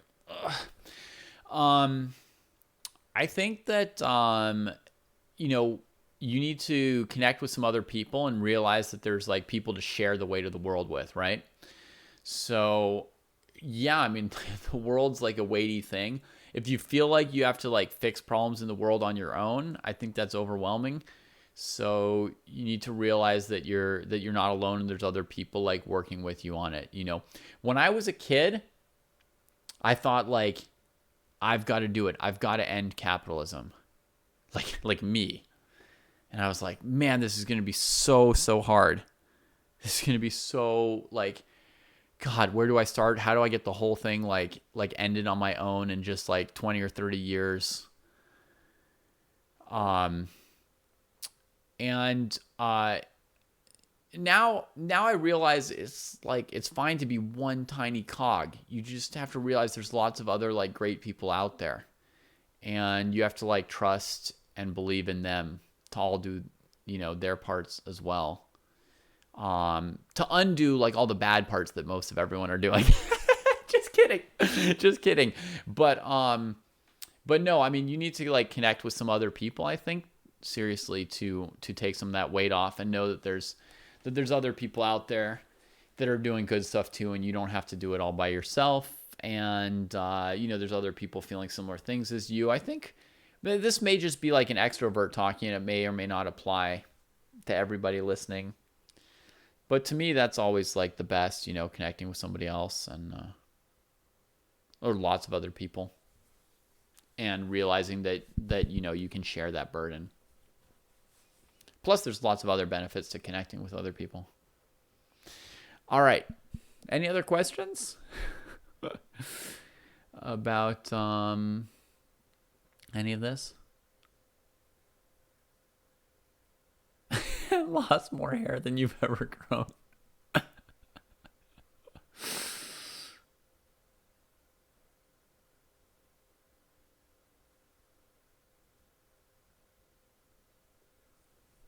Yeah, if you've got a partner, that's great. But you know, you also want to have like multiple people in your life, right? It's got to be more than just two people. And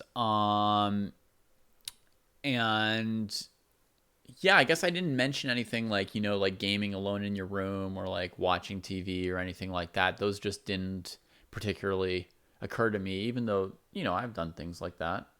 But I don't know that they like particularly help much. Yeah, you can, I mean, it's like great to have even more than two good friends, but also like you can like connect and share with people who aren't like who aren't your best friend that you can talk to about everything, but you can just randomly find some people who you know are out there doing good things, right?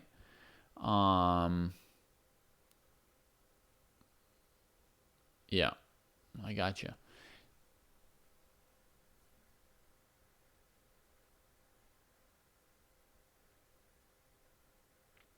Right. If there's something you can't do on your own, this is advice from Savage. If there's one thing you can't do on your own or something that's like too hard for you, like sometimes just accept that you can't do it. Right? That's like that serenity thing, right? About the courage to fix the things you can fix, maybe the wisdom to know which things you can or can't fix. Some kind of acceptance of the things that you can't handle. Greetings, Donk. Grüße aus Kalifornien.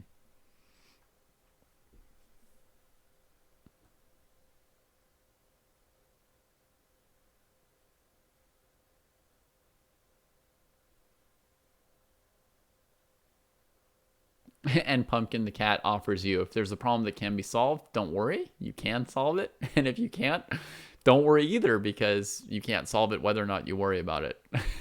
It's good stuff. I don't think Kasparov mentioned the bishop h4 move. Paul. Yeah, let me see. Yeah, he didn't mention the bishop h4 move.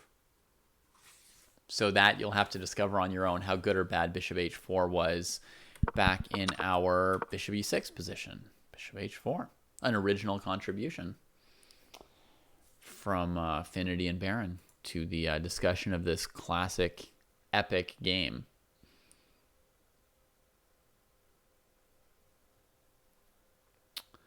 I'm always happy to meet someone from back in the Chess Kid days. Awesome puppy. Mm-hmm.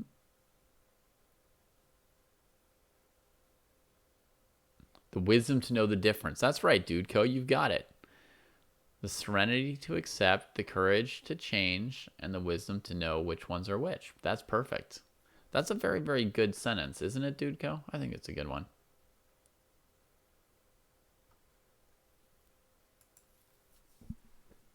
Yeah. Gern geschehen. Dank, gern geschehen.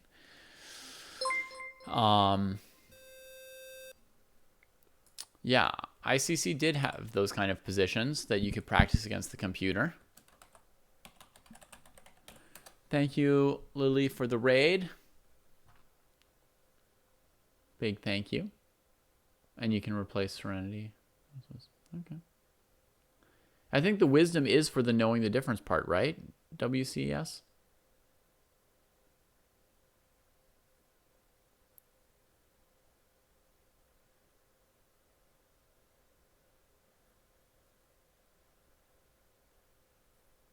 Anger issues and depression when you were younger. Yeah.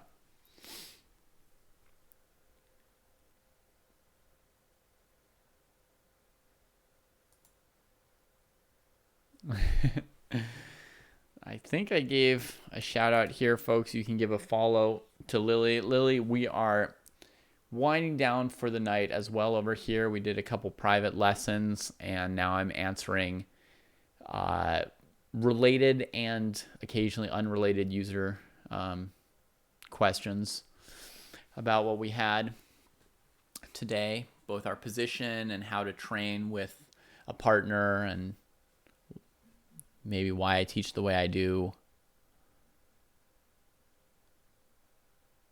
Yeah, you're right, Seaman, about a dog. Wisdom definitely comes from the German Wissen versus the, yeah.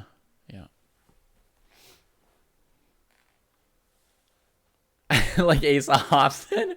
Finally got myself thinking, maybe I can win a pawn, because now Paul's just practicing with himself here.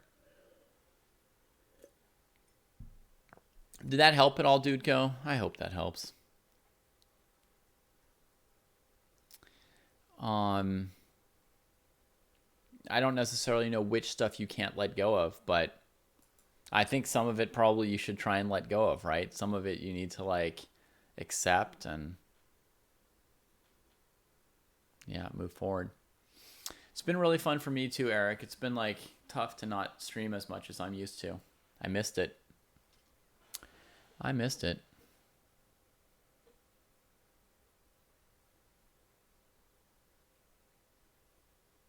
Advice on nerves, OTB. Yeah, play more OTB, Oinus, and you'll get more used to it. And number 2 is get a little physical exercise.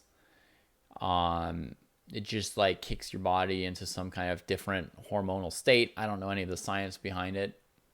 I don't know like almost any biology, but I do know that it works. A little bit of physical exercise for most people changes their state, and you don't get those kind of like butterflies or like, you know, choking feelings or just jitteriness. So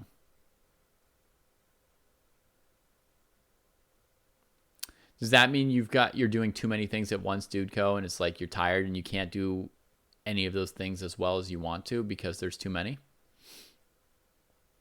I'm going to Hawaii in 1 week. Yeah.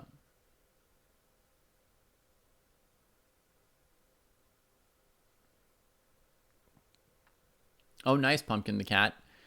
I mean, advice always depends on your strength, your experience, all that kind of stuff. But I mean, The first advice would be like enjoy it, I guess, with a lot of chess things.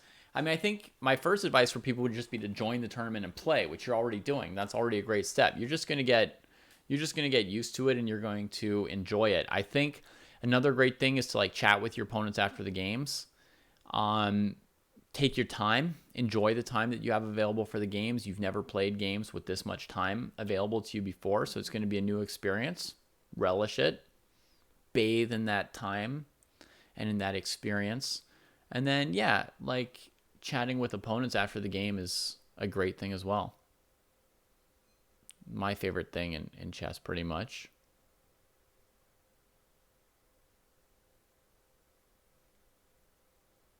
You've been sedentary. Yeah, I mean, like so many people advise, taking like a brisk 10 to 15 minute walk before a tournament game. With like a 10-minute cool down in between, not so that like you're arriving breathless at the board, but within the like 30 to 60 minutes before the round.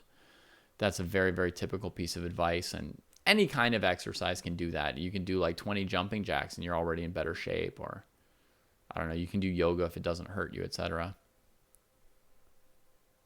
Too much that you're responsible for, yeah.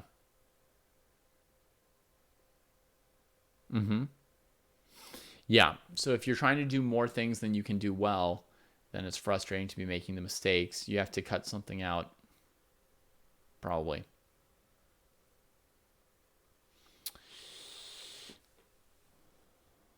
Gotta cut something out. It's kind of like the art of life. So we can bring up the German phrase, die Kunst steht im Weglassen. Like, the art is found in what you leave out, right? So you can't actually have everything. So you gotta leave something out, and then you'll be able to do the other things better. Same as the advice you always hear me give people about chess, right? To focus on like one or two things they're trying to improve at, not learn end games, middle games, tactics, openings all at once, right? Like you have to focus in on something for a couple weeks, right? Like knight and pawn endings, or some attacking on the same side with same side castled kings, creating checkmate attacks. That kind of focus is really beneficial, and you have to get a little bit of that with your life as well.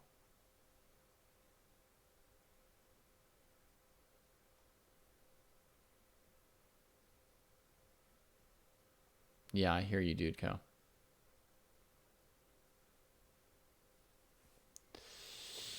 One thing I hate, Dude Co, is when a wedding is a source of anxiety and stress.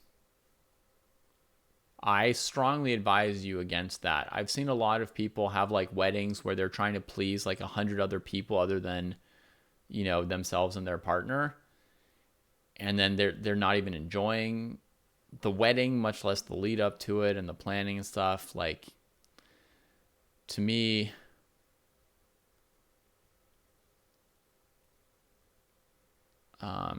that's like totally wrong. You should like enjoy the wedding.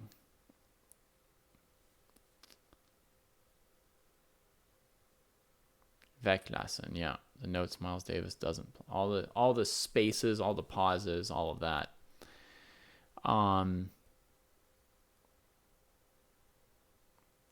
So.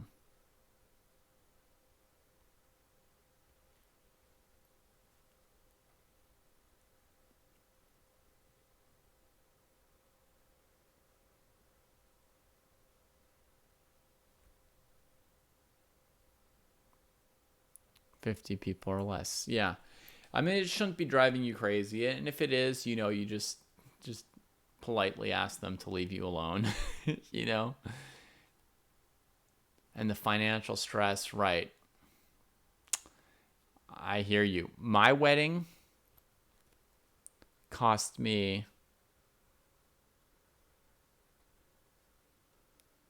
something in the realm of $750. I would recommend everything about my wedding to you. And as far as me being older than you, I mean, one thing I have is like, my wedding was, 10 years ago or whatever, and yours is now. And,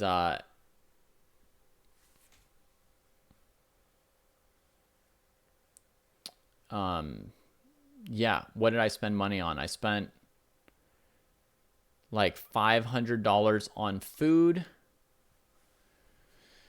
$50 to $70 to reserve a picnic site in a big regional park, and $200 on a speaker so that I could play music from my phone at the wedding.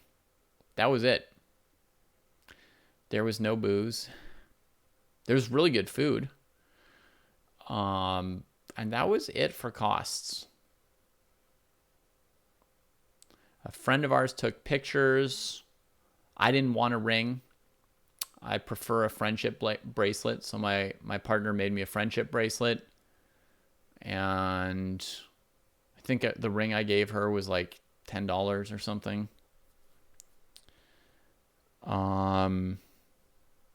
So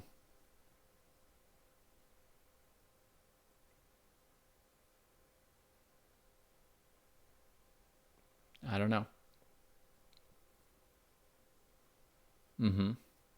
Yeah, I picked the music for my own wedding, I think, Dude Co.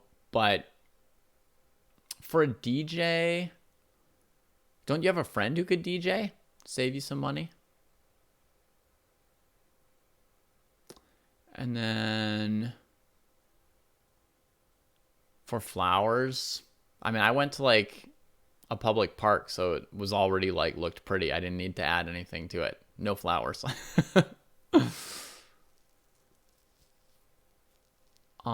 But $3K for like 50 people is $60 per person. That's like, I mean, it's certainly a reasonable budget. Yeah.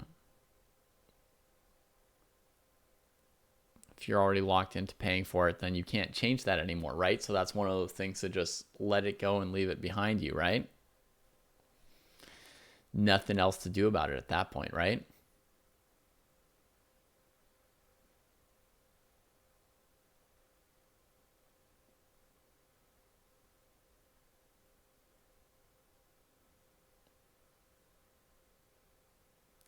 Sokolov suggests if you haven't yet bought flowers, ask each person to bring one flower. Nice idea, right? That's a beautiful idea. You don't want to make a poor budget decision and mess something up.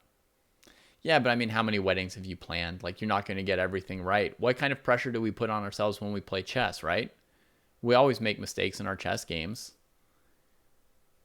I mean, some of us beat ourselves up for making one or two mistakes in a chess game, but most of us realize that that's sort of like, par. Whatever number of mistakes we make is kind of par for our own course, whether it be 2 mistakes per game or 1 mistake or 7 or whatever, right? So, it seems like, Dude Co, you also have this slightly, I know you said I'm not your therapist, but it seems to be slightly tied up in your idea of like what a man is supposed to be able to do. Like, you're supposed to be able to take stress off your wife. You're supposed to be able to make good decisions. You're supposed to be able to like handle money. Maybe some of these things like you think are things like a man's supposed to be able to do. But I mean, it doesn't matter whether you're like a man or a woman or don't consider yourself a man or a woman. You can take on all kinds of responsibilities if you want, but you're not obligated to be good at like some long list of things, right? There are some things that you're probably good at and some that you're not good at. Just because you're a man, you don't necessarily have some like character destroying missing skill that every other man has or should have.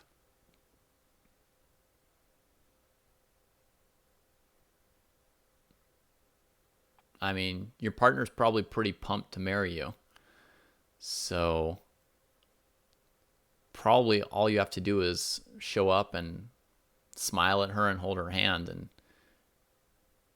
she'll think you're a great man. I don't I don't think you like have to like prove anything via, your budgetary decisions or whatever.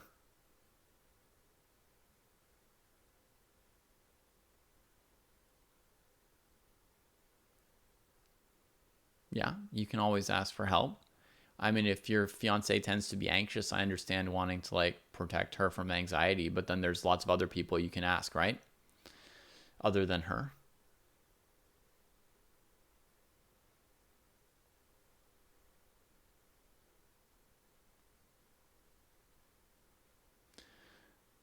I mean, here's a question. This person is your best friend and your roommate. Do they know that you're stressed? About wedding planning, I mean.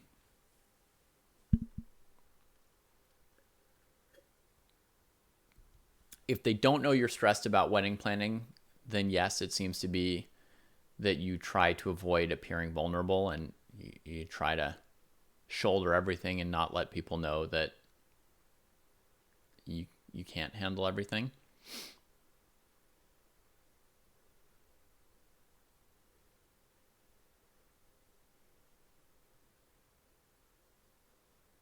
Right.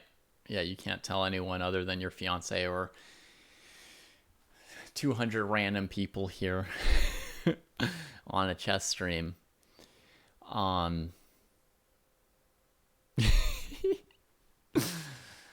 Yeah.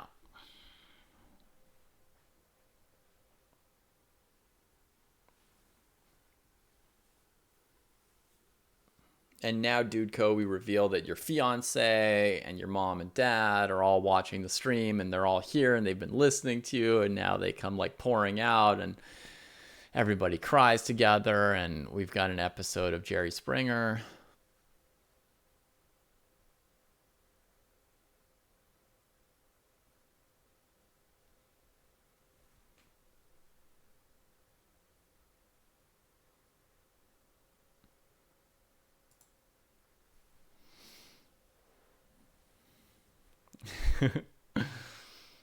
Yeah. All right. I'm going to go cook dinner, everybody. I hope you all enjoyed your time here together. Let's send a raid somewhere. Jerry. Oh, sorry. Before we send a raid somewhere, Scotty wanted me to remind some people about some upcoming things on our stream, right? So I haven't been streaming that much. Sorry, we do still have some things going on. So what's coming up? Tomorrow night, there's Friday Night Fights, right? Scott's got a tournament coming for you. Friday Night Fights tomorrow night at a similar time, right? And on Saturday, we've got Grandmaster Joe Bava taking on the Gauntlet. That's James Blunder on Twitch. Grandmaster Joe Bava. Strong guy. Coming into the Gauntlet. Should be an exciting episode. It's going to be earlier in the day on Saturday, 10 a.m. Because later on Saturday and on Sunday, I'm hosting the first Dojo Backyard Invitational. Kostya Kavutsky and, a couple GMs and IMs are going to be playing chess in my backyard this weekend. And maybe we could get Joe Bava to dance if he wins big. And then there's going to be a King's Gambit match on Saturday as well, which is going to be a match basically between believers and non-believers, right? So you pick which side you're on, and then you play your side of it, and we'll see if white or black wins the match, right? So Chess Latte, I can't imagine you, if not typing, but if talking, I can't imagine you saying like huge hype. I can't imagine it. I don't know if you talk like that with your real words when you're not typing, but it feels funny. Anyway, so anyway, you guys pick your side, believer or non-believer. That'll be a match on Saturday. And hopefully I'll see you guys occasionally, despite my kids being out of school for the summer.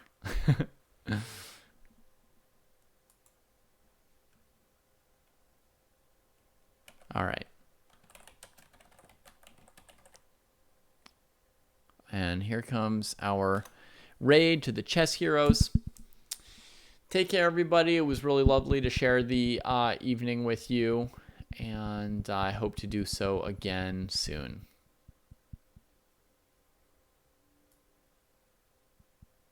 Jamata Chess Latte.